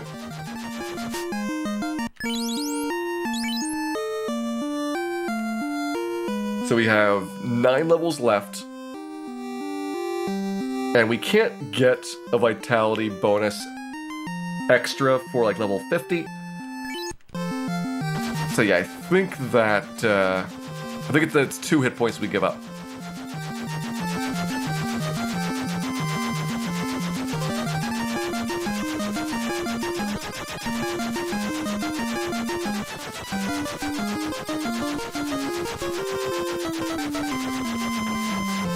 And I'm taking it. Let's grab our heal potion restocking.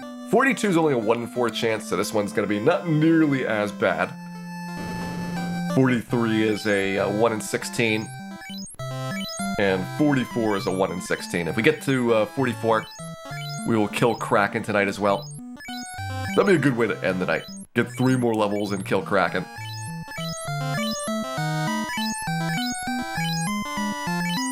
Thief sounds rough. Yeah, they are by far the worst character class. I've done this with the other 5 character classes already. The longest time for the other 5, White Mage is 31 hours. We're looking at probably about 36 in total for the Thief. And that's assuming Temple of Fiends goes well.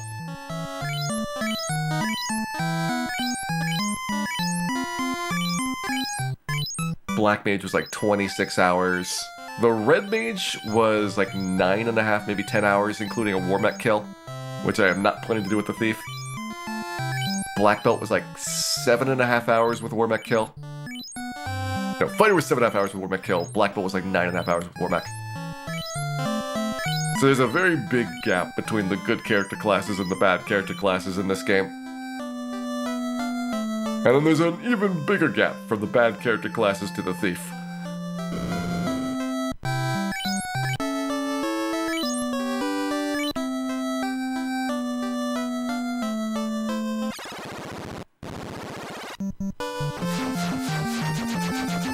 Can Thief kill War Mech with the Bane Sword? You know, take the 3 in 256 chance of the instant kill. Just like Chaos, you probably get somewhere around, 8 to 10 tries per trip up. At least War Mech's a lot faster to get to him. So I imagine you could kill War Mech in, let's say it's 10 minutes a trip. Probably looking at 8 to 10 trips up, so 2 hours to kill him is likely how long it would take. But you're definitely not beating War Mech with a Rune Sword when it comes to like straight up damage output.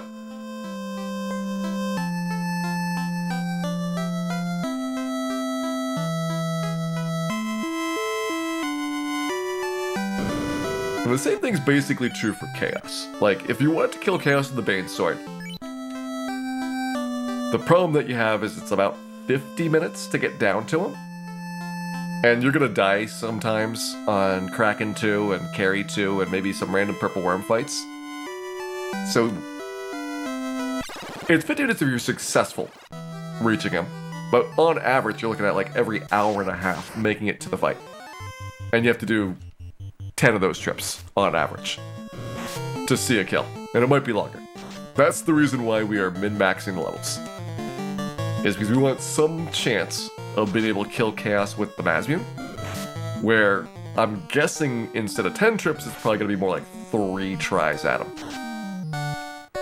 At least based on some of our other playthroughs for how much luck it takes. We don't have fast, so we're not going to be really up there with attacks per round like the Black Mage got. We don't have healing, so we can't tough it out as long as the White Mage could. We do a little bit better base damage than either of the mage classes, and that might be enough of a difference to help us out.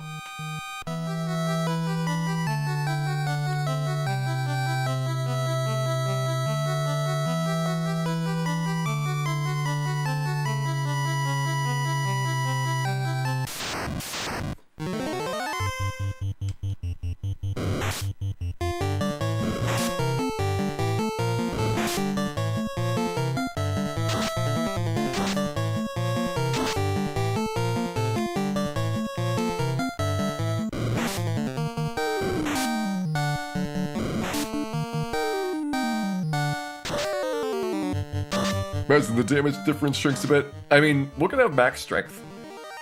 So, the best we can say is that at least our hits are reasonable. We don't have a lot of them. We'll have 5 attacks per round with the Mazmune at level 50 Thief. And we're 15 strength less than a fighter at level 50.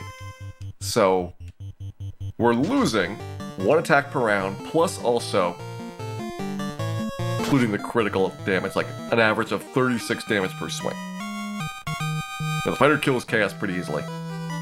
But if we do 300 less damage around, like, we're really hard pressed to take him out before he gets to nuke us. Like, we might have to just eat the Cure 4.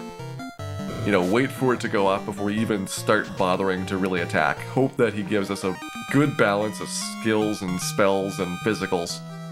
We want him to punch us as much as possible once we get the defense swords up. And just, like, see the stars align. Hey, T-Bow. 20 hours is almost enough to do 4 solo fighter playthroughs. I think if you went really fast, you could do solo fighter under 7 hours. I wouldn't be shocked if, like, 6 hours is doable. Like, you don't have to get to level 50 with solo fighter. You could probably see this level 45 good enough, is level 40 good enough? And the answer is almost certainly yes.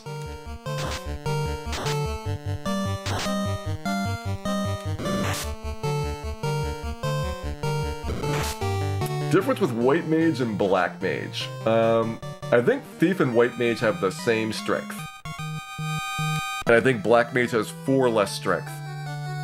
Which is a very small difference in terms of the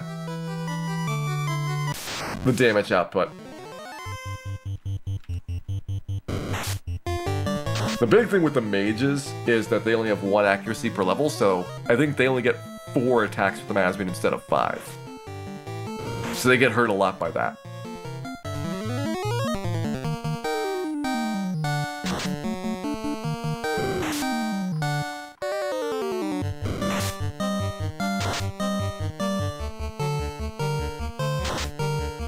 How rude. Dan getting stunned here. Yeah, the Black Mage fast makes up for the fewer attacks per round. You spend 1 turn doing it, so there's some cost for setup. But going from 4 to 8 means that you have a pretty good chance of out-damaging, despite having 4 less strength than the White Mage or Thief will. White Mage, it's survivability. Like, they can cast Cure 3 a bunch of times, which likely buys them a few extra rounds. You can smooth out the overall kind of damage curve. Like, if you get an unlucky early couple of hits, but then you're able to dodge for a while, you can make back the hit points that you lost with the Cure 3s. And the Thief doesn't have that option. They have to get lucky from the start. So they're pressured not from the damage perspective, but from the survival. They need good luck at all phases instead of mixed amount of good and bad luck. Alright, Evan, have a good night. Thanks for dropping by, and pleasant dreams to you.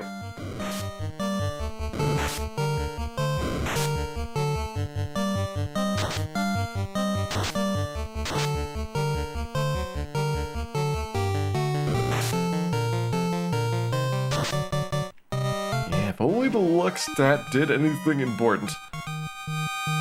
The only thing luck does is improves your chance of a first strike by 0.1%, which doesn't apply to bosses, because you never have a first strike or an ambush on a boss fight. So it really only gives you a slight boost to your likelihood of making it through Temple of Fiends in the walk down.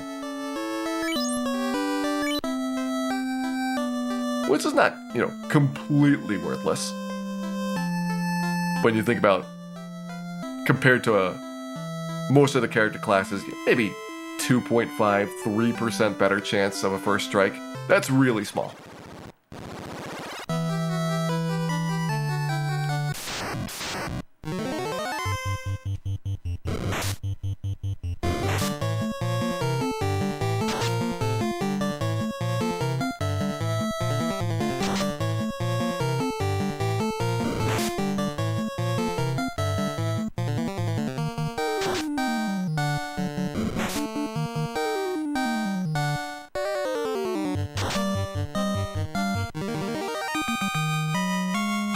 Should be about 8,000 XP to go.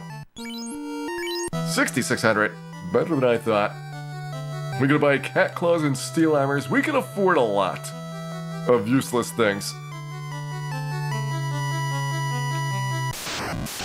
Probably before too long we'll be able to buy 10, maybe even a dozen steel hammers to weigh down the rest of our team.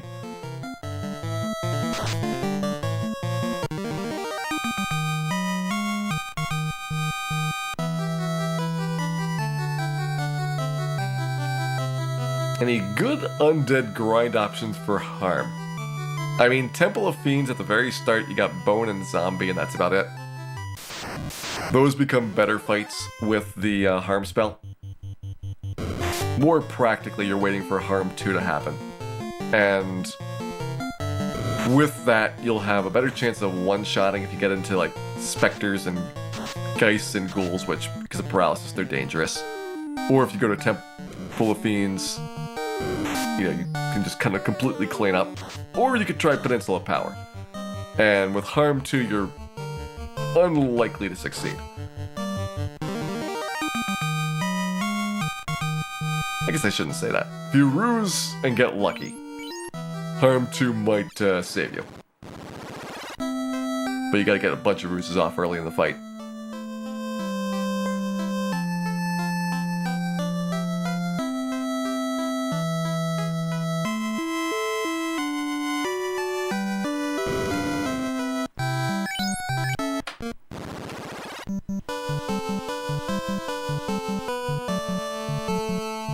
About a steel armor per level here, for those curious, which means we might end up with maybe as many as 16 steel hammers.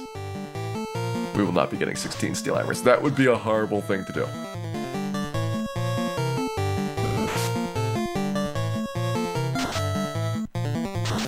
Max level black belt, you want to be barehanded. Somewhere around level 28. Their bare hands become better than the Mazmune, even for the bosses. And around level 25, there's a lot of fights.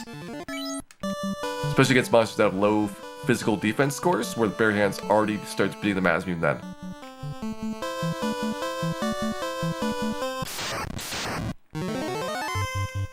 Is the Melmon Peninsula Power worth it for solo White Mage? You get, I guess, shadow fights there. You'd be able to pull those out. Shadows don't do a lot of damage. But you have to have, by that point, probably harm 2, because you're well past when you're getting to Elfland for the first time, when you can use that.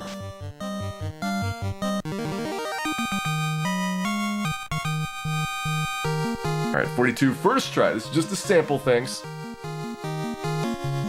SVL, no agility point, which is what we're looking for. So what I want to know is whether you think level 42 is going to be the next first try. I'll give you a chance to put that guess in. I need an additional water break here. So let me grab some more drink and I'll be back in just a minute to grind out our level up.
Alright, now I should have enough water for the rest of the stream.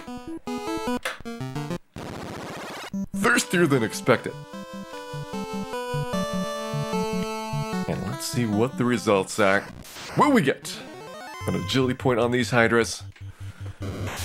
Or will they flee into safety?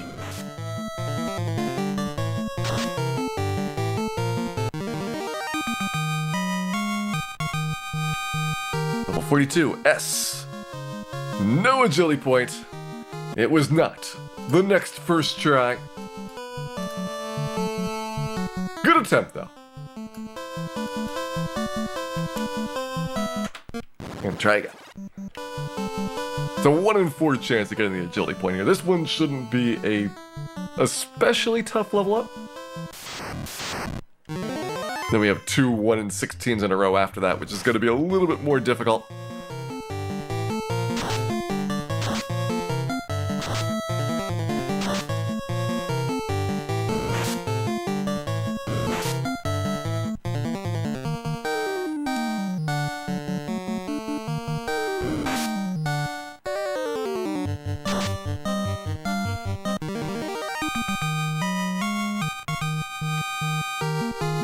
Next try. No agility. And we can, in theory, miss this agility point and still have enough to get the double defense to work. Like, we've actually been going beyond the minimum required agility to avoid the triple defense. But every additional agility point that we get is a bonus to our evasion score, plus also that first strike rate, just like luck. So I want to get as close to maximum agility as possible. There we go, SAVL done with level 42. And let's get ready for level 43.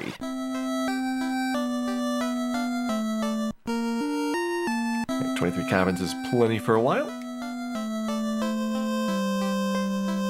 I'm gonna get 2 more levels and then Kraken tonight.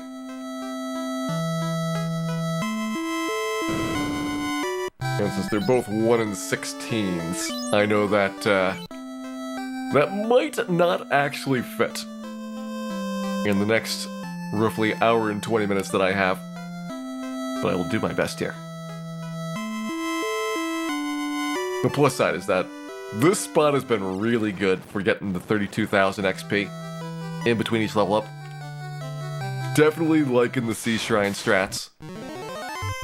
I'll see if that continues to be true as we reach level 50, but so far it's been probably nicer than Mirage Tower, just because we don't have as many of the crummy fights in between, where like all the monsters are running away, or you know, we're getting paralyzed or things like that. These are much more consistent battles. Slightly less XP, but you're getting it on a very good cadence.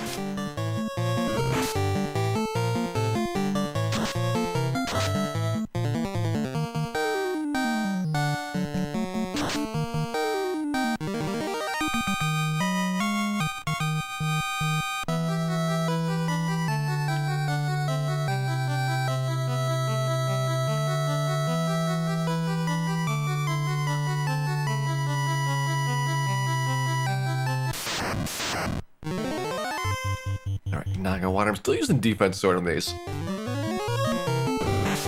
Even though I think it's probably not a huge amount of damage just to tank them from the front. Naga's got only minor annoyances once you got the ribbon. And the Water Elemental doesn't have the best accuracy. So this is the nice thing about the agility, is like, even without the Defense Sword on, we're already dodging a whole bunch of things. And really cutting down our physical damage.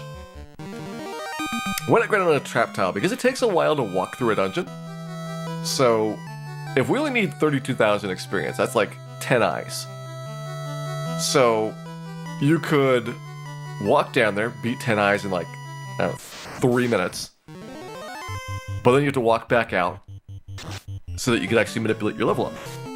And the time that you spend walking through the dungeon, walking back out of the dungeon, buying heal potions, because you actually have to stay in a dungeon for a while instead of being able to use inns, is much longer than the time it takes to do these couple of fights. 18 hours with the Vampire, yeah. I mean, Vampire's after Astos. The Astos is really what makes that start tough. We got to level 19 before we beat the Marsh Cave. And then 21 is when Astos went down. I have to beat Astos because it opens up the rune sword and the silver bracelet and the buckler. And you can fight trolls and bulls and giants. Like, the game really speeds up a lot.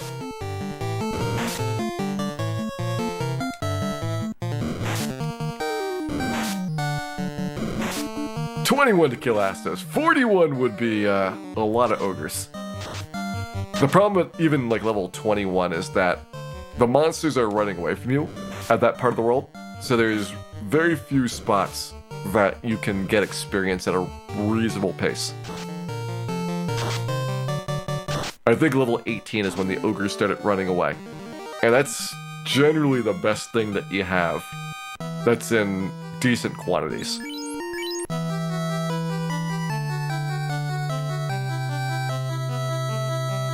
Ended up having to do some improvisation getting Grogers off of the Melmond Peninsula Power. Got a tiger a couple times there as well. And that's what got me those 2 levels up to 21. But it was a lot slower than your pace might look at up to that point, because even though you're getting more powerful and the ogres die faster, they run away too quickly for you to get any value out of them. So when Astos run away, no, Astos should have max morale score. I kind of doubt that they would have given him anything besides 255 for it. You can use the trap tiles. You cannot get to the trap tiles until you've got the key. The key is really what blocks everything. The rune sword's blocked by the key. TNT and hence Melmond, which has the silver bracelets, blocked by the key. And so everything funnels through that key quest in order to be able to get any stronger past the particular point. And for all the other character classes, you've got a relatively easy way to kill Astos. Like the fighter in Black Belt can just straight up damage him. The Red Mage and Black Mage can use damage spells, so Fire 2, Lit 2 will kill him in a couple rounds. White Mage, there's a trick with Ruse and Mute. You mute him so he can't cast spells, you cast Ruse on yourself so he can't physically hit you, and then you sit there for like 25 minutes, but you just plink away at him for a long time. Whereas the Thief has to get incredibly lucky to critical hit him multiple times before dying.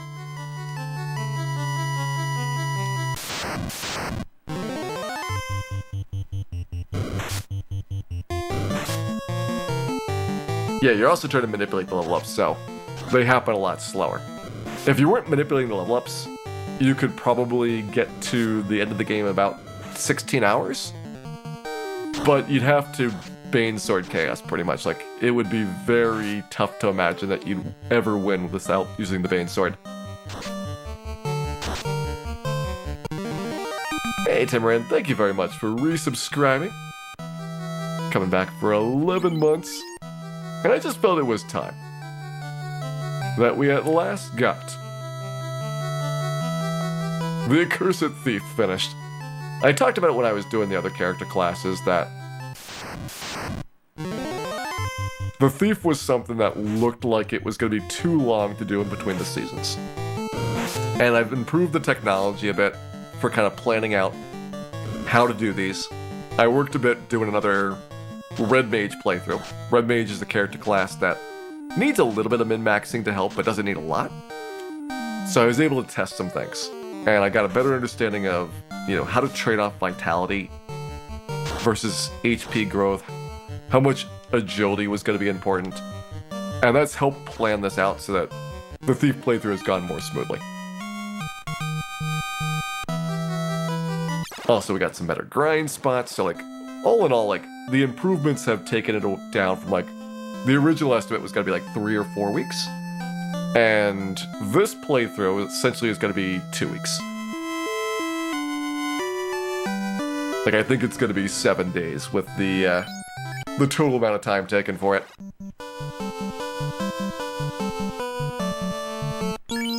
What lot of that depends, though, on Temple of Fiends.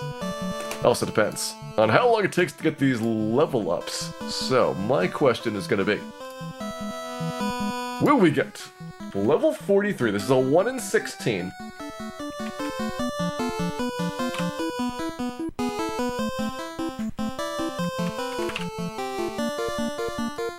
By 28:55 on the clock. This is about 15 minutes, which is pretty close to our average for these 1 in 16s. If you're curious, I think this is the easier type, where the 2 stat points are back to back, instead of the ones that have a gap in between them.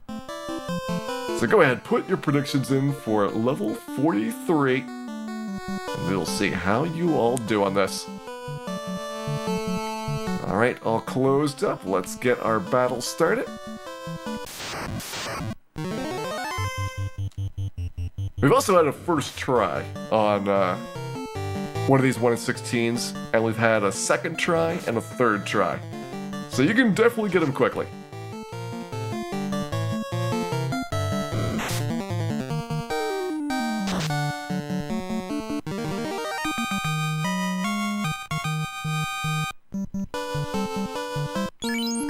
Okay, 308. That's about as close as we can get this part of the world. So every fight here should be either the monsters run away or we get a level up chance.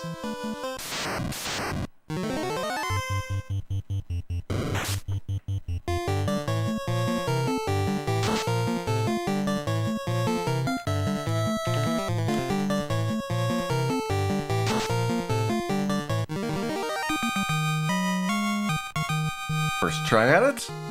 No strength.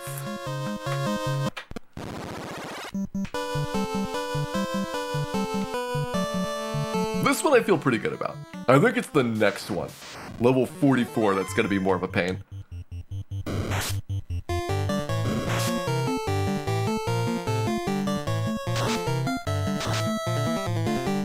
Is Rune Sword the best into the Mazmune? Yep. Rune Sword is it. There is a really big gap in your upgrades. No strength.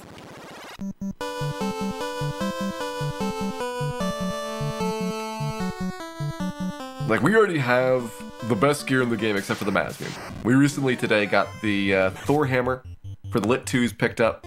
We got the Pro Cape, which gave me another couple points of defense picked up.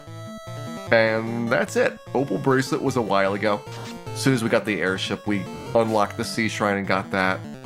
Pro Ring you can just buy right away post airship. Ribbon you get in the waterfall. Defense swords there. Like, there's not a lot of that stage of the game to go.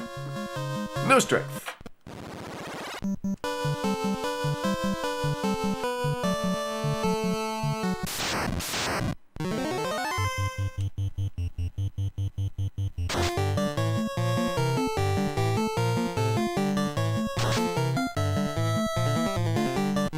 Wow, even Fur Gator running away.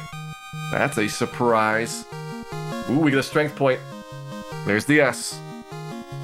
The A. The I. And we sailed right past it. No V. Keep trying. Vitality is still worth 2 HP right now, so definitely not giving that up.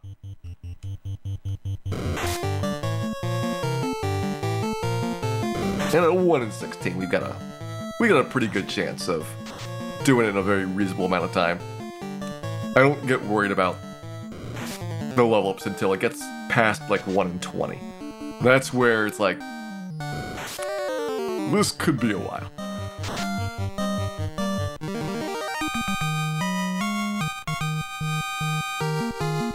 No S.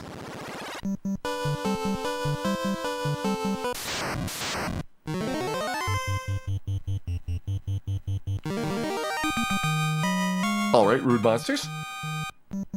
Fine, I didn't want to murder you anyway.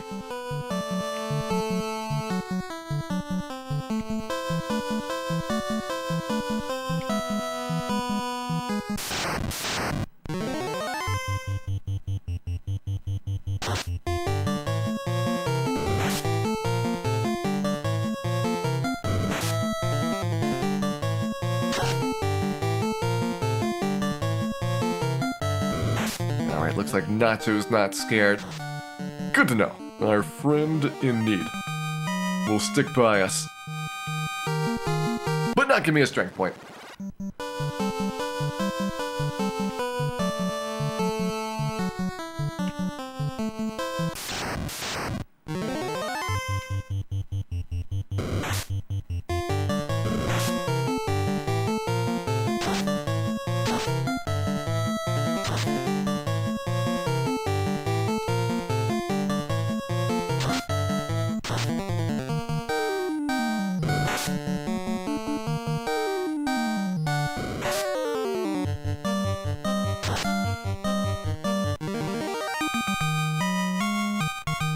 Next try up is... oh, there's the S. We got the A, the I, another sail. Alright, 2 sails so far.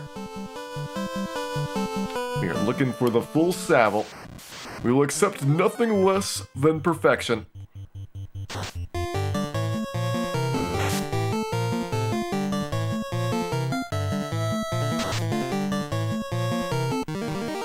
Okay, 2 at Nacho was less than before. We had 3 rounds last time, so this is different, but it's no S.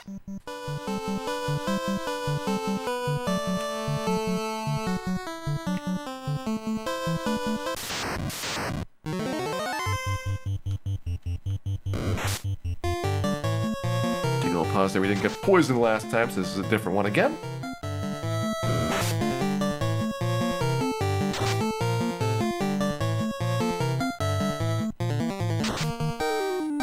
Because the RNG only advances every 2 frames. If you're not careful, you'll get very similar or the exact same battles a bunch of times. That wastes search space that you have to try and find new parts of the RNG table. So you often see me do like small pauses, like every 2 frames it'll spin the RNG, so wait for a quarter second. You'll probably not be super precise at the exact amount of frames. That'll get you a few more chances. No S.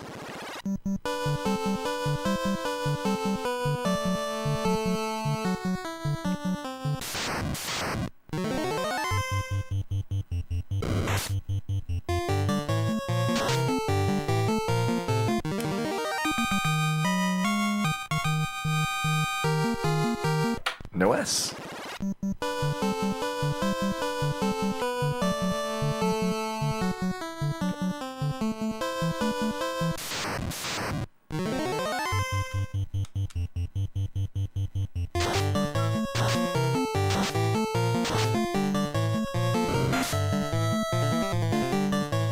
Hey, Media Meltdown. Welcome in. We're doing pretty good. Tonight we've had... see, this is our 12th level we're trying to get. We got the Thor Hammer, we killed Carrie, we got the Pro Cape. So a very productive day so far. And still about another hour or so that we can try things. So just getting an S. My goal is to get 2 more levels and to kill Kraken today. And that'll let us save 6 levels in Tiamat for Saturday. And you're probably getting at least 1 attempt at Temple of Fiends.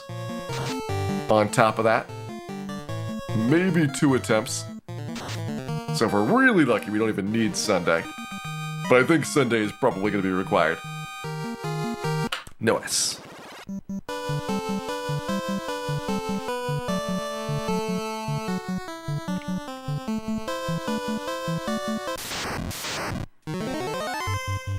The big thing for me is I didn't want to leave really any heavy lifting to Sunday. Because I know that the Thief's going to be very difficult to get through the Chaos battle. And I would love to have it done by the end of this week for the playthrough. Oh, there's the S, the A, the I, the V, and the L. 2851 is when we get level 43. Wow. A lot of believers that we would get 43 before 28:55 on the clock. There you go. Check that off. And we're gonna already open up our next prediction, because this one is gonna be the real hard one. Level 44. We need another 1 in 16. Except this time we got the intelligence point in the middle, which slightly reduces our success rate. So I'm gonna give you all a really big goal here. 2930 is what our deadline is gonna be. You think we can get it done? You can go ahead and put that guess in. This type of level up, though, is the one that took 2 hours for level 23, which is by far our worst. The second worst is like 20 minutes, so I don't really expect it to be 2 hours, but you never know. It clearly can happen.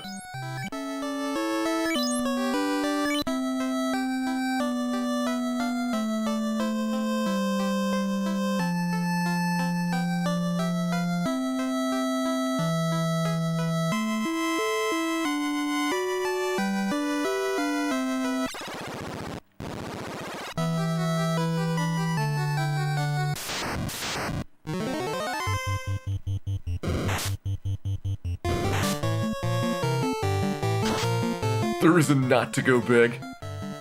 I guess that is your choice to make, Hot Toddies. It is your choice to make.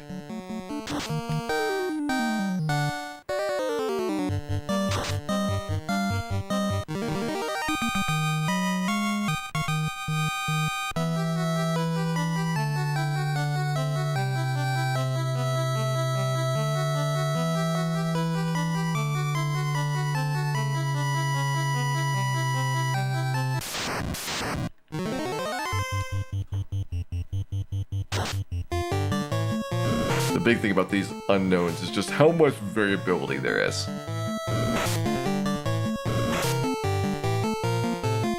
We've seen it as fast as 2 tries. I think we might have had a first try on this particular configuration, but I'm almost positive we had a second try on one once. And then we've also had 2 hours. So there's a really wide range of possible results here. Hey, Crimson Tinted. Hope you're having a lovely evening here as we grind out level 44 on our solo thief. Can't believe how many levels we've gotten today. Like, we've just opened up a flood of great leveling opportunities here.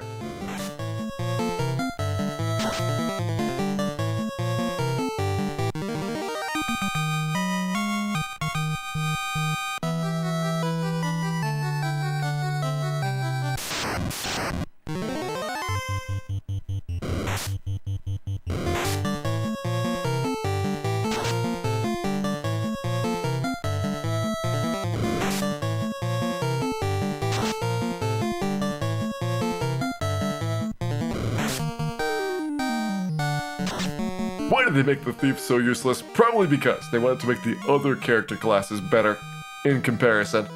Like, you can't really complain about any of the other 5 character classes, knowing that the thief exists. Like, that's just a good enough reason to say, you know what? Maybe my red mage has some slight issues, especially in the remakes, but that's okay.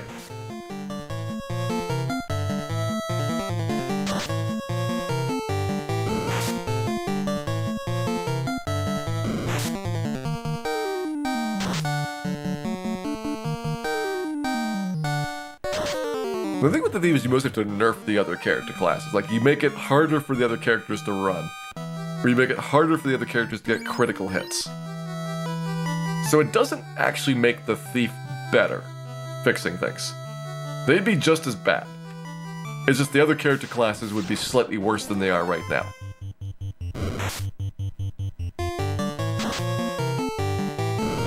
So when you kind of think about it that way, there's really nothing the thief would super improve with, except for that power glove situation. And power glove really is about Temple of Fiends. Like, it doesn't help about the Astos problem, getting past the Lich or through the Ice Cave. Like, all of those would still be just as bad.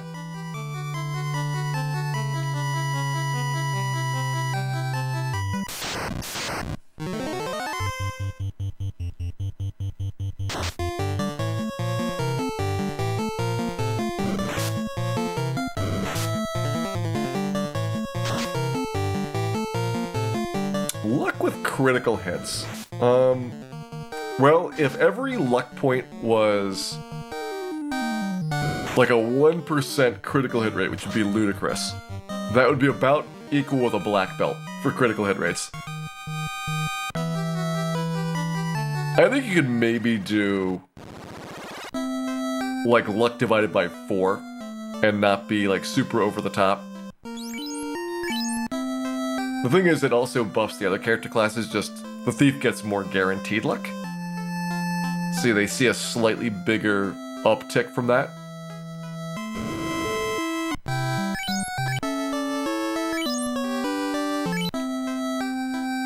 I have to look up what the averages are, but I imagine the other character classes are gonna get, 15, 20 points of luck, whereas the thief gets 50. So there has to be enough of a spread with that amount to do something useful.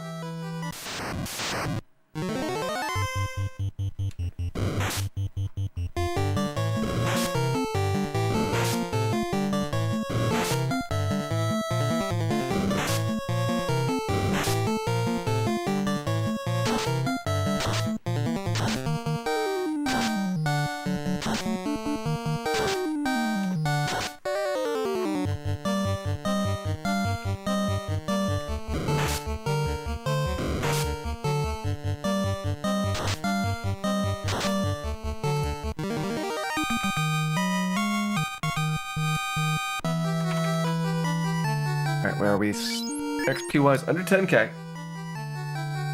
Getting there. A couple more battles and we'll start to go to the outside to try and grab this level up. It'll give us a little bit less than 30 minutes.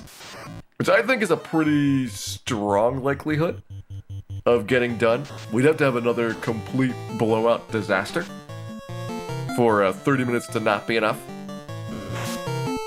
I'm gonna say actually by 29:20, I think we'll have this level up finished.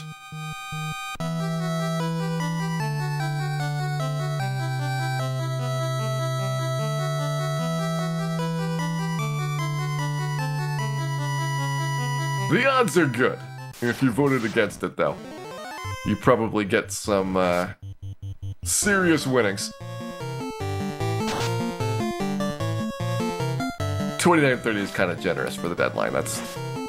That's more than all but one of our level ups have been for the timing on it.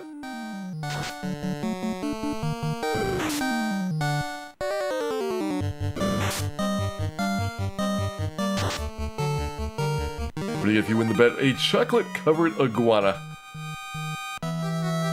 We're all out of the chocolate tobacco, sorry.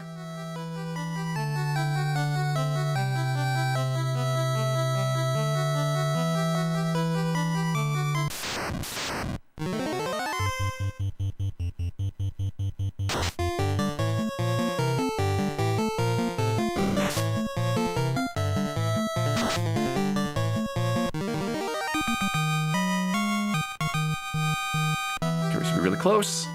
Yeah, 441, nice. Do we do this on purpose? Yes, Stan is the senior light warrior of the team. And so he was selected for this very important mission. It took like a couple minutes to get Dan to be by himself. The first try actually didn't work. You won't believe this, but the monsters all targeted Dan and hit him with critical hits.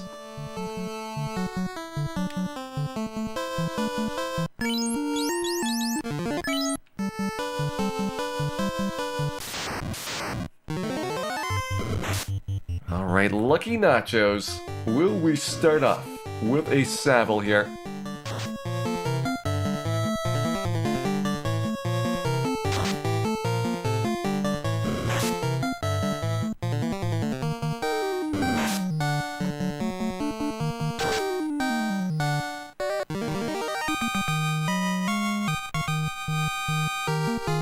We'll always have an S. We get the A. We get the V. A first try on the 1 in 16. Well, there you go. If you had some confidence, you definitely came through with a quick one. First try on it. Okay. Well, that wasn't too bad. Let's go kill Kraken.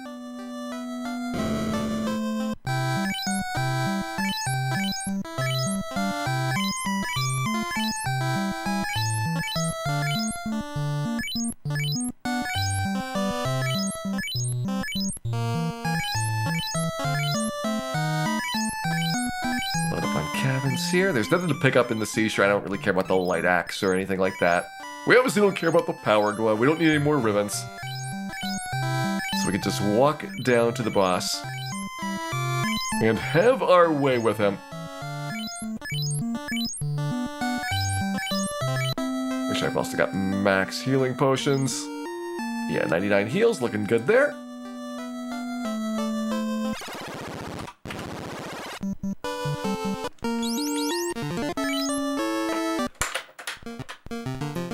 Alright, Sea Shrine start. Yeah,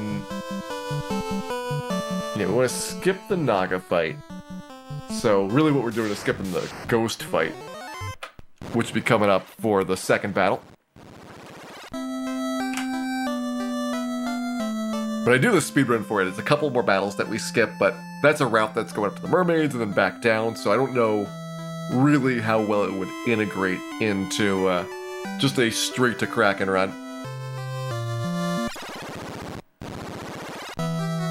Burning Virtual Highlight, that would only make it stronger.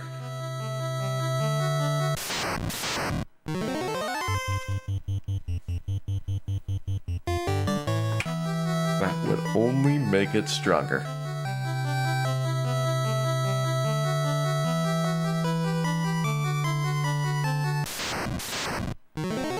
Okay, got the Naga there. That gets rid of the Wiz-Sahag battle, so we're clear for walking down. No unrunnable encounters for a little while.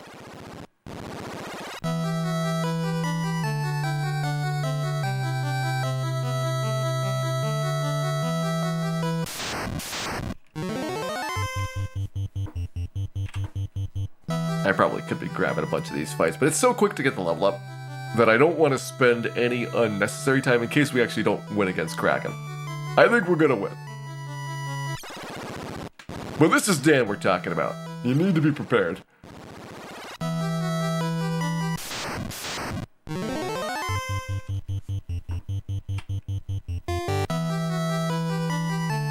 Alright, up to the top, back down to the 3rd floor.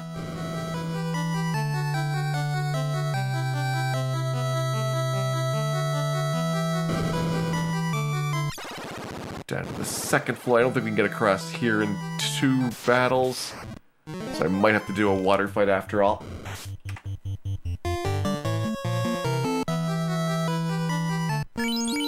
Paying for luck. I'm getting payback for the 2-hour level 23. That's what this is. I was owed.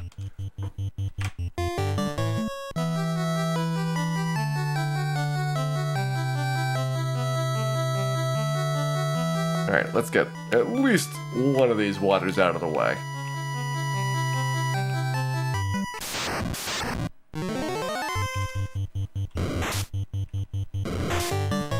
Alright, I guess I'm gonna eat 2 water fights.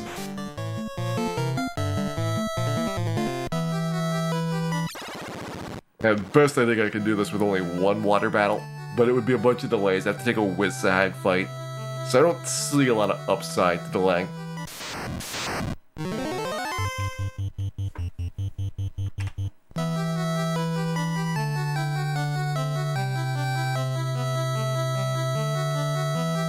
Here we go. I hope Dan's thirsty.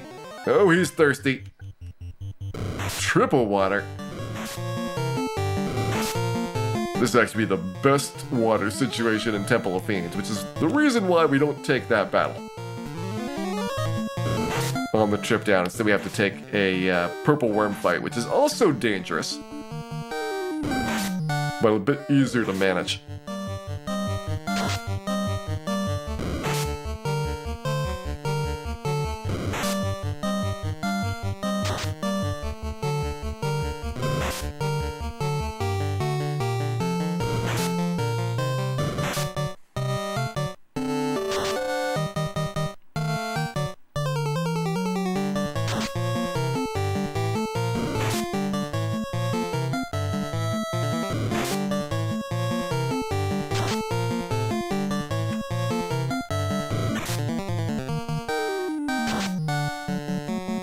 Because of how much experience I can get on these, plus also the Kraken fight. I didn't want to take any experience on the way down. Like right now, it should be about 26k for the level.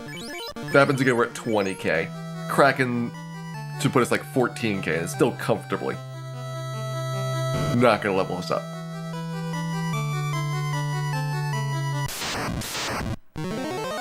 Yeah, still low water. Maybe I should have defensed once.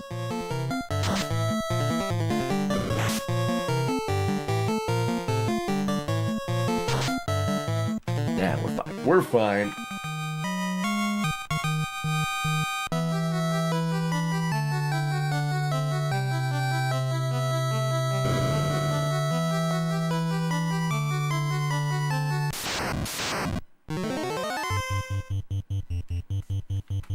Pass on the snack.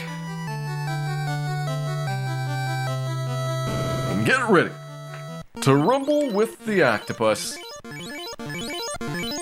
So just like Carrie, this should be a straightforward battle. Get our defense sorted up. Try not to die in the process. Dan is dying in the process.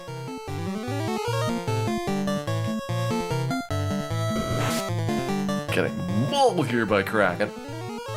Triple defense because I'm not confident that his accuracy score is going to be sufficiently suppressed with two of those.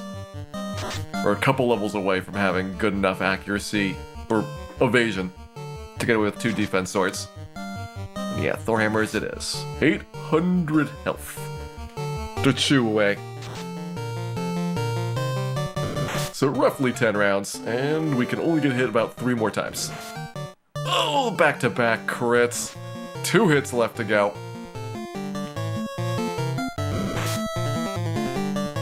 That was scary.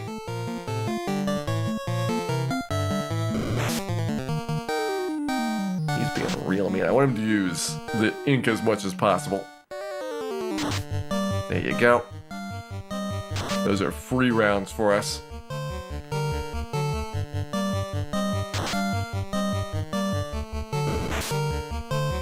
Okay, well, good news is we can survive one more crit, maybe. Now, additional defenses don't help. Critical hits bypass your evasion, so it doesn't matter what our score is. We're dodging every one of his regular attacks. There we go, Kraken! Going down, 29 hours. Sea Shrine. Big boss finished. I mean, maybe moderately scary, but not too bad. Let's see, 94 evade percent.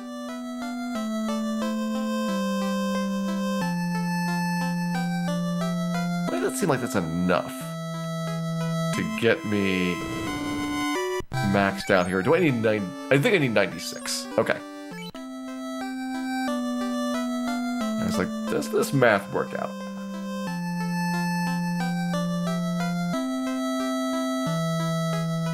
So I think we need 2 more points of agility to have perfect evade with 2 defense swords. Okay, well, we got that level out of the way. 45 is a 1 in 4.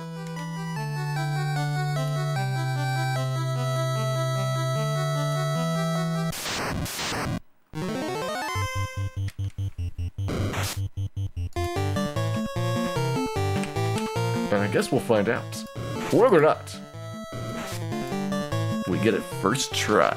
Maybe if we could get a 1 in 16 first try, 1 in 4 should be easy. This should be so simplistic that it is virtually certain.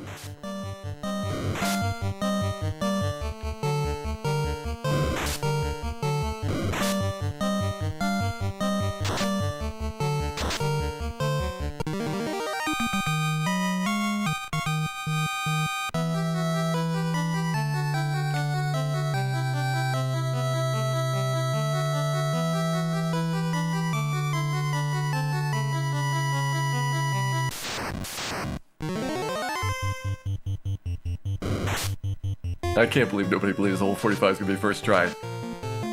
Look at the evidence, people.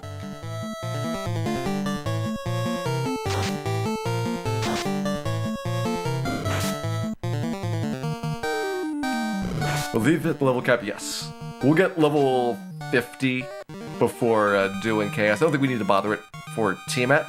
I'm planning to do once we hit level 49. But just so I can get some credit for the XP walking through Sky Castle. There's no real practical difference on the Tiamat fight between 49 and 50 for us.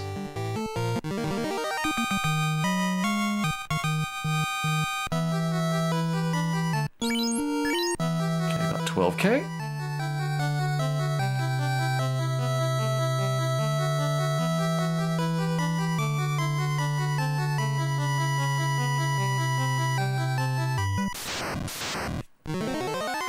We are completely blowing our level estimate out. This is gonna be our 14th level tonight.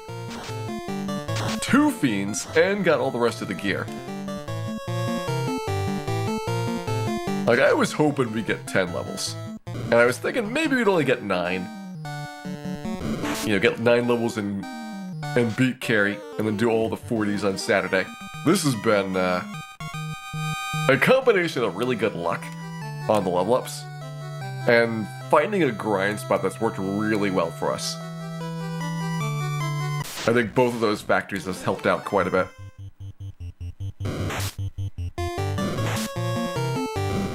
Plus the fact that 32 through 39 is like one of the easiest stretches.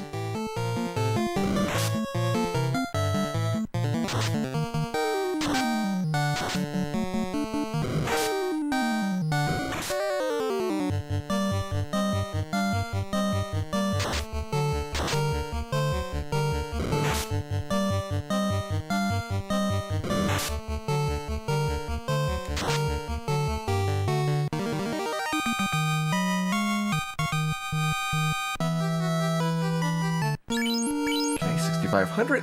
Still can take probably 2 more fights here safely.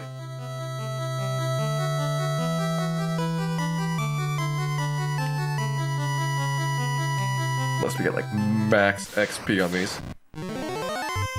1 Gershak's not gonna be max.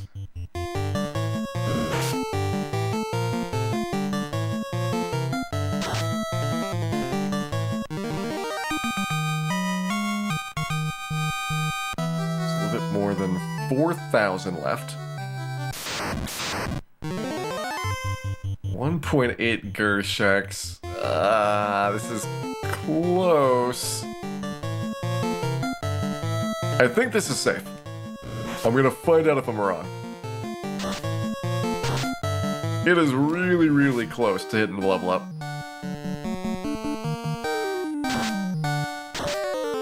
But you know, we wanted to see if it was gonna be first try. Why not have some confidence?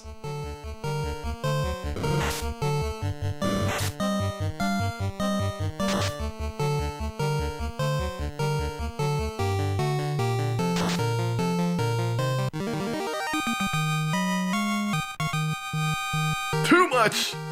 Alright.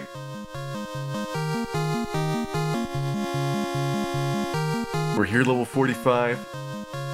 We got the strength point, the agility point, the vitality point, and the luck point. Because we're so good that we don't need more than 1 try First try, level 45.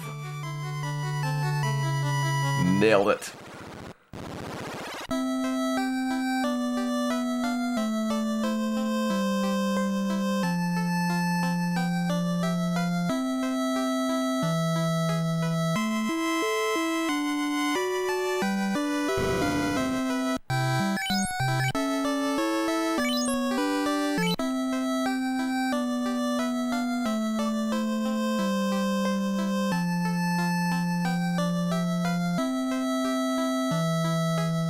Well, that has gone really well. I'm gonna get set up for level 46 here coming up. We're probably not gonna get level 46 tonight.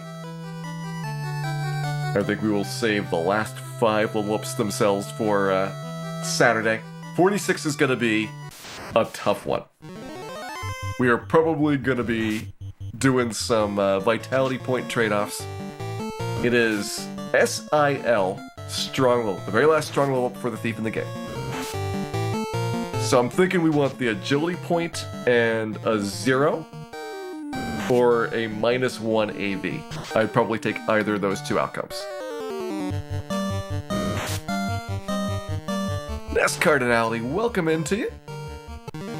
Hope you're having a wonderful day today.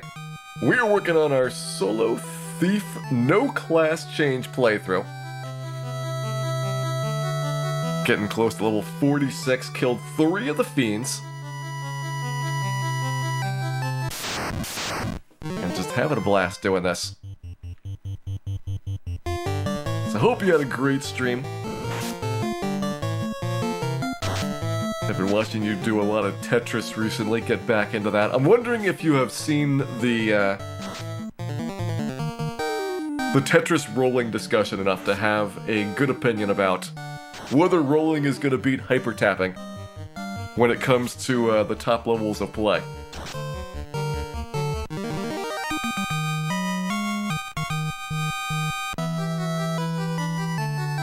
But for the most part, sit back, relax, and enjoy our solo thief adventure. We've been min-maxing these level ups, so hopefully we have a chance of being able to kill Chaos with the Masbian. Bane's Sword is our last-ditch strategy, which I'm gonna feel bad if we end up having to do it.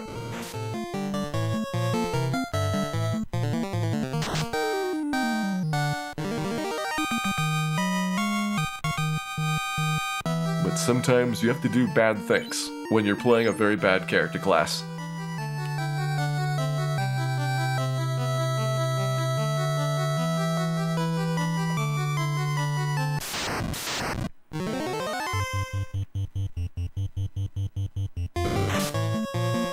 Striking distance is misleading, Lord of the Synth. It's better than I expected at 29 hours, to be honest. My initial estimate was 35, and early on, when we were trying to get Astos down, and we were getting a lot of slowdown because of the ogres running away, it started looking like it was going to be 40 hours. But we have picked up so much time here today on getting way more levels than expected that we are probably back on that 35-hour pace. We've got 5 more level ups, and these are pretty hard ones, so I imagine that it's gonna be probably 2.5 hours for getting the level ups. Going up to Tiamat, not a big deal. That's, maybe 15 minutes tops. But then Temple of Fiends. It is hard to predict how bad that place is going to be. Roughly 50 minutes per try. And considering you're not going to get to Chaos every single attempt, it might be an hour and a half or so in between Chaos appearances. So if you beat him first try, not too bad. If you beat him 10th try, then that's an investment. Hey, Mr. Holmes. Thank you very much for the raid there. Hope you're having a great night, and for those of you coming in, we are doing a Solo Thief No Class Change Challenge. Tonight, we got... This is our 15th level we're working on, so a lot of progress. We killed Carrie, we killed Kraken. Got the Thor Hammer, the Pro Cape. Bunch of nice upgrades. And we are setting up to getting ready for a great finish at the end. I'll probably do the Temple of Fiends runs this weekend. And work on getting ourselves in position tonight.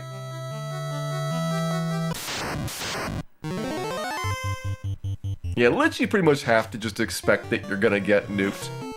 I would like to avoid double nuking. Like, get through 500 health before he nukes a second time. There's a lot of hit points and healing potions that it goes through for those nukes. The good news is this is the last strong level up. Well, I guess kind of good news. Which means we don't have any more HP randomness after level 46 here. We do need to get usually 2 points per level up. But I think that the worst stuff is behind us. 46 here is probably the worst one that's left. And it's not as bad as some of the ones that we have seen.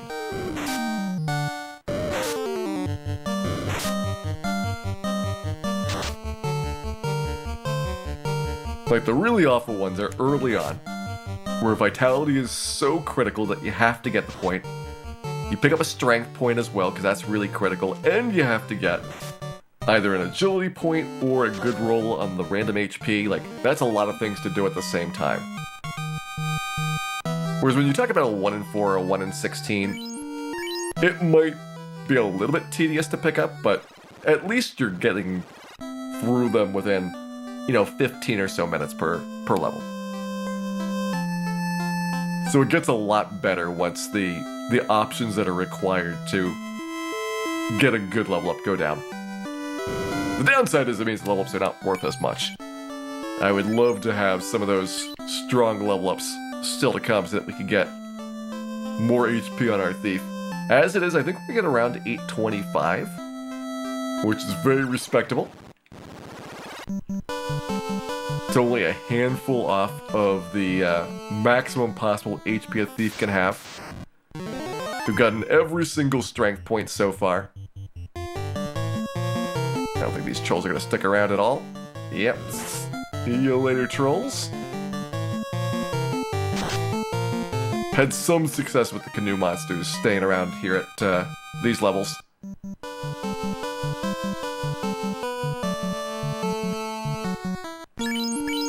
4,000. Well, let me see what the max is gonna be.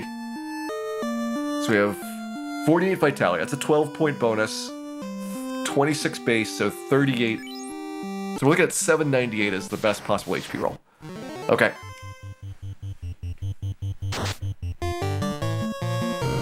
I think I know what we need to do.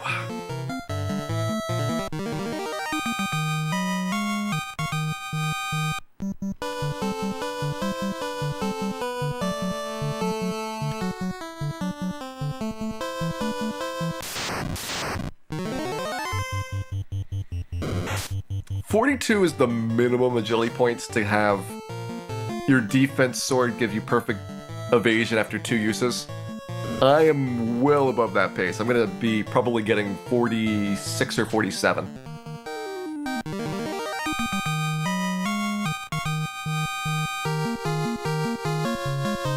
$795. No.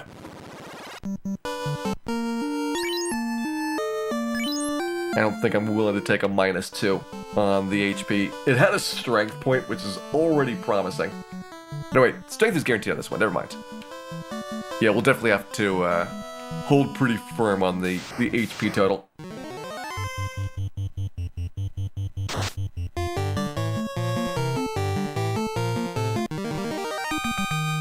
Even the Brigader's running away.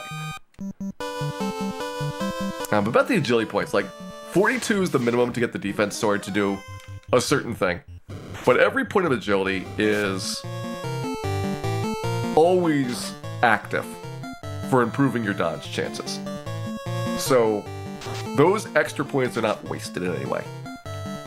Just the random encounters walking around as we go through Temple of Fiends will have a smaller chance of hitting us, and that's really big.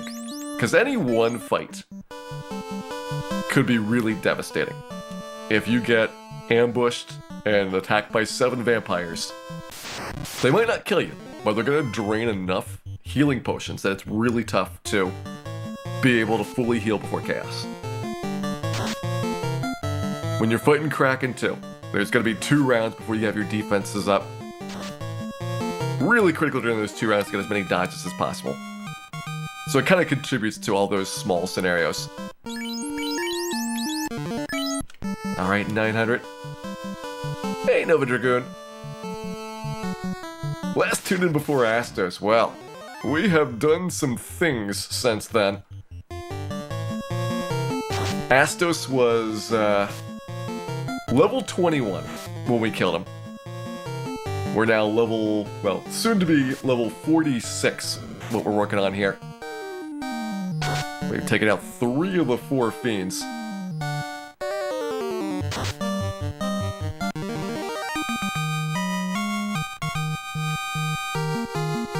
$794? No.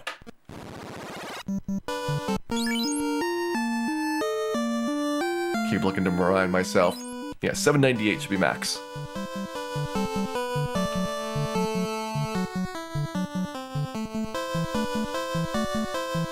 We're gonna heal staff in like a purple worm battle, but the thing is the fights that you can kind of stretch out like that are pretty few and far between. So like after Lich, you need to get most of your HP back. And the trade-off also with those is that it significantly increases the time it takes to go down Temple of Fiends. So if you're already looking at like a 50-minute trip, do you want to spend 10 minutes extra heal staffing in a purple worm fight? When you already know it's like a not great odds of winning.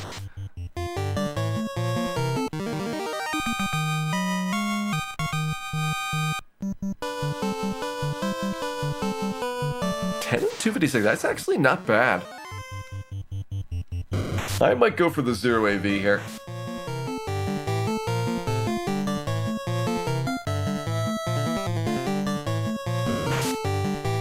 Either the 0 AV or maybe settle for a 0 V, if it comes down to it. Pretty sure I can lose... Ooh, can I lose 2 hit point from doing that? I don't think I will. Alright, 794 pass. That's a -3. -4. It's -4.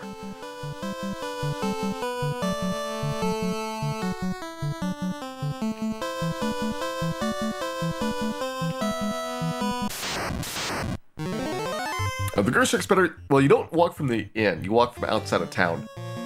When you save in a town, you don't actually save inside, you save on the overworld. And so you have to walk all the way from the northwest corner to the southeast corner. And then walk around for the encounter. So I think I can get probably 2 or 3 tries in for each one of those. 793, I think that's the worst possible. That should be -5.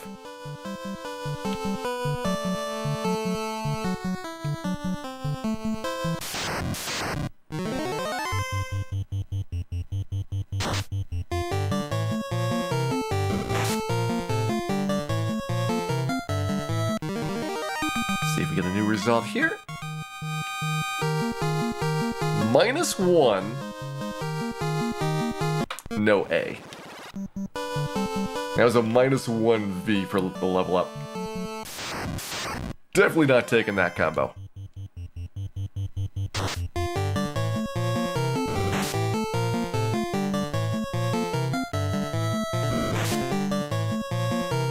Yeah, this is the range where Mirage starts getting kind of annoying. From the number of monsters that run away there. It's -3. And I've been doing Mirage for the other 5 character classes. Well, I think for Fighter and Black Belt, we could just, grind Eyes or Agamas or things like that. But certainly for Red Mage, White Mage, Black Mage, we did Mirage. And I kind of found that it works really well for a while, but it doesn't have the consistency that Sea Shrine has had for knocking out the 32k you need for each level up. Another -3. What throws me is this is a guaranteed strength level, which is pretty rare for the thief. And so I get excited every time I see strength point, because that's normally what I'm looking for to do the first reset check. It's like, no wait, that doesn't actually help. -5. Keep trying, Dan.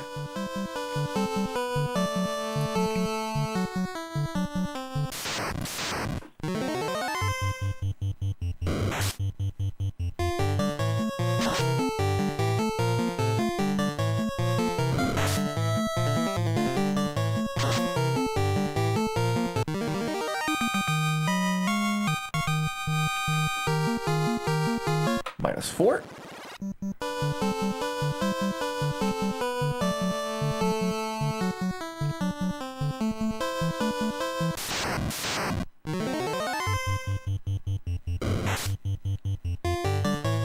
I mean, so far the notches aren't running. I think I remember them running as you got really close to level 50. So they probably eventually are going to start escaping. And we can usually kill the Hydras and Ochos and Gators fast enough before they run. But that might also change as their morale gets worse and worse compared to our level. -5.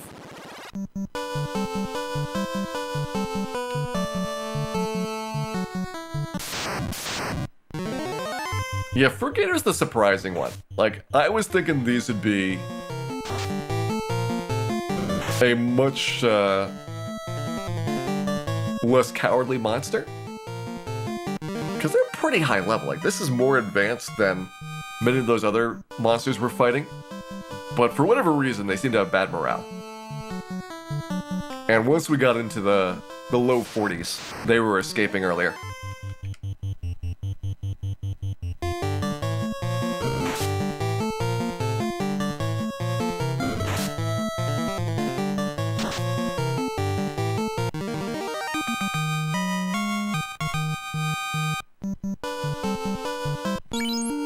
Alright, 362. I think at that point, anything we kill is going to be enough to put us over the top. So I can try one-hitting the Gators instead of going after the Hydras.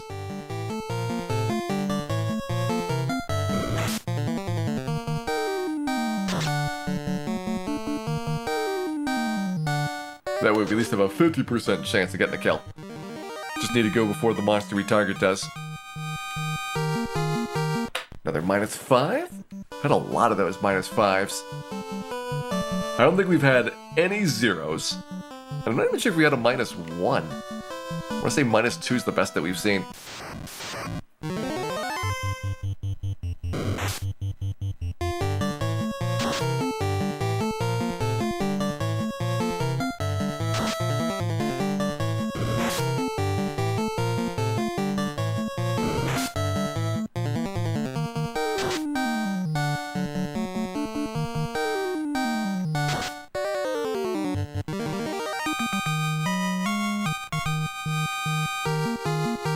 Another -5. My canoe may be cursed. We did have a really good stretch, though, of very fast level ups. So I don't feel too bad if we get 1 or 2 clunkers here at the end. Of which this is probably the hardest level up. Yeah, this is definitely the hardest one. Everything else is at worst a 1 in 16.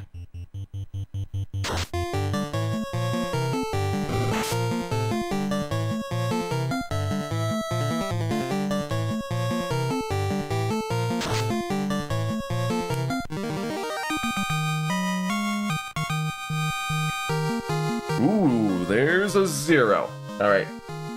We got the strength point. We did not get the agility point, and we got the vitality point, a 0V.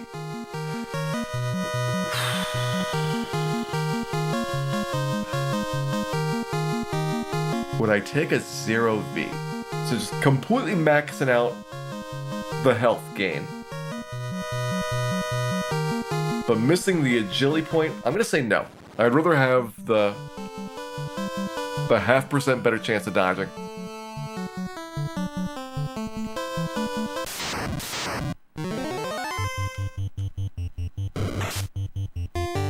Zero V is definitely the best that we've seen so far, though. Seems like it's really tough to get zeros on this level. Allegedly 1 in 6s. -5 is a lot more common. Early on, I traded agility for like 2 hit points, and I kind of regret it.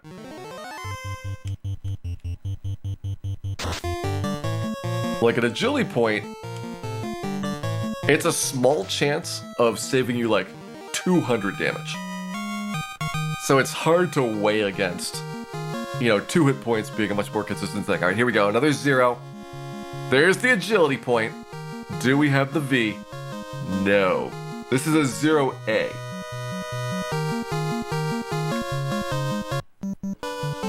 Alright, let's see what we're up to.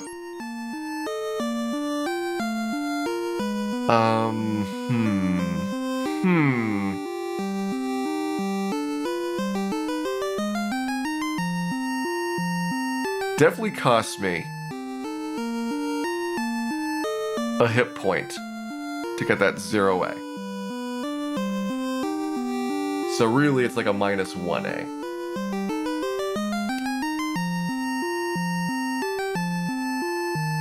And in fact, if we do this, we never need a vitality point again, because we can't hit the next vitality breakpoint. So it kind of simplifies the rest of our game.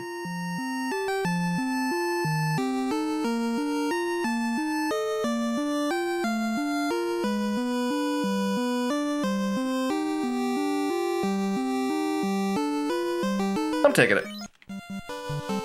This is a strategy that, again, we'll see how much it pays off, but it's turned the entire rest of the game into 1 in 4s.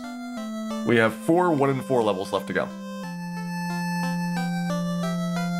Our agility target is as high as possible. We actually should have... Yeah, we have right now enough evasion that 2 defense swords gives us max evasion. But we're just taking that little tiny bit of bonus from all the agility points. And now that they're 1 in 4s, I don't see a lot of downside to just getting them all. 47 we need strength, 48 we need agility, 49 we need strength, 50 we need agility, and that's it.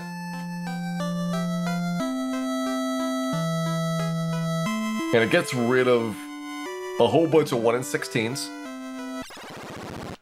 Granted, it's costing us a couple of hit points having done this. I think we ended up losing 2 hit points from choosing, 3 hit points from choosing to pass on vitalities. Which is not terrible.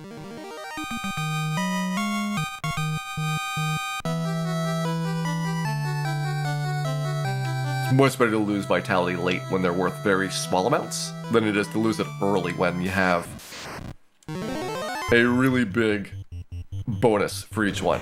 Basically vitality, for every level up you have left, it's worth about 1/4 of a hit point. So at level 2, vitality is worth a lot. That's 12 or 13 hit points you're getting for it. And right now we're talking about, we're losing 1 hit point for passing, and because the quarters never get up to a full hit point, like after this, we lose like 0 points of vitality.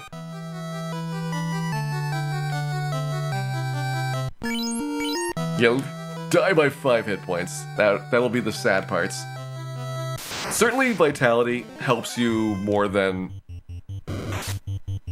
the accuracy when it comes to magic, which is a big part of the chaos battle. You're gonna get a lot of magic and skills.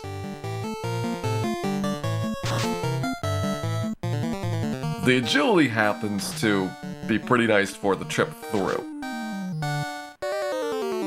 So maybe it'll let us get 1 more crack at chaos that we otherwise wouldn't.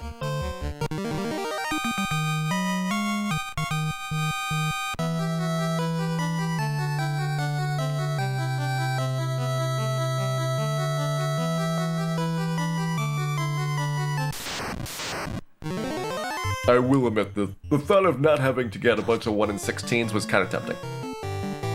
We were looking at 2 1 in 16s and 2 1 in 4s. And now we just have 4 1 in 4s. It's like, alright. That probably saves me, 30 minutes right there.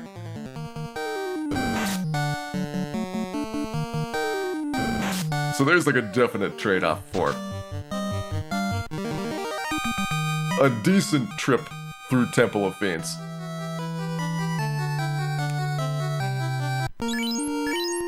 Okay, got plenty of experience to go. Still haven't seen anything here run away, which is nice.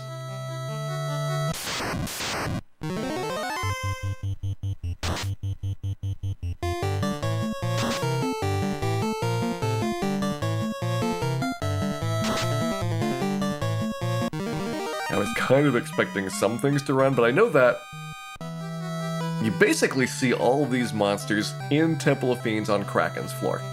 And that doesn't mean that they're not going to run away, because there's a bunch of monsters in Temple of Fiends that do run, but it's a good sign because of the fact that we go there pretty often, and sometimes at high levels where you might see the encounters fling. Like, we know that sorcerers are going to run away, which makes Tiamat's floor way nicer to think about dealing with.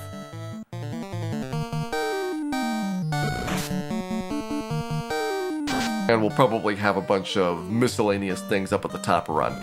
Still need to dodge around the Gasties.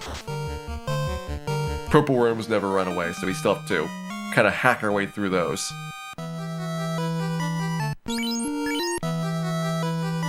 Alright, about 12k there.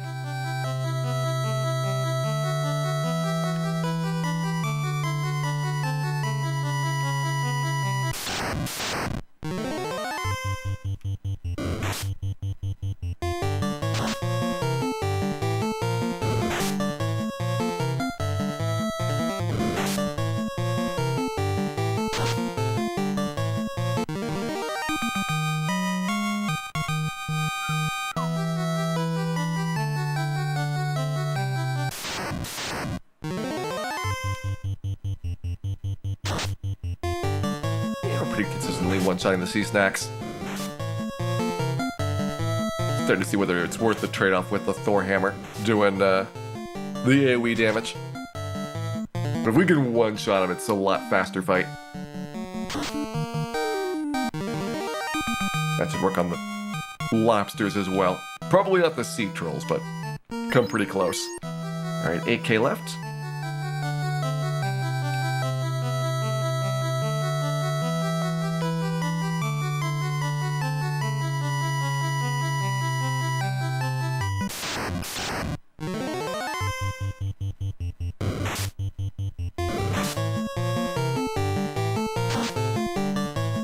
Runners are ghosts, Arsags, and regular sharks. Interesting. I know the Arsags have been running. Like, we get so little experience in them, I don't really care for the Wisag fight. Regular sharks have been running for a long time as well. I'm surprised ghosts run away. That's not a monster I would associate with, bad morale penalties. I kind of thought, like, basically all undead should be pretty much immune to fear. Well, there you go. Interesting information. Alright, where are we at? 4,000?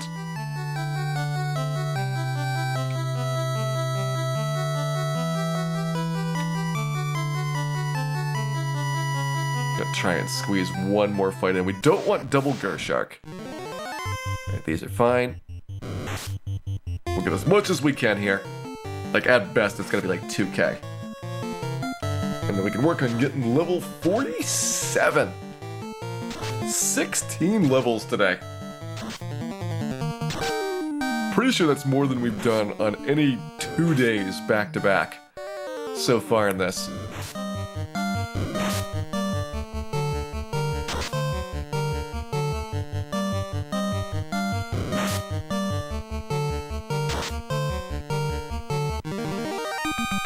We did 6, 9, 7, 8 for levels previously.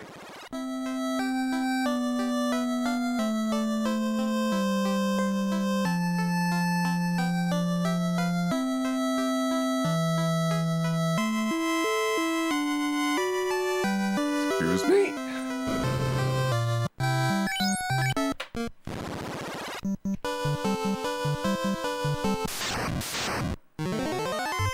Troll's probably gonna run.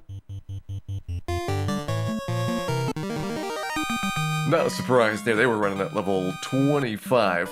So by now they're terrified of us. Let's squeeze something out. I'm not doing predictions for these last couple just because I feel like we've gotten most of the interesting ones done.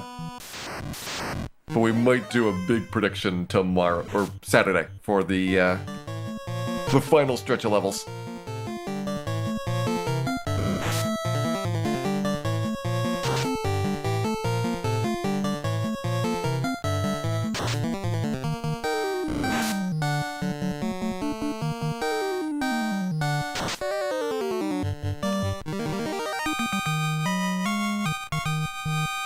Alright, do we get a strength point? No. Reset.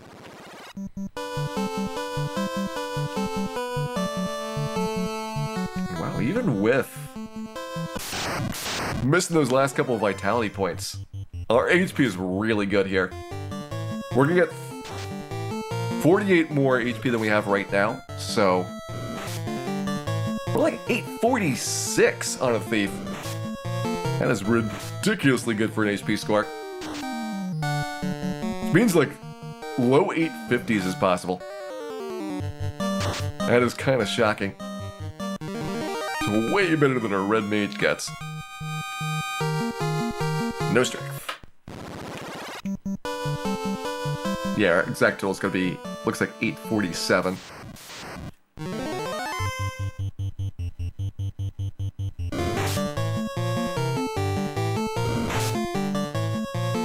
No, 850. We're gonna have exactly 850.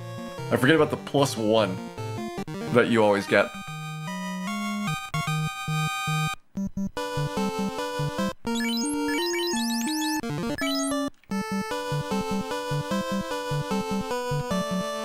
I feel like we lost more than 4 or 5 points. Like, there was a couple of -1s, and I think maybe a -2 that we took.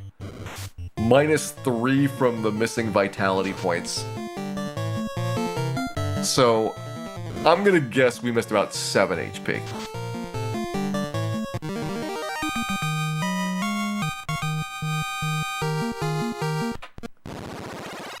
From the flat stuff, and then 3 from the points.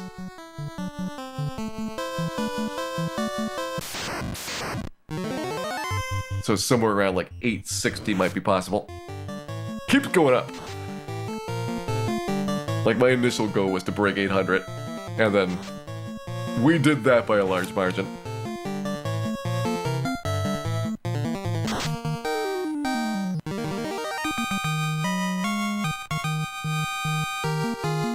There's the strength points, agility, luck, no vitality, but we don't care. And at level 47, here's where we are. Still perfect strength, perfect luck, -2 agility. We're starting to get more and more minuses on the vitality, but it doesn't make any difference at this stage. 811 HP on our thief. Phenomenal to see that.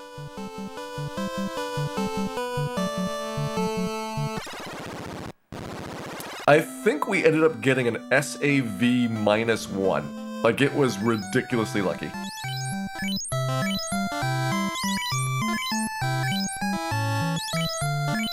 I'm almost positive we got the SAV. And I don't remember if we got a -1 or a -2.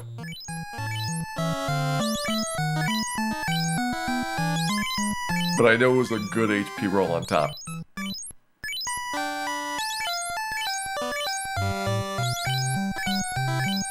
And it took us less time than we did level 23 at. That's the amazing thing. If it wasn't for that level 23, we would be basically at Temple of Fiends by now. That was the worst of the worst for level ups.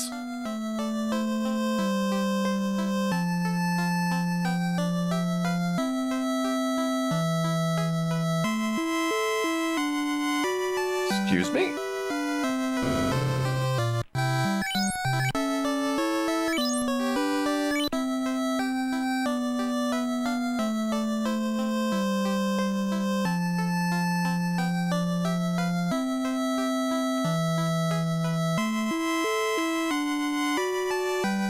Alright, I'm gonna grab a little bit of experience in the time that I have left. Well, this is pretty much wrapping up at this point. Final total will be 16 level ups today. Carry, Kraken, and all the rest of the gear that we had in the game. We'll pick up Saturday. 6 p.m. Pacific will be the start of the stream. We need basically 3 level ups, which should only be about an hour or so for 3 1 and 4s. We need to do Tiamat, which is like maybe 15 minutes. And we're gonna have most of Saturday to try Temple of Fiends. I think there's a very good chance that we finish this run sometime Saturday night. In which case, Sunday becomes an extra bonus night of Final Fantasy Randomizer. No promises yet. We have to beat Chaos Saturday to make that happen. But it is a tempting possibility.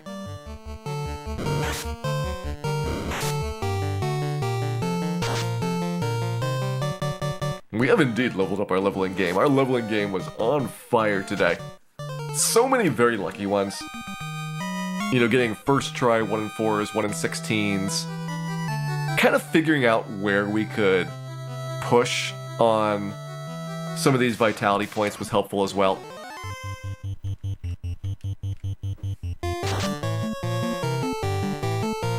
Like, I knew there'd be a spot in the 40s where vitality becomes less important, and it turns out that we found a very good balance for it. We didn't lose too much value out of taking those.